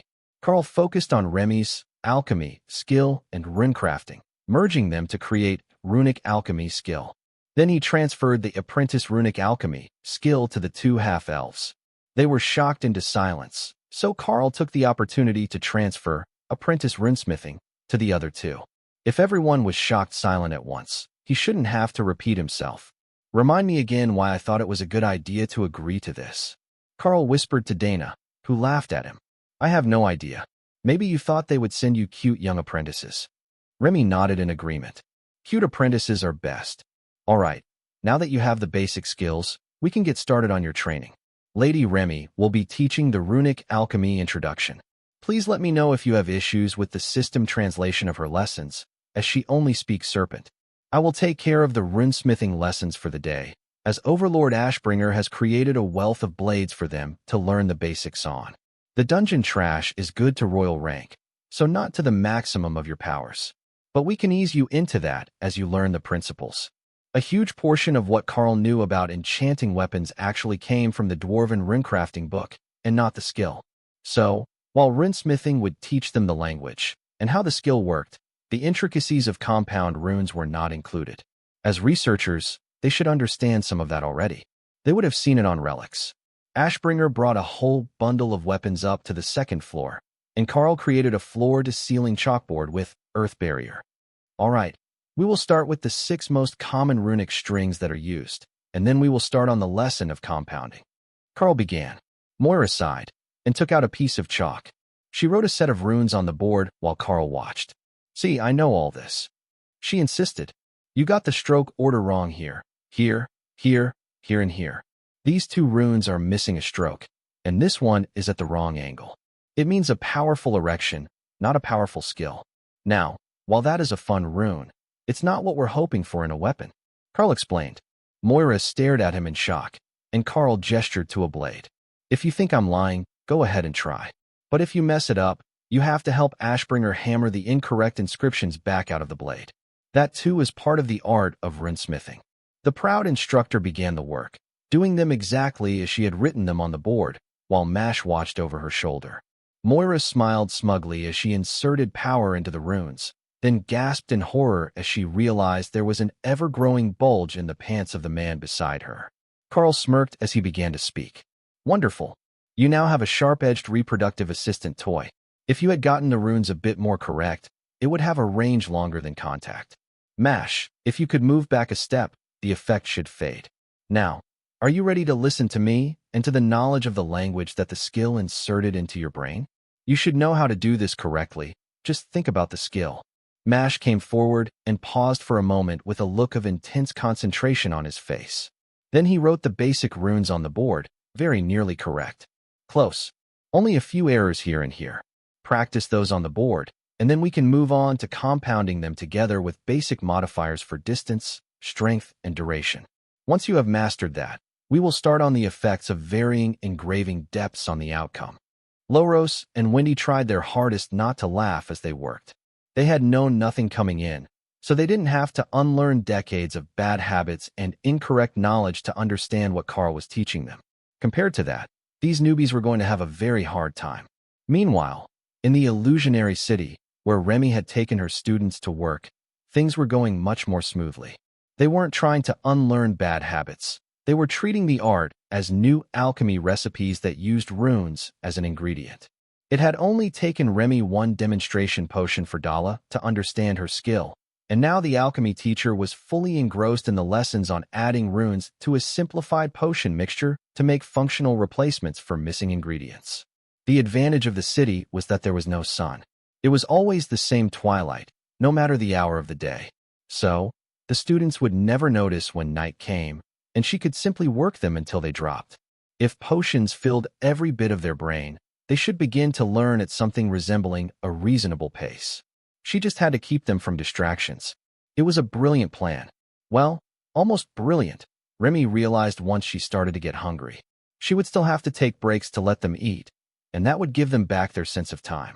While the teaching did slow down progress, Karl still had enough time to do some work before the end of the shift, and then everyone would be free to do as they liked the next day. Matriarch's Day was one of the biggest holidays in the city of Drod, and everyone slept in, knowing that the shop would be closed for the day. The teachers from Lard Academy were the first to get motivated, and started right into working on what they had learned the day before, ensuring that it was memorized, and that their previous wealth of slightly incorrect knowledge wasn't hindering their future progress. The next was Lotus, and once Lotus was up, everyone was up. Mostly because she went knocking on their doors to see who wanted to come with her to get chocolate. Dana had informed Karl that they had already chosen chocolate gifts for Matriarch's Day during their trips to the dungeon. But now that the day was upon them, the chocolates would be on sale, and the city was decorated for a festival. Give us 10 minutes. Karl called when he heard Lotus coming to his door. No, it's time to go, she complained.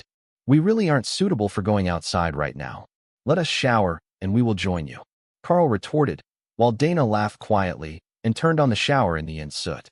Once the shower was over, they both transformed back into bestial form, and Dana picked out a powder blue hanfu dress that Ray had made, while Karl went for a black silk shirt, unbuttoned halfway down the chest the way that the casino guards had been. With white pants and pocket square to contrast with his fur, Karl thought that it looked quite stylish, until Dana took one look at it and laughed.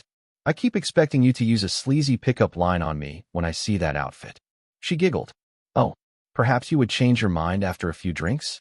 You and me, back in my bedroom.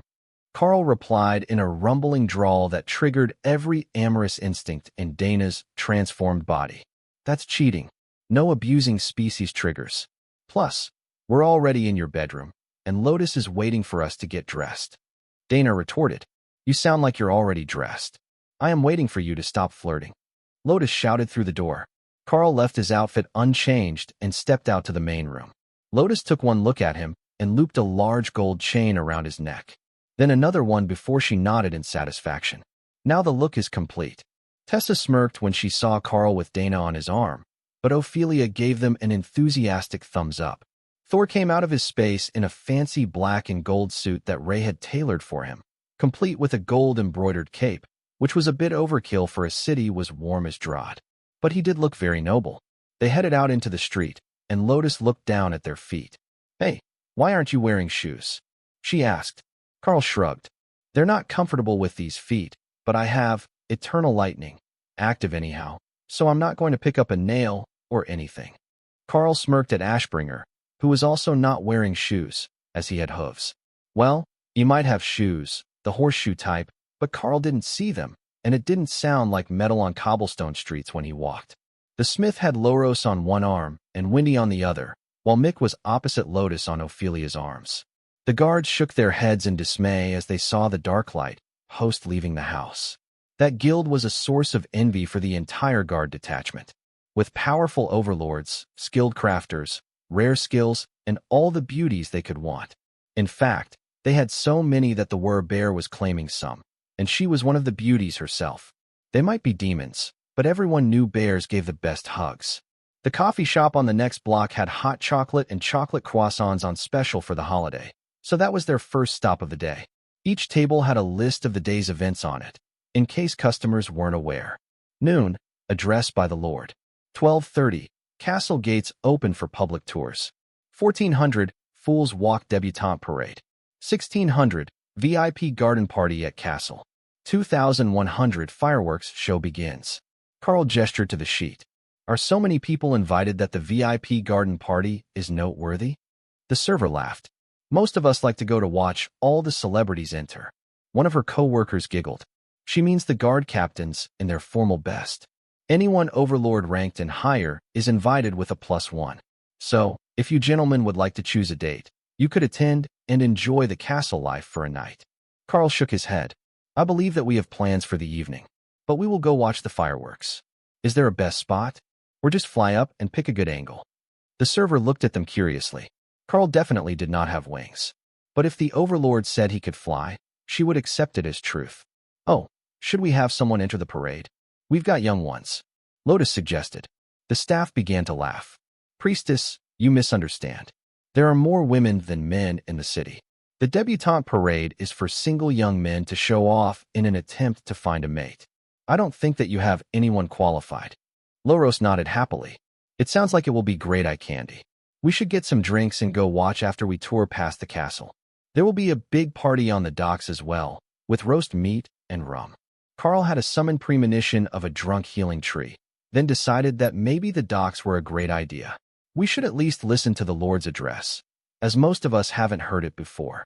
The holiday is for his wife, so he has to have something touching to say. He suggested, See you on the way back, coffee lady. Lotus cheered as they got ready to leave. See you soon, priestess. Next time, you should try the peppermint hot chocolate with whipped cream. It's a holiday favorite. Karl's procession blended in well with the crowd today. Many of the guilds were out in large groups, shopping, dining, or gathering around the castle in preparation for the Lord's speech. They had 10 minutes until it was scheduled to start, but already many of the ranking city officials were gathered on a large balcony facing the main south gate to the castle. Why they had chosen to have the main gates facing the ocean, the most likely invasion point, was a mystery to Karl. But it did make things convenient. There was a large square with a statue of the founder of the city, a grizzled Orcish shaman whose name had long since been erased from the placard by time. Karl felt the flood of power as the Lord joined the others on the balcony, and he realized that he had greatly underestimated the true might of that demon when he was fighting above the city. Now that he was standing next to the totem-ranked governor and district officials, it was clear that he was more than one rank above them. However, Trying to gauge his power was a bit like staring at the sun, blinding to the point that details were impossible to discern from the lowly viewpoint of an overlord. The Lord cleared his throat and began his speech. Thank you all for gathering to celebrate the 407th anniversary of my wedding. It has been quite the eventful year, with the birth of triplets to my family, and the resultant baby boom that has left the midwives of the city scrambling. But it has also been a year of innovation, of growth, and of valiant battles. I recognized many faces here from the defense of the city against the Bomgan fleet, a battle that saw the least damage done by any full invasion in the last century. There were heroes made that day, and many managed to break through their limits and raise to a new rank. Unfortunately, not all has been positive. For the first time in 3 years, we had a guild war that spread to the city. I have been informed that the aftermath of the battle of the two hosts has already been repaired, but I do expect everyone in the city to be better behaved in the future. He paused, and Karl felt the Lord's eyes on him. He bowed slightly, and the Lord relented, then continued his speech. Our most glorious Drod nation has celebrated 10% more weddings this year than last year, a noteworthy accomplishment not only in the capital, but through the entire land. Now, I will return to my blushing bride, and let the city ministers speak. Karl got the feeling that it was an exceptionally short speech for the Lord. The governor looked shocked, and then annoyed, as someone passed him a whole stack of prepared notes as the Lord sat down to bounce a small black demon baby on his knee. The child was tiny, like a human newborn, despite the size of the parents. It was also winged, though they flapped feebly, not yet strong enough to take flight. Childproofing a house had to be a whole other type of challenge when your toddler could fly. The crowd was doing their best not to laugh as the governor went through the Lord's heartfelt speech, while Madame Shin, the governor's wife, tried not to laugh at the saccharin's sweet gushing love expressed in the speech that was intended for someone else entirely. But that woman loved to see her husband squirm in his new armor, and she was enjoying all the praise as if he had intended to say that all to her. The governor switched speeches and began his own address, going over a number of things about the city, along with a few more sweet words for his wife, and thanks for the new armor that he was wearing. Most of the city already seemed to know that Karl had made it, as the crowd turned to look at his group when the mention of having received a newly commissioned armor set was made. Karl's sensitive ears picked up a lot of speculation about just what that would have cost, and then a few more were wondering if it was now possible to commission something similar in Overlord rank, as Karl had advanced. The thought was ridiculous to them. Custom-ordered epic grade, Overlord rank armor was worth more than most minor noble families' generational wealth. You either inherited it or you never got it. Simply buying a set was preposterous unless your family had a totem or many overlords. There were vendors moving through the crowd selling sweets, and the ladies were openly feeding chocolates to their partners. Karl couldn't help but laugh when Ophelia started feeding chocolates to Lotus and Mick. It was the exact opposite of the other situations in the crowd, with physically larger, embarrassed demons reluctantly taking bites. Lotus had no shame about her love of sweets. She was even happily licking the chocolate off Ophelia's furred fingers, which was making the demons around them blush and giggle. Mick was a bit more restrained, and blushing furiously as Ophelia fed her chocolates. But they hadn't bought too many, as they had more plans, and they were off to the boardwalk to watch the debutante shows. If the flamboyant and festive air at the castle was anything to go by, then they were in for a treat. The demons were going all out for the event, and the streets looked like a fashion show. Making their way across the business district was no easy feat, so Karl led them south to the docks instead. They had a barbecue going, and his group could stop in there and visit some of the sailors before he took the ladies to check out their fresh new demonic eye candy at the boardwalk. But as it turned out, they didn't need to go that far. The sailors had their own version, and all the young dock hands were in their very best, with skin oiled and scales polished as they strutted around the docks to whistles and cheers of appreciation from what Karl strongly suspected were the working girls of the sprawl. The ladies of Karl's group quickly joined in on the fun, and bought up long strings of cheap glass beads to toss around the necks of the young men. There was plentiful rum flowing from kegs at every corner, and Karl led them to a corner where the same smoke pit as during the battle was set up. "Butcher, good to see you again. I'll take whatever you're serving, for the whole guild group." Karl greeted the portly demon. "Oh, congratulations on making Overlord. It's good to see you again, war champion. Are you sure that you don't want to join them? You're still a young man. The demon joked. Karl laughed and tilted his head towards where a young man was being escorted into the back room of a shop by two young ladies in questionable outfits. I think that I would insult someone when I had to turn down the most festive of festivities. The butcher laughed. Well, youngsters will be youngsters. You can go to the boardwalk if you like, but really, the ladies will likely have more fun here on the docks. That was definitely true. It was only a little after noon, and already the demons were playing a drinking game where you flipped a full shot glass from your horn to your mouth without spilling it. In theory, whoever drank the most of the shot won, and took another shot. There was also music playing, as whatever bards and musically talented demons the ships had on board had set up an impromptu jam session that had the people dancing and generally going wild. Before long, Lotus had dragged Mick up on one of the pier pillars to sing with her, a drinking tune that seemed to be primarily the word shots that every sailor knew. The combination of rhythmic foot thumping and trumpets made a steady beat as the crowd sang along and thousands of sailors drank from bottles of rum.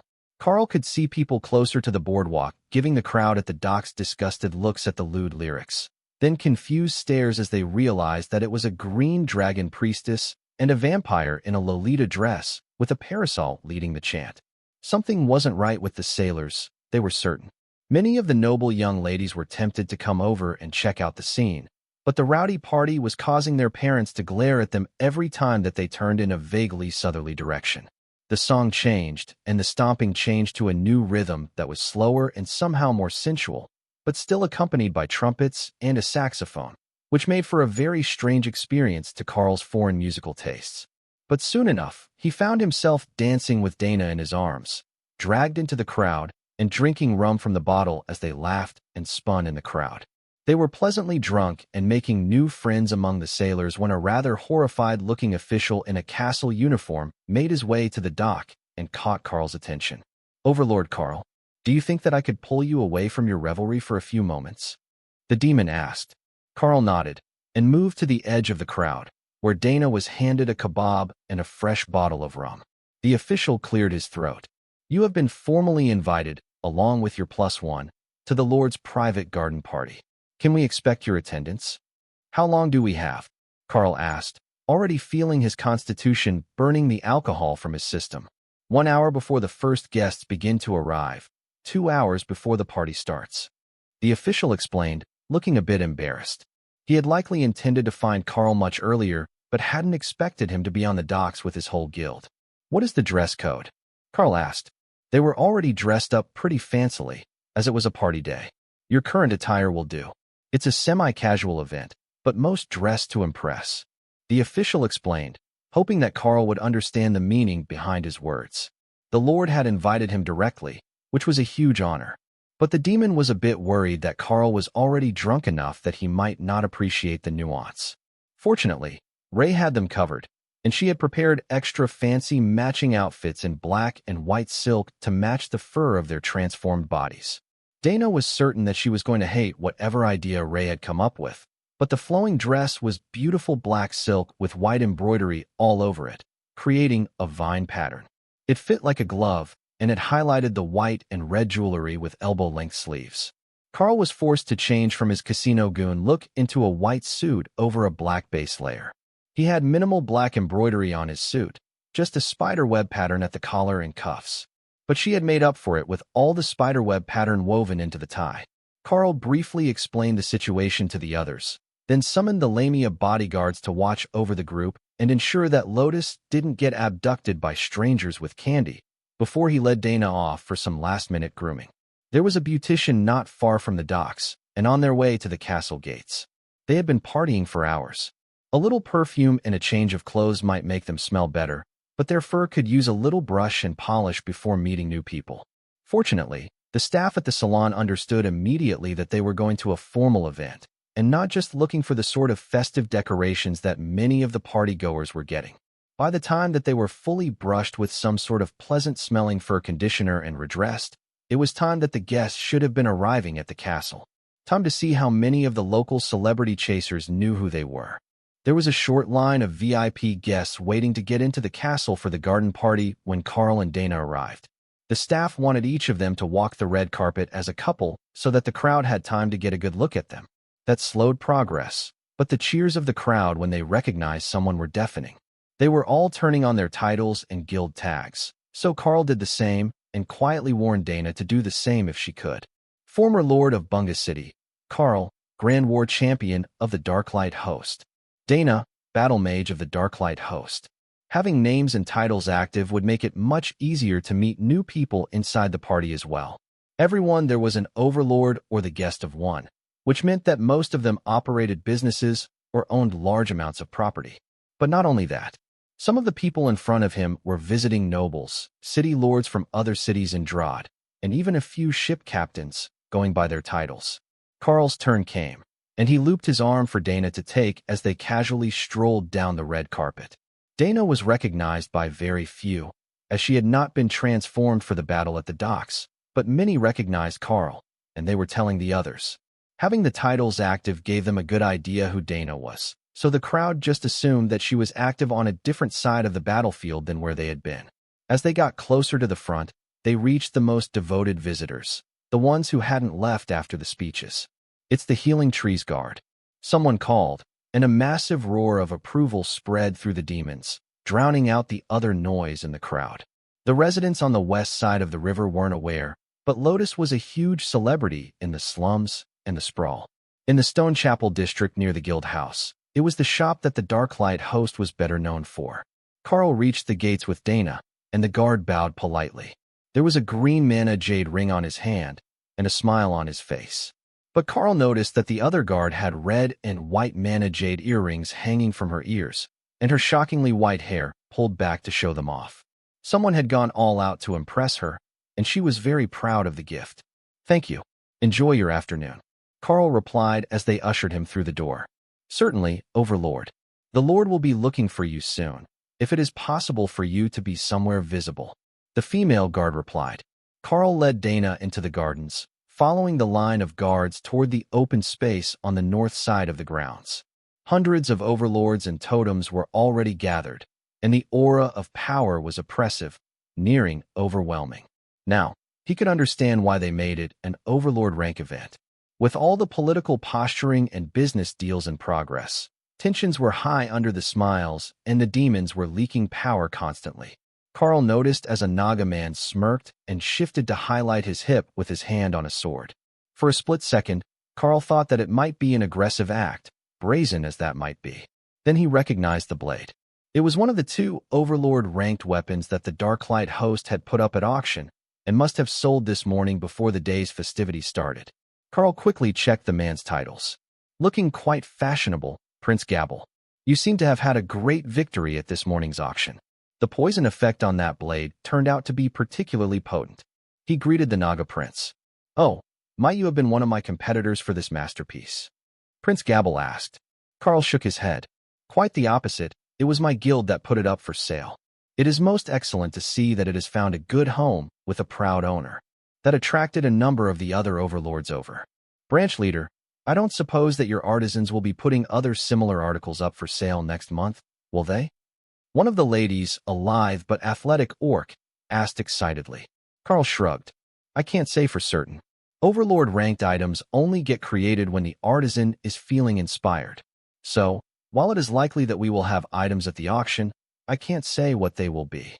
The orc nodded in understanding. "That makes sense. I work for a merchant group as head of security, and my boss is somewhat upset that he lost out on all the best items today." From the smug looks of the others, Karl suspected that was no accident. At the very least, they were not upset that her boss had been shut out of the prized treasures of the auction house. They were not given much time to speak before an immensely powerful aura approached, and the group spread to allow the Lord to approach Karl directly. The war champion of the Darklight Host.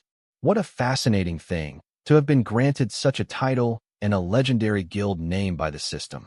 The Lord declared, speaking slowly. Karl bowed to the Lord, while Dana dipped into a curtsy. "Indeed it is. Though, many of the advantages were not apparent until I had a proper guild house. Truly, I have been blessed by the World Dragon." Karl agreed. The Lord frowned. "I see. So, you were truly granted this guild title by the gods." Karl nodded. The first time I fought a city defense, I was granted the status of war champion of the Darklight host. That took everyone by surprise. It wasn't just someone who had found a workaround in the naming restrictions. He really was a member of the legendary guild. Please remain after the party. I will send for you. We have much to speak about. The Lord insisted. Then he was off to chat with other guests.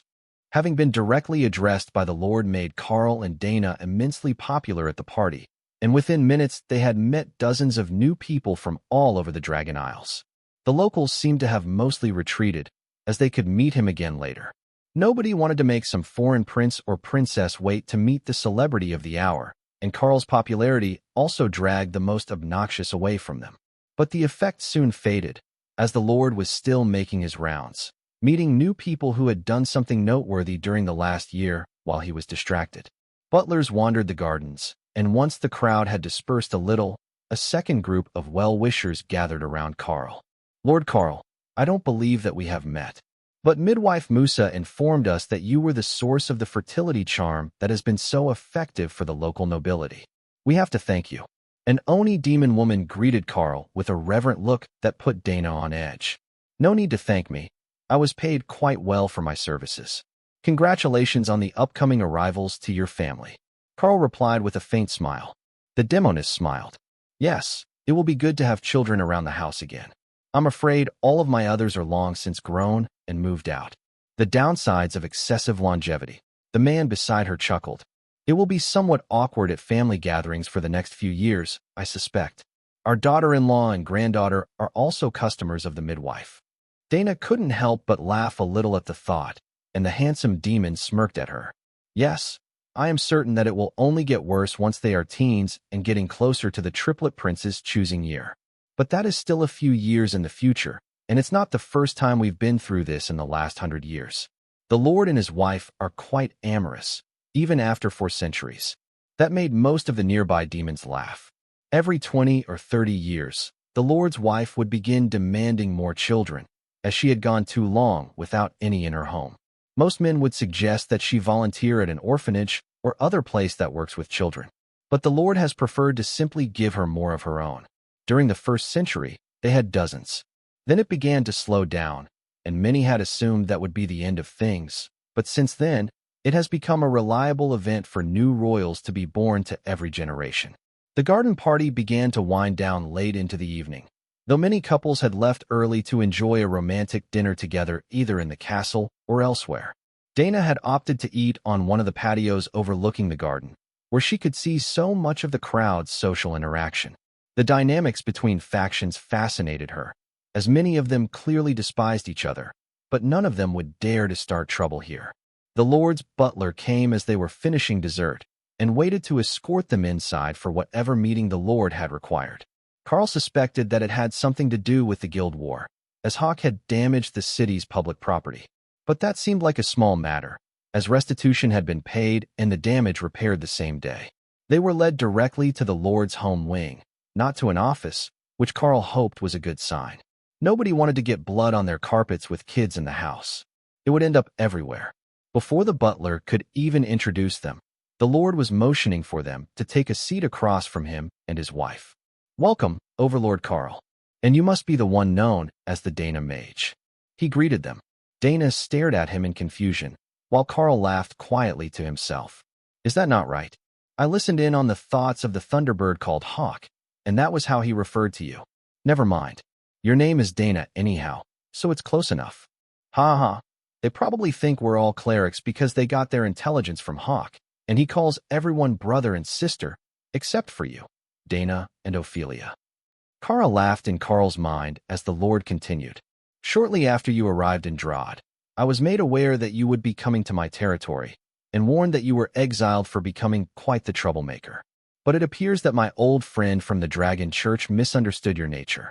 Now, it would have been courteous if they had asked, or perhaps not dropped you in my capital city. But that is an issue between me and the totems of your home continent. I actually called you here today for a much more mundane matter. Namely, to inform you that I will not tolerate a disruption of trade agreements between Drod and foreign powers. The guards did not stop you because there is no law about selling powerful magical items. However, There are agreements in place about exporting said items that the merchants have been conveniently overlooking. Now, a war over trade would be a significant drain on resources, so I am hoping that we can come to a peaceful agreement that doesn't involve shutting down the most lovely shop near the gates. You have been the talk of the city guard for weeks now, after all. Karl nodded in understanding. The merchants that have been coming once a week to buy out my entire stock. I can understand the concern. If you wish, I would be happy to put a purchase limit on everything, unless there is an approved domestic vendor token I can check. The Lord considered that for a moment. That sounds like a hassle. It is far too easy to forge, steal, or sell such a token. Instead, I propose that the city will bulk purchase everything royal rank and above that you wish to sell, apart from non-combat potions and items, which are not regulated as military goods. I will order them to give a fair market price for them, and in exchange, I expect to hear of no more problems from the Darklight Host Guild House. No loading ships up with magical rings and calling pirates to ambush them. No having overlord-ranked fire skills used to raise civilian residences to the ground, and if possible, prevent the guards from purchasing mind-altering drugs from the nature cleric while they are on duty. Karl chuckled at that last bit, and Dana looked horrified. The Lord's wife thumped him on the shoulder. We haven't heard that they were, but it's best to put it out there in advance. I am well aware of how the Green Dragon and her disciples are. Karl thought about any possible issues that might arise from this arrangement before asking questions. The Overlord-ranked masterpieces that we produce. Would you like them as well? Or should they still be sent to the auction? And we currently have some apprentices from Lard Academy learning runic arts during the semester break. That doesn't violate any agreements, does it? He asked carefully. The Lord waved his hand. They're fine. Even if you teach them the basics of runesmithing, the Duke of Lard won't let them mass-produce weapons. It's part of our arrangement. But the Overlord-ranked weapons are a unique challenge, I do admit. While they're not a strategic national treasure like a totem-ranked staff or blade would be, they're still very high on the danger scale. Both of the items that sold at the auction today are going to other islands, well away from us. But the only way to ensure a fair market value is to auction them. So, I am willing to compromise. If I do not want the item making it to the open market, I will purchase it from the auction house before it reaches the auction block. No need to get your own hands dirty. However, that does lead me to an important question. Will you be producing large quantities of Overlord-ranked items? Karl shook his head. 1 or 2 a month was the plan, so that our master craftsman doesn't feel that the employment agreement is a financial loss to him when he was planning to go inland and set up his own shop. The apprentices can turn out enough ascended and commander rank items to keep the shop running at a profit. Well, for now, not having inventory of the same standard at the shop for sale will put a significant damper on business. That made the Lady of Drod laugh. A single commander rank ring would pay an average shop's employees for the month. The Lord looked contemplative. I see how that could be an issue. Custom orders, not more than 2 sets of accessories or 1 set of weapons and armor per customer per month, would be acceptable to the kingdom. Even if they are Overlord ranked, it is fine. Karl nodded in acceptance. That would be a bit of a pain, but they could work with it. It wasn't like he could win a fight with the Lord of Drod or otherwise force him to change his mind. Wonderful. I will have the butler draw up the agreement. The Lord decided. While the men seemed content to wait, the Lady of Drod had different ideas. As you are here, would you be averse to doing a small favor for me? You see, I could use a few little upgrades made to the nursery. She asked, knowing that Karl was a rune master. Not at all. What did you have in mind? Karl asked. Young demons grow best in an extremely high mana environment. I am told that your items are capable of storing mana and self-recharging. Would it be possible to put that sort of enchantment on a nursery? She asked. Turn a nursery into a training room, with dense mana condensing on every surface? I would think it should be possible. Even if it's not everything you might have hoped, I should be able to raise the mana level to 2 or 3 times what it is in the rest of the city. Karl cautiously agreed. Oh, that would be wonderful. You know, mana is essential to the childhood development of demons, but it's so hard to find a nanny who has the rare skills and the gentle touch to maximize their potential. Without that early start, it can take centuries to catch up. The lady dragged Karl out by his hands, leaving Dana facing the Lord of Drod. The unintentional pressure of his aura had sobered her up instantly after they entered, but unlike Karl, who Dana was certain was missing whatever portion of his brain was responsible for determining threat levels. She was keenly aware of how dangerous this demon was. But the Lord was smiling and ordered another tray brought out. Fruit juice and finger sandwiches. They will take some time. My wife doesn't stop until she gets what she wants. Now, I'm sure that you have a fun background story as well. How did you end up leaving your home continent with a dragon-cursed man like that? Dana was confused by the phrase. Dragon cursed. The Lord smiled at her. It's a phrase we use for other species who have a bit too much favor of the old gods. They tend to die of stupidity at a very young age. And if my aura sight isn't lying, you should both be coming up on your 17th birthdays. Yet you are a monarch-ranked human. That sort of thing doesn't happen accidentally. More likely, it happened by proximity to him. Dana smirked at him. You know, Karl is a human as well. Or at least I'm reasonably sure he was at one point. The Drod Lord shrugged. I never knew him then, but I can say for certain that he isn't now. At this point, I would wager that both the Naga Queen and the Void Badger have a stronger genetic relationship with humanity. With those words, Kara came out to sit on Dana's lap. If they were talking about her, she was certainly allowed to have juice. She gestured with her nose, and Dana poured her a small glass. The Lord cocked his head to the side with a curious look. That Void Badger has wings. Kara extended them as she finished her drink, and Dana nodded. Yes, she is a winged Void Badger. Is there another kind here? Lord Drod nodded. Yes. In fact, the wingless kind is much more common. I've never personally seen a Void Badger with wings. Even without them, they're already a menace to society. Tell me, does this one have Void Shift as part of her skills to escape confinement? Dana shook her head, while Kara looked intrigued. She hadn't known that was an option. Why didn't she get that option? Karl was slacking. No, her specialties are disintegration and nullification. Dana explained. The Lord looked shocked. Anti-magic? That is just insidious. Kara nodded happily, and the old demon smiled. It seems that she is well aware of the fact. Once she reaches Overlord rank, she would most likely be able to shut down entire armies and naval fleets with a thought. Overlord-ranked nullification would leave them dead in the water. Perhaps I need to find one for my darling wife? She hates it when the boys play pranks on her, and this one appears to be quite well socialized. Kara gave Dana a warning look, daring her to say otherwise. Yes, definitely well socialized. You should see how gently she cuddles our nature priestess. Kara nodded. The Dana mage knew what answers to give. Karl looked around the nursery, which was decorated all in pastel blues and grays, and examined the current layout to determine how and where he was going to place the runework that the Lady of Drod wanted. Watching over his shoulder, with her aura completely restrained, the Lady of Drod gave off the image of the perfect, gentle, and sweet wife. But Karl knew that she was a mythic rank or higher ancient demon. Still, the way that she could hide her aura made her feel completely motherly. Or perhaps it was the other way around. Perhaps she could hide her aura because she was already motherly? She clearly loved being one. How often does this room get renovated? I could paint the runes on, or I could carve them. The answer depends on how much you value aesthetics and how often you paint the walls. Painting over the runes either way could cause them to deactivate, though that's much less likely to happen with carved runes. Karl explained. The lady frowned. I like to change it twice a year, but some parts of the room tend to remain the same. The ceiling is rarely touched, and those crown moldings are relics from before my time. Please don't damage those. If they were from before her time, that meant they were over 400 years old. She had been married longer than that, and presumably this castle had been their home since then. Karl would have to look into the history of Drod more deeply than Little Butterfly's place, or get Remy some books on it. She would read through them all soon enough. Karl nodded. Why don't I make you a custom item instead? It will take a bit of time, but it will be much more likely to survive a renovation and last until the boy's foundation is established. The lady shook her head.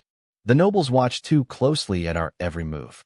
If you're seen coming and going again after the party, or we receive a gift from you that they don't know about, they will question every milestone the boys make, and my babies will never have any peace.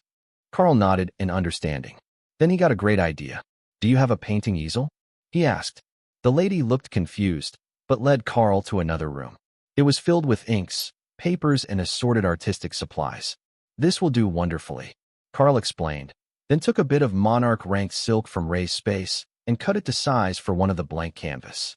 He tested the size, then lay it on the table and picked up an ink brush.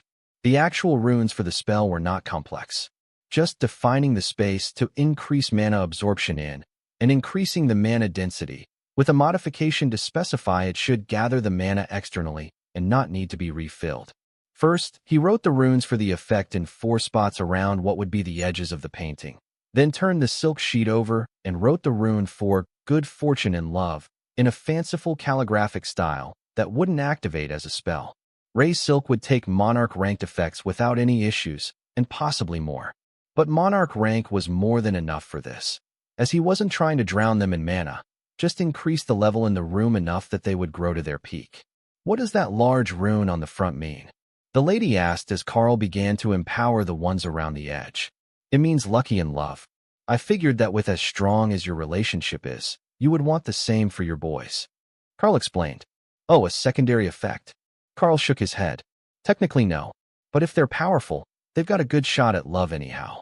I can add it to a token or something if you'd like, but luck is a fickle thing. Lady Drod shook her head. No, I think that will make a wonderful cover for your magical painting.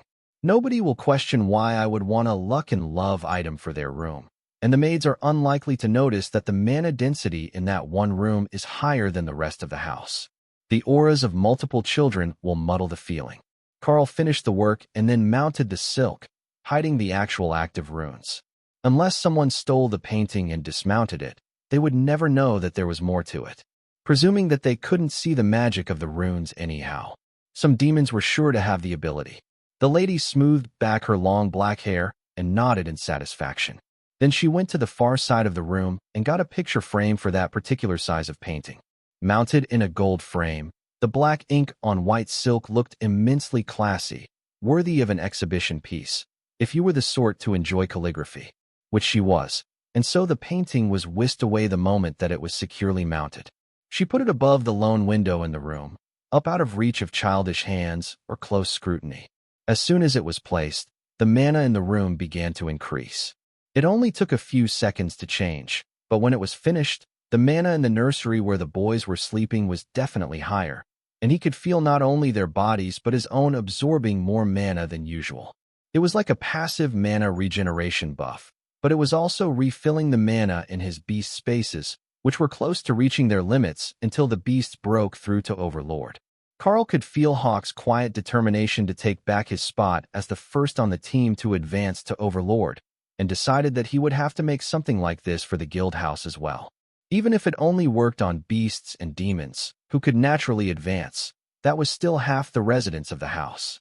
Karl returned to the main room, where he found that Dana and the city lord were sipping juice and eating sandwiches, while discussing the details of wind magic theory. They had moved past their initial awkwardness, and once they realized that they both shared a passion for magic, they had become completely engrossed. So, Karl and the Lady of Drod did not disturb them, and the lady decided to take him to another room for an additional surprise. You have extensive knowledge of runes, is that correct? Can you create a ward that will tell me who keeps breaking in to ruin my surprises? This is where I keep my presents for future events, and someone keeps letting the knowledge reach my husband. She whispered. Are you certain that he isn't just reading the minds of the servants to find out in advance? Karl asked. No, I tested that. I deliberately let a few of them know, then had an enchantment placed on them to see if they were contacting my husband. It's not my closest confidants, so he has to be finding out some other way. She insisted. She would notice if he was reading her mind, given her rank. But after 400 years, he might just know her so well that he could guess her next move every time. That said, it was not hard to create a ward. Karl took out a copper coin and pressed it flat with his fingers. Then he rolled the edges smooth and stuck a claw through it to make a hole for hanging the ward. The simple rune for detecting presence was added, and intentionally left at the awakened rank, with the bronze runes closely matching the copper of the coin.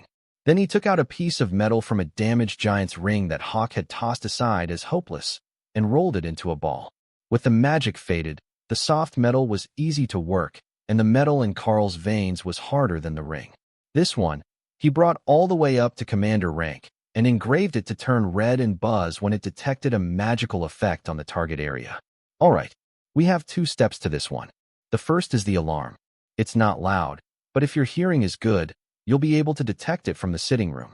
It's at commander rank, so anyone who uses a spell to search the room will find it. The copper disc is the actual detection charm, and when you activate it, the disc will tell you the next person to enter this room. Once it is used, you will have to recharge it again. Just a trickle of power will do. Karl explained. Lady Drod clapped happily as she activated the spell and placed it in an unused drawer. That will do perfectly. Nobody will suspect that I added 2 new layers to the defenses of the gift room. Now, I suppose that we should likely go rescue your friend.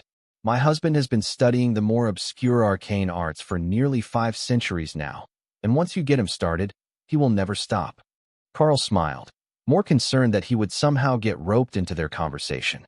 Dana knew that he could make spell books or transfer skills, so if they were really into their conversation, it was bound to be revealed that he could demonstrate the intricacies of many of the spells she was describing. And sure enough, when they got back, the Lord of Drod had an expectant look on his face. I am told that you have a wide area strategic level attack spell known as Annihilation, or Apocalypse or something. What sort of bribe would it take to get you to teach me that spell? It's so rare that I come across a spell that I don't know. I am skilled with a water element version of your duplicating tornadoes, so that's not entirely new. But such a rare combined spell is like nothing I have ever encountered, apart from a few divine beasts' innate skills. Technically, it was a racial skill of Remy, but there was no harm in trying. All right, open your mind and let me show you. Karl agreed. Pack Master Karl offers knowledge skill, Apocalypse, will be transferred to the disobedient brat Nicholas. The Lord of Drod stared at the system message for nearly a minute, trying to determine what it was insinuating. Then, he recalled a day during his youth.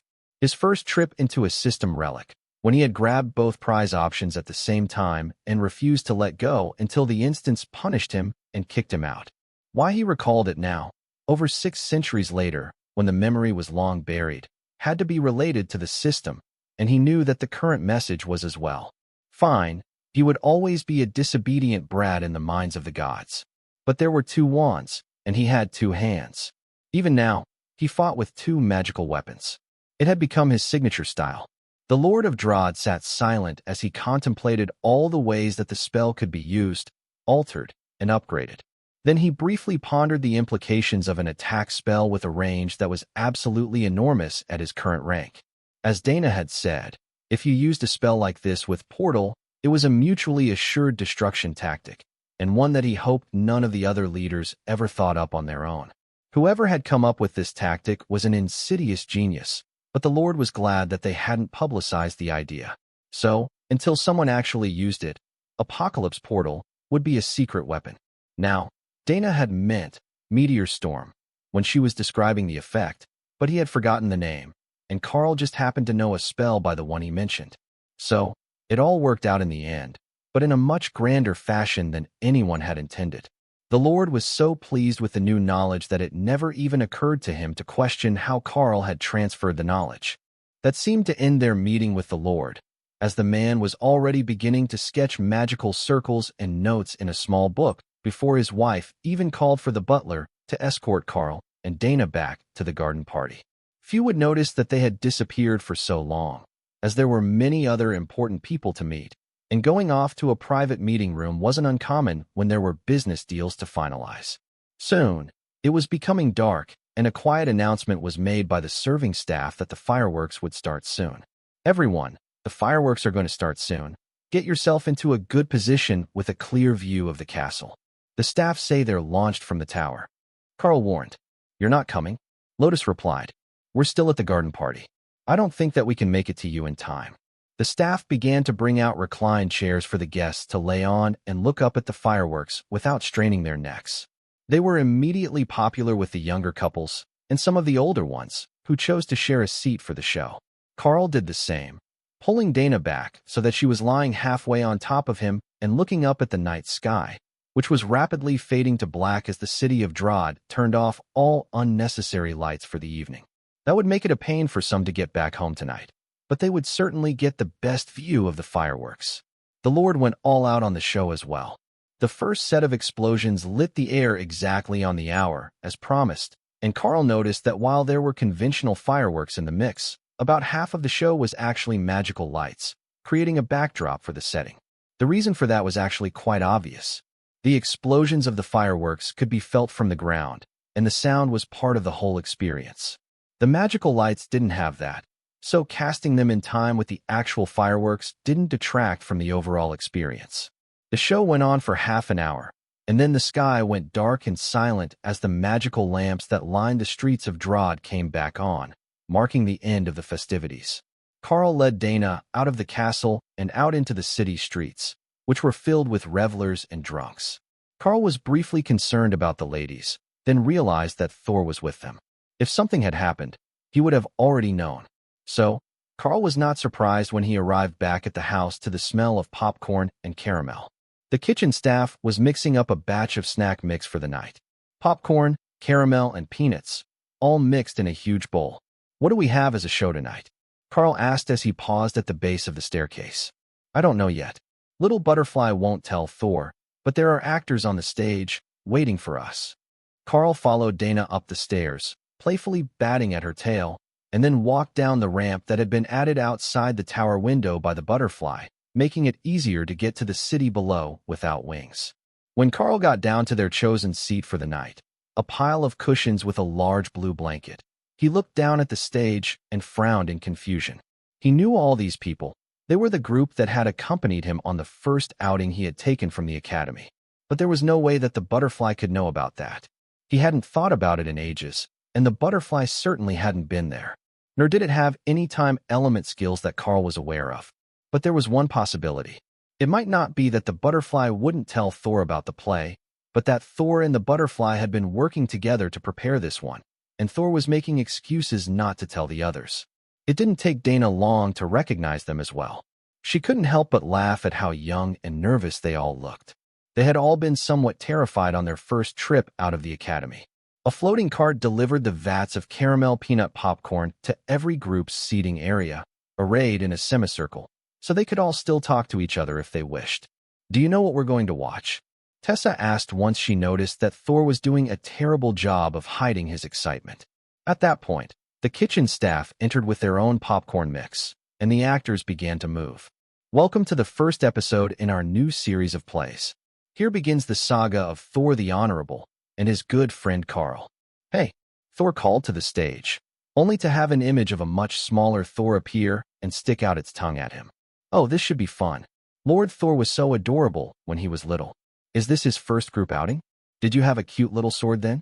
Or did you stay in Sero form?" Loros asked. Lotus giggled. Sero is his natural form. He only learned a humanoid transformation much later, when he was already at monarch rank. Karl had forgotten how excited and adorable Thor was when he was little.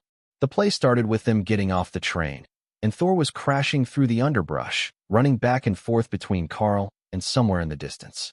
At the time, he was only a bit taller than a large dog, not even chest high on Karl, who looked exceedingly young to the gathered viewers. "Oh, Dana is there too. So cute." Dana leaned over to whisper to Karl. "I swear that we didn't look that young when we arrived at the academy." Karl shrugged. "Let's call it creative liberty. But they did a pretty good job on Thor. I wonder if they will have Ray in the show." Indeed, they did.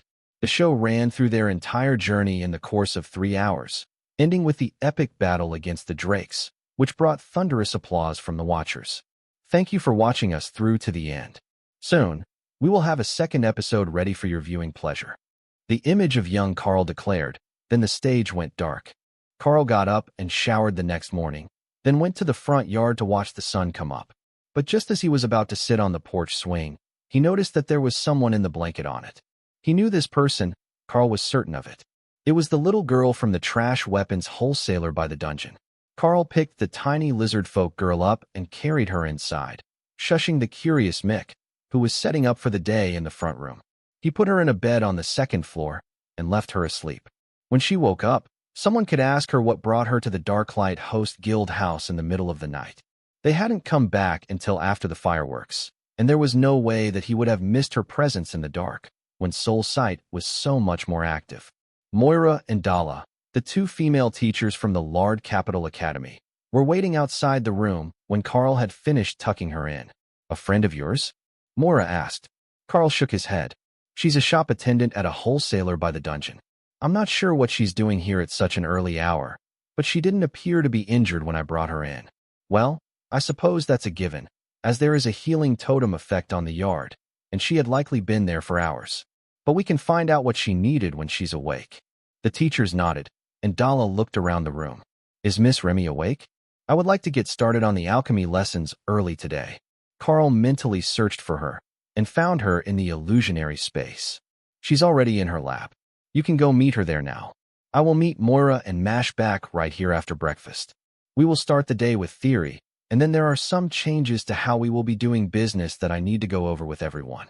But Davis isn't here yet, and we're nearly out of stock anyhow. Davis came in only minutes later, as Karl was getting settled in at the table to eat. You're early, Karl noted. Mother is being insufferable this morning. The holiday got her all worked up about grandchildren, and now she's pushing me to get married. She even set up a date for me with the daughter of her friend last night. A seraphim, if you can believe it. I can't imagine how she thought that was going to end well. The appraiser muttered. A seraphim, if you can believe it. I can't imagine how she thought that was going to end well. The appraiser muttered. Well, if your mothers can be friends, I don't see why it can't work. 3 suggested, gesturing with the spatula she was using to stir eggs. My mother isn't a fallen angel, my father is. My mother is a fox demon. Davis explained. Lotus looked up from her food. What's the problem? Have you seen our tabirds with the black and white wings? Maybe you'll get a cute kid with one of each color. All of the demons stopped to stare at her. What? Did I say something strange? It would be adorable. Davis smiled at the oblivious cleric. There are larger issues than aesthetics. You see, our species are literally eternal enemies. We have been at war since time started, and even now, it's only a ceasefire between seraphim and the dark angels. Even touching each other causes our magic to react, preparing us for battle. In extreme cases, it can even cause physical pain. Lotus frowned. Well, that's just sucky. What fun is a girlfriend with big, fluffy wings you can't even bury your face in when you hug her? Davis laughed softly. Oh, that doesn't stop them. You see, the seraphim are all warped in the mind. Even if the contact is physically painful, they like it. They actually enjoy causing and enduring pain. That's just creepy. Mick set down her suspiciously red juice and smirked at him. Oh, I hear that it's a pretty common thing among demons. Davis actually blushed when she said that, and the vampire doubled down on the teasing of her workplace mentor. Or is that the problem? Maybe you like it a bit too much? Or you like watching it?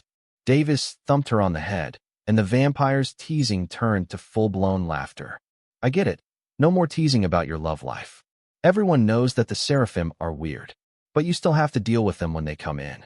They like stealthily blessing themselves so that it burns vampires when they shake hands.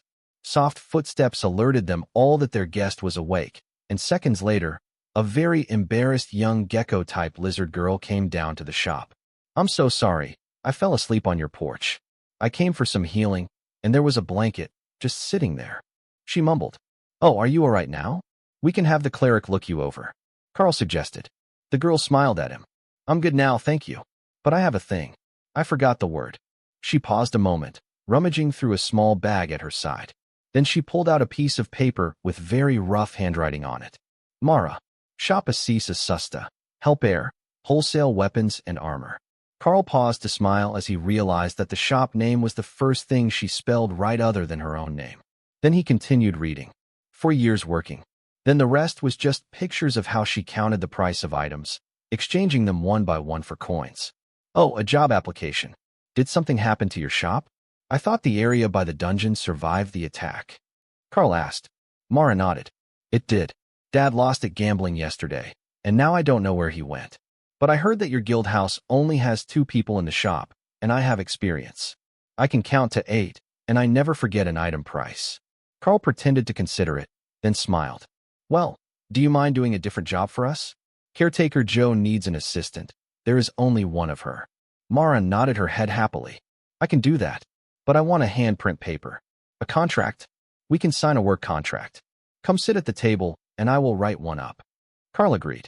Mara took a seat, and one put a plate of pancakes in front of her. The girl froze and stared at the food, drooling at the smell. There for you. Eat breakfast. You've got lots of work to do today. Karl wrote the contract while Mara grabbed a pancake and stuffed it in her mouth as if afraid someone would steal it, then promptly began to choke.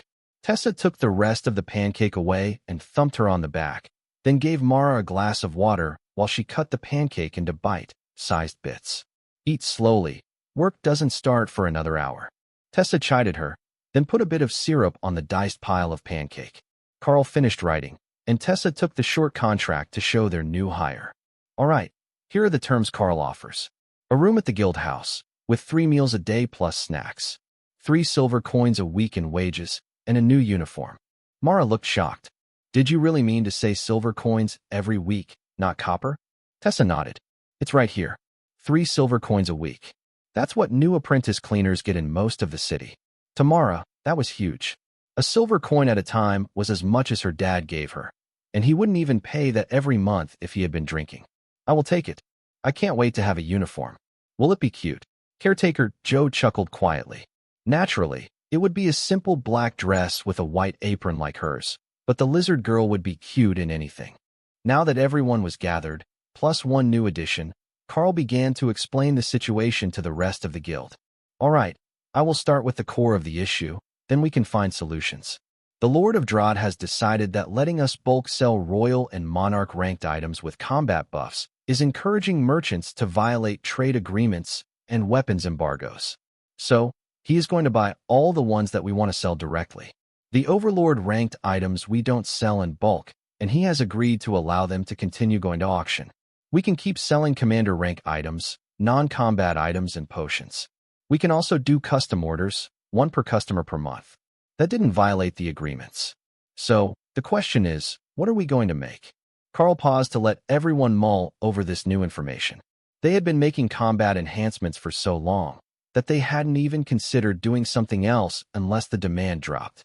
But the advanced combat enchantments were the entire reason that 2 of the teachers from Lard Capital Academy were here. If they stopped making them entirely, it would stunt their growth in the field of runic weaponry. Davis, ever the professional store manager, frowned. So, you're thinking of changing the lineup of items in the shop completely? Karl shook his head. The case with weapons will have to change. But we can keep the accessories case the same if we change the enchantments to be non-combat buffs. Then we put up a sign that we take custom orders and refer them to the castle for purchase of the rest. Davis nodded. At least there is a guard station right outside. They'll be able to tell customers where to find the rest of the items. But this is quite the hit to our business. Who demanded this? Karl sighed. The Lord himself. I wasn't really in a position to tell him to pound sand. That made the fallen angel smile. But I would have paid good money to see you try. All right, we can work with this. We will inform them that the combat items have been made part of the strategic reserve and will be at the auction or available through the castle storerooms. Then we can fill the shelves with day-to-day sort of magical items to show off the workers' creativity. But what about the apprentice works? Karl shrugged.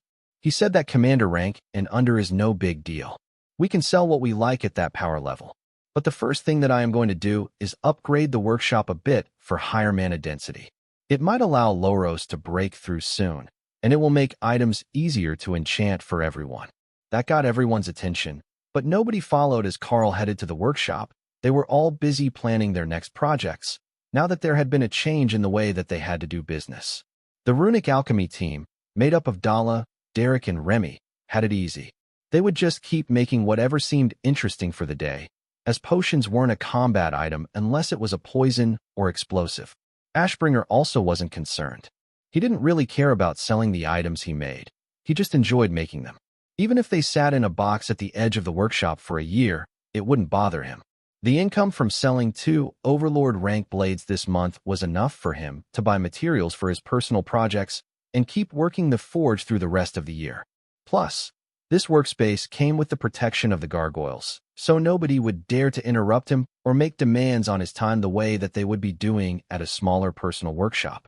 Karl only took a moment to inscribe the runes on the inside of the wall above the door, and nodded in satisfaction as he felt the mana gathering in the workshop.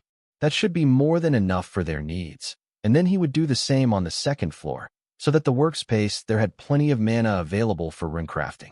He didn't want to put it over the whole house, though, at least not on the first floor, where people would notice it more easily. This was a present for his guild members and their guests. Well, Karl said his guild members, but he wasn't actually a guild leader. In fact, It was unclear if the Darklight host did, or even could, have a leader. He was a war champion, and nominally in charge of this branch, as he had a branch administrator authority in his list of guild titles. But he was not a guild leader. They were still discussing the possibilities when Karl came back inside to add runes to the second floor. This time, the runes were set to encompass the whole second and third floor of the house, so that even while asleep, the members would benefit from the extra energy gains. Karl returned to the kitchen and grabbed a freshly baked croissant while he waited for the others to finish discussing the day's plan. Eventually, Davis finished taking notes and nodded. "We have a plan for the next week. Instead of combat items, we intend to have you teach the others the sort of compound runes that will lead to increased skill aptitude. Compared to pure combat power, I believe that everyone here agrees that not only is that knowledge more valuable, but it will also be highly profitable. We won't put the higher-ranked items on sale until we have cleared it with the castle's personnel. But everyone does want to know the answers." He explained on behalf of the group. "All right, and that will let us sell items made by Loros as well. Even ascended rank crafting accessories will be valuable within the community. Every bit counts." Remy was furiously making notes and throwing them in her space for Karl, as she had many ideas on this topic, but hadn't expected it to come up so soon, so she hadn't prepared. "Thanks, Remy. I will work these into the lesson plans. You know, once I have actually made one." Remy laughed, knowing that Karl had no actual plan and likely wouldn't even when he was teaching the lesson. Everyone spread out for their daily plans, with most of the team headed for the dungeon, while the crafting apprentices all gathered on the second floor or Remy's lab in the illusionary library city. "All right, let's start with the most obvious runes for crafters. These are the base." Karl trailed off as the sound of explosions from outside caught everyone's attention. Hawk flew out of his space to see what was going on, and found that they were facing a type of threat that he had never expected to see before. "There are huge flying fishes. They smell so good," Hawk immediately reported. "I'm going to need more detail than that, buddy. How are fish making that level of explosion?" Karl asked, realizing that Hawk had gotten distracted by the possibility of a new food source. Then an overlord-ranked whale appeared in Hawk's space, nearly 100 meters long, and showing signs of hundreds of magical attacks on its body. "Well, that looked like something that could cause some damage. There are flying whales outside. I don't know what they're attacking or why, but it sounds serious." Moira sighed as she realized her training would be interrupted, but Karl motioned for her to sit. "All the crafters can stay here. Take these notes from Lady Remy and go over them. There are 50 pages of compound runes to help you with successful creation there. First, make a copy for everyone, and then practice what you learned. I will be back later for a practical demonstration."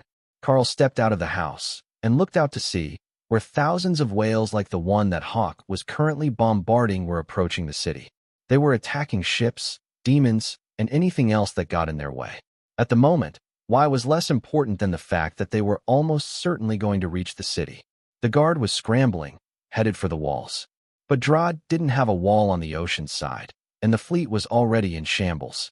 Perhaps they were counting on one of the city's powerhouses to prevent the approach into the city? Ray appeared beside Karl in spider form, then began to sprout large, opalescent wings that glowed with runes. "That's new. Sister Butterfly helped me. Aren't they pretty? The runes mean flying." Karl sent a mental nudge to the butterfly, and a pair of massive white, feathered wings appeared on his back. They were solid illusions, but the runes were real and effective. If Karl had thought of this in advance, he could have made himself a flying item ages ago. Learning to use the wings, on the other hand, was not easy. He had a general idea and some magical assistance, but he was slow and awkward as he tried to gain altitude to engage the incoming whales with ranged skills. "First day with your wings." A guard laughed as he flew past. "As a matter of fact, yes. They're a skill, and I'm not good at it." Then Karl realized that there was a skill to help him. One of Kara's basic racial abilities was rapid flight, which was supposed to make her an agile flyer, regardless of size. Karl activated the skill, and a hint of knowledge entered his mind, helping him use his wings properly. So, he shared it with Ray, who was already doing much better than he was. Even before she gave up on actually flying to the battle and just used Shadow Step to get below one of the whales for a brutal attack. It was a day of new experiences for Ray. Never before had she managed to obtain fish sauce for her snacks, and now they were treating her to an entire sushi feast. The city would probably want a lot of this, as the guards were out here fighting in full force, but they hadn't called on the militia. However, one or two shouldn't be a big problem. What would be an issue was getting some of the blood from that totem, ranked one that the district leaders were fighting. Maybe if she just teleported over there with a bucket. Hawk was much more devoted to the battle aspect of the situation, as the whales all used water magic barriers, and the blasts of the water jets that they shot out every few seconds were colliding with the barriers the city guard had erected. That was the noise they had heard, and with so many of the flying whales in range now, the blast would be shaking the southwest side of the city. Whatever strategy the guards had come up with to deal with this massive pod of flying ocean beasts appeared to be working. Dozens had been culled by the soldiers, their bodies mostly now floating in the ocean below, and the whole group was turning south, headed along the coast instead of inland past the city. Karl idly thought that city maintenance costs had to be absolutely insane with the frequency of attacks that he had seen since his arrival and the loss of ships that they had suffered today. But behind him, the citizens appeared to be in the mood to celebrate as a totem-ranked whale was dropped and the pod completed its turn away from shore. Ray discreetly cut a massive portion of the whale's corpse away as she finished draining the blood she wanted, and then returned to her space. If they couldn't prove she was at the corpse, they were unable to prove that she stole their favorite snacks. And this definitely seemed like a favorite snack. Hawk, who had been assisting the guard in their focused efforts to take down more of the monarch-ranked targets, was overjoyed with his sister's thoughtfulness.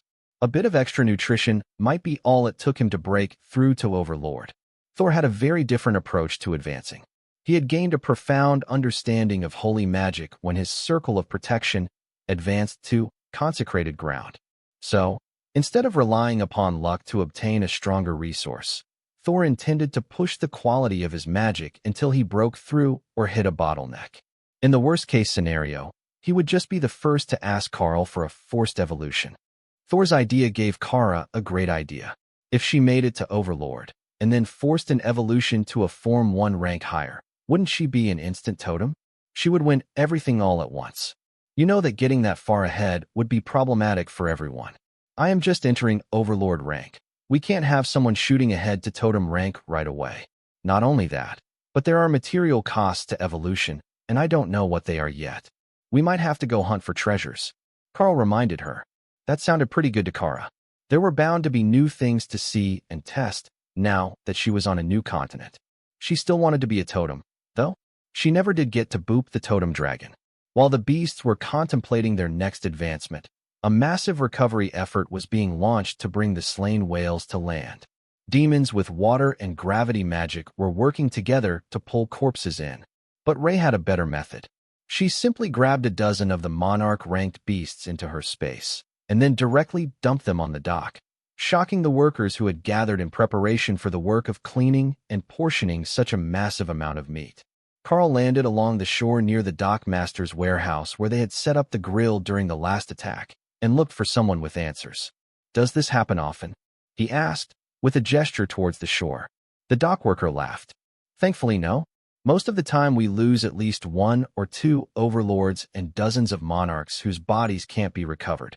This time we got off easily, and they didn't try to bombard the city before leaving.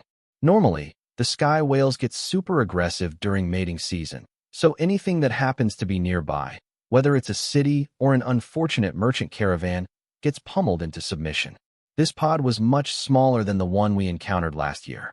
The Lord had to intervene himself to chase them off when they showed up with a mythic rank bull." One of the other workers gestured to the whales Ray had dumped on shore. "These are in great shape this year too. We're going to have meat to export for months, even after the warehouses are filled. We're unfortunately short on cold storage in the city, as demons don't really specialize in ice element magic, even the ones that can use water magic." Karl nodded in understanding. "I have a spatial element treasure that will allow meat to be stored for some time without spoiling. If you don't mind, I would like to collect some of the bodies. The Lord, or whoever is in charge, can get them back from me when it's time to sell them." The dockworker winked at him. "Do you honestly think anyone is keeping count? If you dive and grab one of the bodies that sunk, you can likely keep it for yourself, unless it's a totem. Those ones they will care about." That was good enough for Hawk, and he coated himself in a wind barrier to keep his flames dry as he plummeted down from the sky to scour the bottom for bodies he knew would be down there. Even one or two more of these massive beasts would be more than enough to make an entire seafood department in his space. Fortunately for him, there were more than one or two at the bottom, where they would be nearly impossible for the demons to recover before other sea monsters got to them. So, Hawk grabbed them all and set the first few Overlord rank ones to the side, then paused as he grabbed another one in his claws, checking it for unwanted passengers. He wasn't making that mistake again. That's when he noticed it. An egg within the belly of the creature. He had almost been hoodwinked by the insidious oval orbs of infancy again. Instead of falling for that trick again, he double-checked the corpse for more eggs, and then moved on with the lone egg in his claws. It felt like powerful magic, and he didn't want to leave it behind. The monarch-ranked bodies at the bottom of the ocean were quickly gathered, as Hawk already knew where they should be, and he deposited them on the dock next to Sister Ray's offerings. How did they get them back here so fast? One of the workers grumbled. He was still in the middle of a smoke break, not expecting an 800-ton beast to be hauled to shore so fast. Honestly, even for Hawk and Ray's space, this had been pushing it. There didn't appear to be a weight limit, but the spaces were not unlimited in size, and even a few of these behemoths nearly filled them. That posed an interesting question in Karl's mind. If he obtained such a massive beast, would the space expand to be more comfortable for it? Or would its growth be stunted by its environment? If you kept fish in a small bowl, they never grew as large as ones in the wild or in a pond. Hawk examined the trio of Overlord-ranked bodies in his space, then made an important realization. I didn't need to go down there. Remy is a water creature, and she can swim. Remy laughed at her brother. True, but I'm all the way over here. Though as slow as you are in the water, I might have made it down to the bodies faster. Annoyed, Hawk tossed the enormous egg he was carrying at her, and Remy deftly caught it in all four arms. This is a fascinating egg. Is it one of theirs? It smells tasty and magical, she asked. Hawk circled overhead and examined it. It's magic, but not alive. I don't know what it is. Karl also examined it with soul sight, and found that it was not an egg at all. It was egg-shaped, but not an egg. Karl felt a powerful person appear behind him, and found that the 6 district overseers, the totem-ranked leaders under the city governor, had arrived. Did you find that in one of the corpses? One of the demons asked. Karl shook his head. It was on the sea floor when my beast went down to recover bodies. I'm not sure what it is, though. That, my young friend, is a heart of the ocean, an extremely rare water element treasure. The guard's eyes had a faint longing look as he stared at the heart of the ocean in Remy's arms. They say that if a water element beast, monster, or demon can absorb the powers of the heart in its entirety, they will undergo an evolution, surpassing the limits of their species. This one is one of the weaker ones, I believe. The hearts are usually a mythical treasure that kings use to help their offspring advance. I remember 300 years ago, the Lord got one for his oldest son, who was born with the water attribute. The boy wasn't even 20 at the time, and the mythical Great Heart took him straight from monarch rank to totem. The whole city watched the show. If you happen to get to the castle library or one of the larger bookstores, there are a number of volumes written about the spectacle it made. The guard explained. Fortunately for Remy, the demon speaking was not of the water element, and he was already a totem. Though, perhaps he had some hope that it would let one of the other district overseers advance to mythic rank. That would certainly lead them to a huge promotion within the nation, and perhaps even a major city to rule over. Absorb the power in its entirety? I think that I can do that, Remy announced. The totem smiled at her, and the one who had been speaking patted her on the head. You are an ambitious one, little Naga Queen. But Naga are water monsters just as much as the flying whales are. Perhaps you really could absorb it on your own without the Lord and hundreds of special potions. Remy nodded happily as she cradled the large stone in all four arms and tilted her head as if considering simply eating the thing. But she didn't want to do that in front of so many people, in case the attempt didn't work and she had to spit it back out. That would just be embarrassing. Instead, she returned to her altar and wrapped herself around the small statue of the shaman god. The divine shaman statue should be good luck, and the heart of the ocean was an elemental treasure, perfectly suited for a shaman of the water element. She added power to the statue for luck, and then carefully cleaned the heart of the ocean before wrapping her mouth around it and swallowing the half-meter egg-shaped stone hole.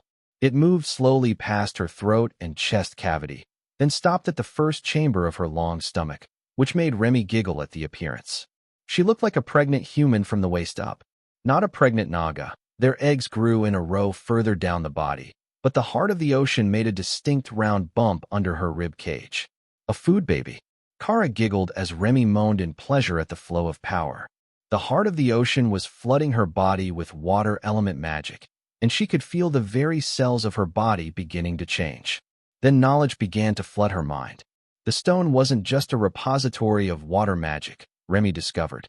It was an inheritance of sorts from a higher-level sea monster. Legendary skill learned. 1,000-year flood, legendary water element skill. Creates a massive flood, 1 million liters per user rank over the course of 1 minute, expanding in any or all directions. This water may remain after the skill is deactivated. Karl saw the information appear in his mind as Remy learned the new skill. That was absolutely insane. It would be like a dam had opened its floodgates all around Remy when she activated the skill. But more terrifying, it was actual water. It would remain after the skill was ended, unless Remy willed it to vanish. Like the mightiest of raging rivers, huge areas could be flooded with that much additional water volume. But on its own, it was neither an attack nor defensive skill. What would you call it then? An environmental skill? A terrain advantage buff? However, the heart of the ocean's power was still rising, along with Remy's aura. Skill learned. Naga Swamp, Epic Grade Area Effect. Creates a swamp 10 meters in radius per rank around the caster. The air and water are toxic to enemies, dealing constant poison damage, but beneficial to allies, increasing skill damage and reducing mana costs. Skill upgraded. Naga Swamp 2, increased damage to enemies. Increased benefits to allies. Remy was actually glowing with power now, radiating blue light that was fascinating the little butterfly. It had been carefully memorizing everything that it could observe from around Karl, in case it would make a good show later, but this was a new experience that it had no understanding of. From what it could understand, the Naga Queen was undergoing an evolution of some sort, as well as breaking through to the Overlord rank. Remy's vision was blocked by the intense blue light emanating from her body, but after a few minutes, she felt that begin to fade as the heart of the ocean was shrinking inside her. Its power was used up, and its legacy was imparted, leaving only the shell to be absorbed as nutrients by Remy's body. Soon, even that was finished, and Remy looked down at herself in shock. I shrunk. Ray nodded in agreement. Yes, you did. You're cute, though. I like the new color scheme. Her underside, including the humanoid upper body bits, including the front of her hood and her serpentine head, had faded to cream white, with a rich brown back and bronze diamond patterns on her scales.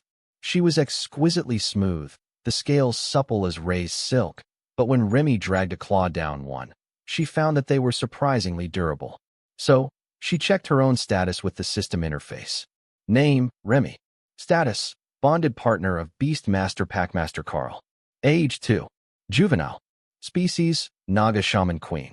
Constitution, E Epic Grade. Rank, Overlord. Once Remy had finished admiring her scales, she transformed back into spirit snake form to see if they had changed to match. Much to her shock, her spirit snake form had undergone an even more massive change than her Naga body had. Gone was the small snake, with its dull blue scales. In its place was a massive sea serpent, easily 50 meters long, with scales that seemed to shimmer like ocean waves in the sunlight. Effortlessly, she glided through her space, leaving the ground behind her to swim through the air. Remy is cheating. No flying without wings. Ray complained. It seemed so simple to Remy now, though. Swimming was swimming, and with even a bit of moisture in the air, it was no problem to swim through it. If it was raining, she might even be fast. Hawk was unsure how to react. On one hand, it was good to have another flying sister. On the other, she was an openly, completely, absolutely, magnificently, irredeemably evil water creature. What sort of sister could get a skill like 1,000-year flood if she was not evil? He was proud of her. In this world where strength was the primary measure of how much respect you could earn from others, The ones who would do anything to get ahead were the ones who got the strongest. If his sister was willing to embrace evil magic and let it reshape her body for an instant upgrade to such a powerful overlord-ranked being, she was on the right path. Hawk's body was already on the brink of advancing to overlord rank. He could feel the change in his mana quality beginning, but it would take days or perhaps weeks for him to finish the process. That would give Remy a solid head start on the rest of them, unless one of the others advanced before Hawk could finish his own advancement process. The totems stared at Karl with curious expressions. Something about you changed. I don't know what it is, but it feels like there is more depth to your power than there was before. Did your partner advance? The actual advancement shouldn't have given away anything, as the spaces were very well hidden, but Karl did gain some benefits from the beasts, so his own power level and strength would change when the beasts grew more powerful, and it seemed that Remy's advancement had been significant. So Karl smiled at them. The heart of the ocean caused an evolution. She gained an epic grade constitution and a powerful new water skill. The district guardian smiled. Perhaps we have our next comrade on the way? She certainly must have the potential to become a totem now, with a fresh start at overlord rank. Who knows, given the power of the heart of the ocean, she might even make mythic rank eventually. Remy felt that she should have the potential for even more than that. The transformation had made her an overlord-ranked juvenile. Like the butterfly who had just transformed at overlord, or Kara who was a juvenile at royal rank and would make overlord without any real effort. 2 ranks shouldn't be beyond her species now. Though her species still said the same thing, just with an epic grade constitution. Whatever that meant. Remy decided to come back out and show off, which made all the totems pause to stare in wonder. That was fast. Such an incredible level of compatibility. Plus a return to youth? That's an excellent sign. Tell me, Miss Remy, do you still have the Naga Queen's spirit snake transformation? That is the true sign of a queen's potential. The chatty totem asked. My snake form indicates my potential. Remy asked. The demon nodded. I'm not the foremost expert on the small details, but the more impressive the spirit snake, the more powerful the Naga Queen will become. It's said that the Queen of Skav has a 1,000-meter-long spirit snake. But she's an immortal old monster from the times before the Dragon Isles were civilized, and nobody knows her origins, so she might be part dragon. Remy transformed and lazily glided around the dock area, attracting rapt attention from the city's dragonkin and other lovers of scales. She stopped overhead, and the totem smiled, his teeth shining white against blood-red skin. The spirit snake form is young as well, but certainly not a simple snake. You have a bright future ahead of you, Miss Remy. If you run into any trouble, you can find me at the castle. My name is Domsk, and I am the district overseer for the Stone Chapel district, where your guild house is. Remy changed back to Naga Queen form and fell to the ground with a thump as she misjudged where she would appear. Thank you. The city of Drad has been very good to us so far. Overseer Domsk had no idea just how true that was. Ray had gathered literal tons of totem-ranked meat for them. Hawk had multiple overlord rank whale bodies. Remy had evolved with a treasure that Hawk feared might have been an egg trying to trick him into activating a new sister, and they had an actual home of their own, with people working for them, and respect from nearly everyone. The city of Drad had been far better to them than an exile location had any right to be. One of the other overseers turned to Karl. The beasts are bonded to you, correct? Does that mean that the hawk and spider will be advancing soon as well? Oh. And is that Sarah one of yours, or part of the Dragon Church? Karl smiled. They're with me.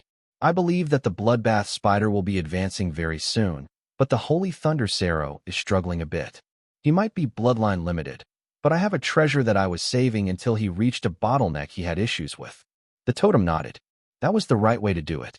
Let the young grow under their own power, and then give them help only after they had done their best. If you didn't make them work for it, you ended up with spoiled brats. And there were far too many of them in the city already. Ray agreed she would advance soon, and if this totem-rank flying whale blood didn't let her fly, someone was getting stabbed. Of course, she didn't want to use too much of that. She wanted powerful blood, but she had managed to get a drop of ichor from the undead lord, and a few drops of the lord's blood during the last battle, when they nearly fell and were wasted on the sprawl. She also had an assortment of overlord-rank demon blood. Getting the mix right, with so many types and secondary elements among the demons, took her hours of sampling, but eventually, She was happy with her advancement bath and began to carefully scrub and preen herself in preparation. She had only used 1/10 of the totem-ranked flying whale's blood, so she had lots left for next time, and far more blood at 2 ranks above herself than she had ever used before. Her normal base was of the rank that she was hoping to advance to, and it had always smoothly pushed her through the bottleneck without issues. Ray was hoping that she might get lucky this time and gain an extra cool ability from the blood samples, the way that she had gotten earth magic from the hill giants. Hawk was naturally skeptical. What if Sister Ray ended up with water magic as well, using so much powerful water beast blood? The meat was fine. It sizzled so nicely when he roasted it, with a deep and rich flavor from the well-marbled fat. But Ray took on aspects of her advancement's bath blood. Thor was doing his best to absorb energy as they waited. He was the only one who wasn't at the peak of monarch rank yet, stuck just a short way from the bottleneck, and seemingly unable to push himself over that last little barrier to reach the actual bottleneck. If he could get there, he would advance, he was certain. But he was going to need some sort of treasure or assistance. And even the upgraded holy stones and the improved energy in his space weren't enough to push him any further. Karl suspected that Thor might just need time. They had all been advancing so fast, and without an overwhelmingly powerful evolution like Hawk had undergone, it was simply unreasonable to think that even a Holy Thunder-evolved Sero could grow so fast. The whales were all up on the shore now, at least the ones that the demons thought they could recover.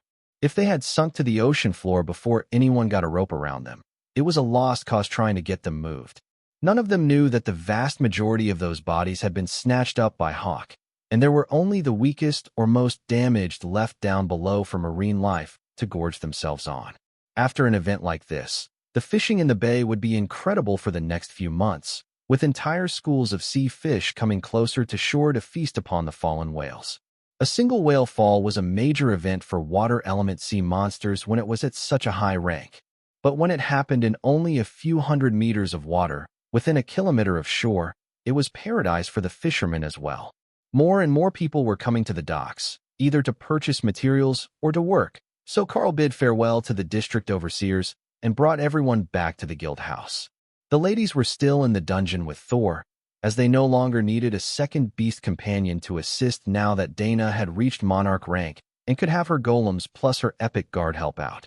How much they knew about current events was unknown, but Karl was hoping that he could surprise them with an overlord Remy by the time that they got back.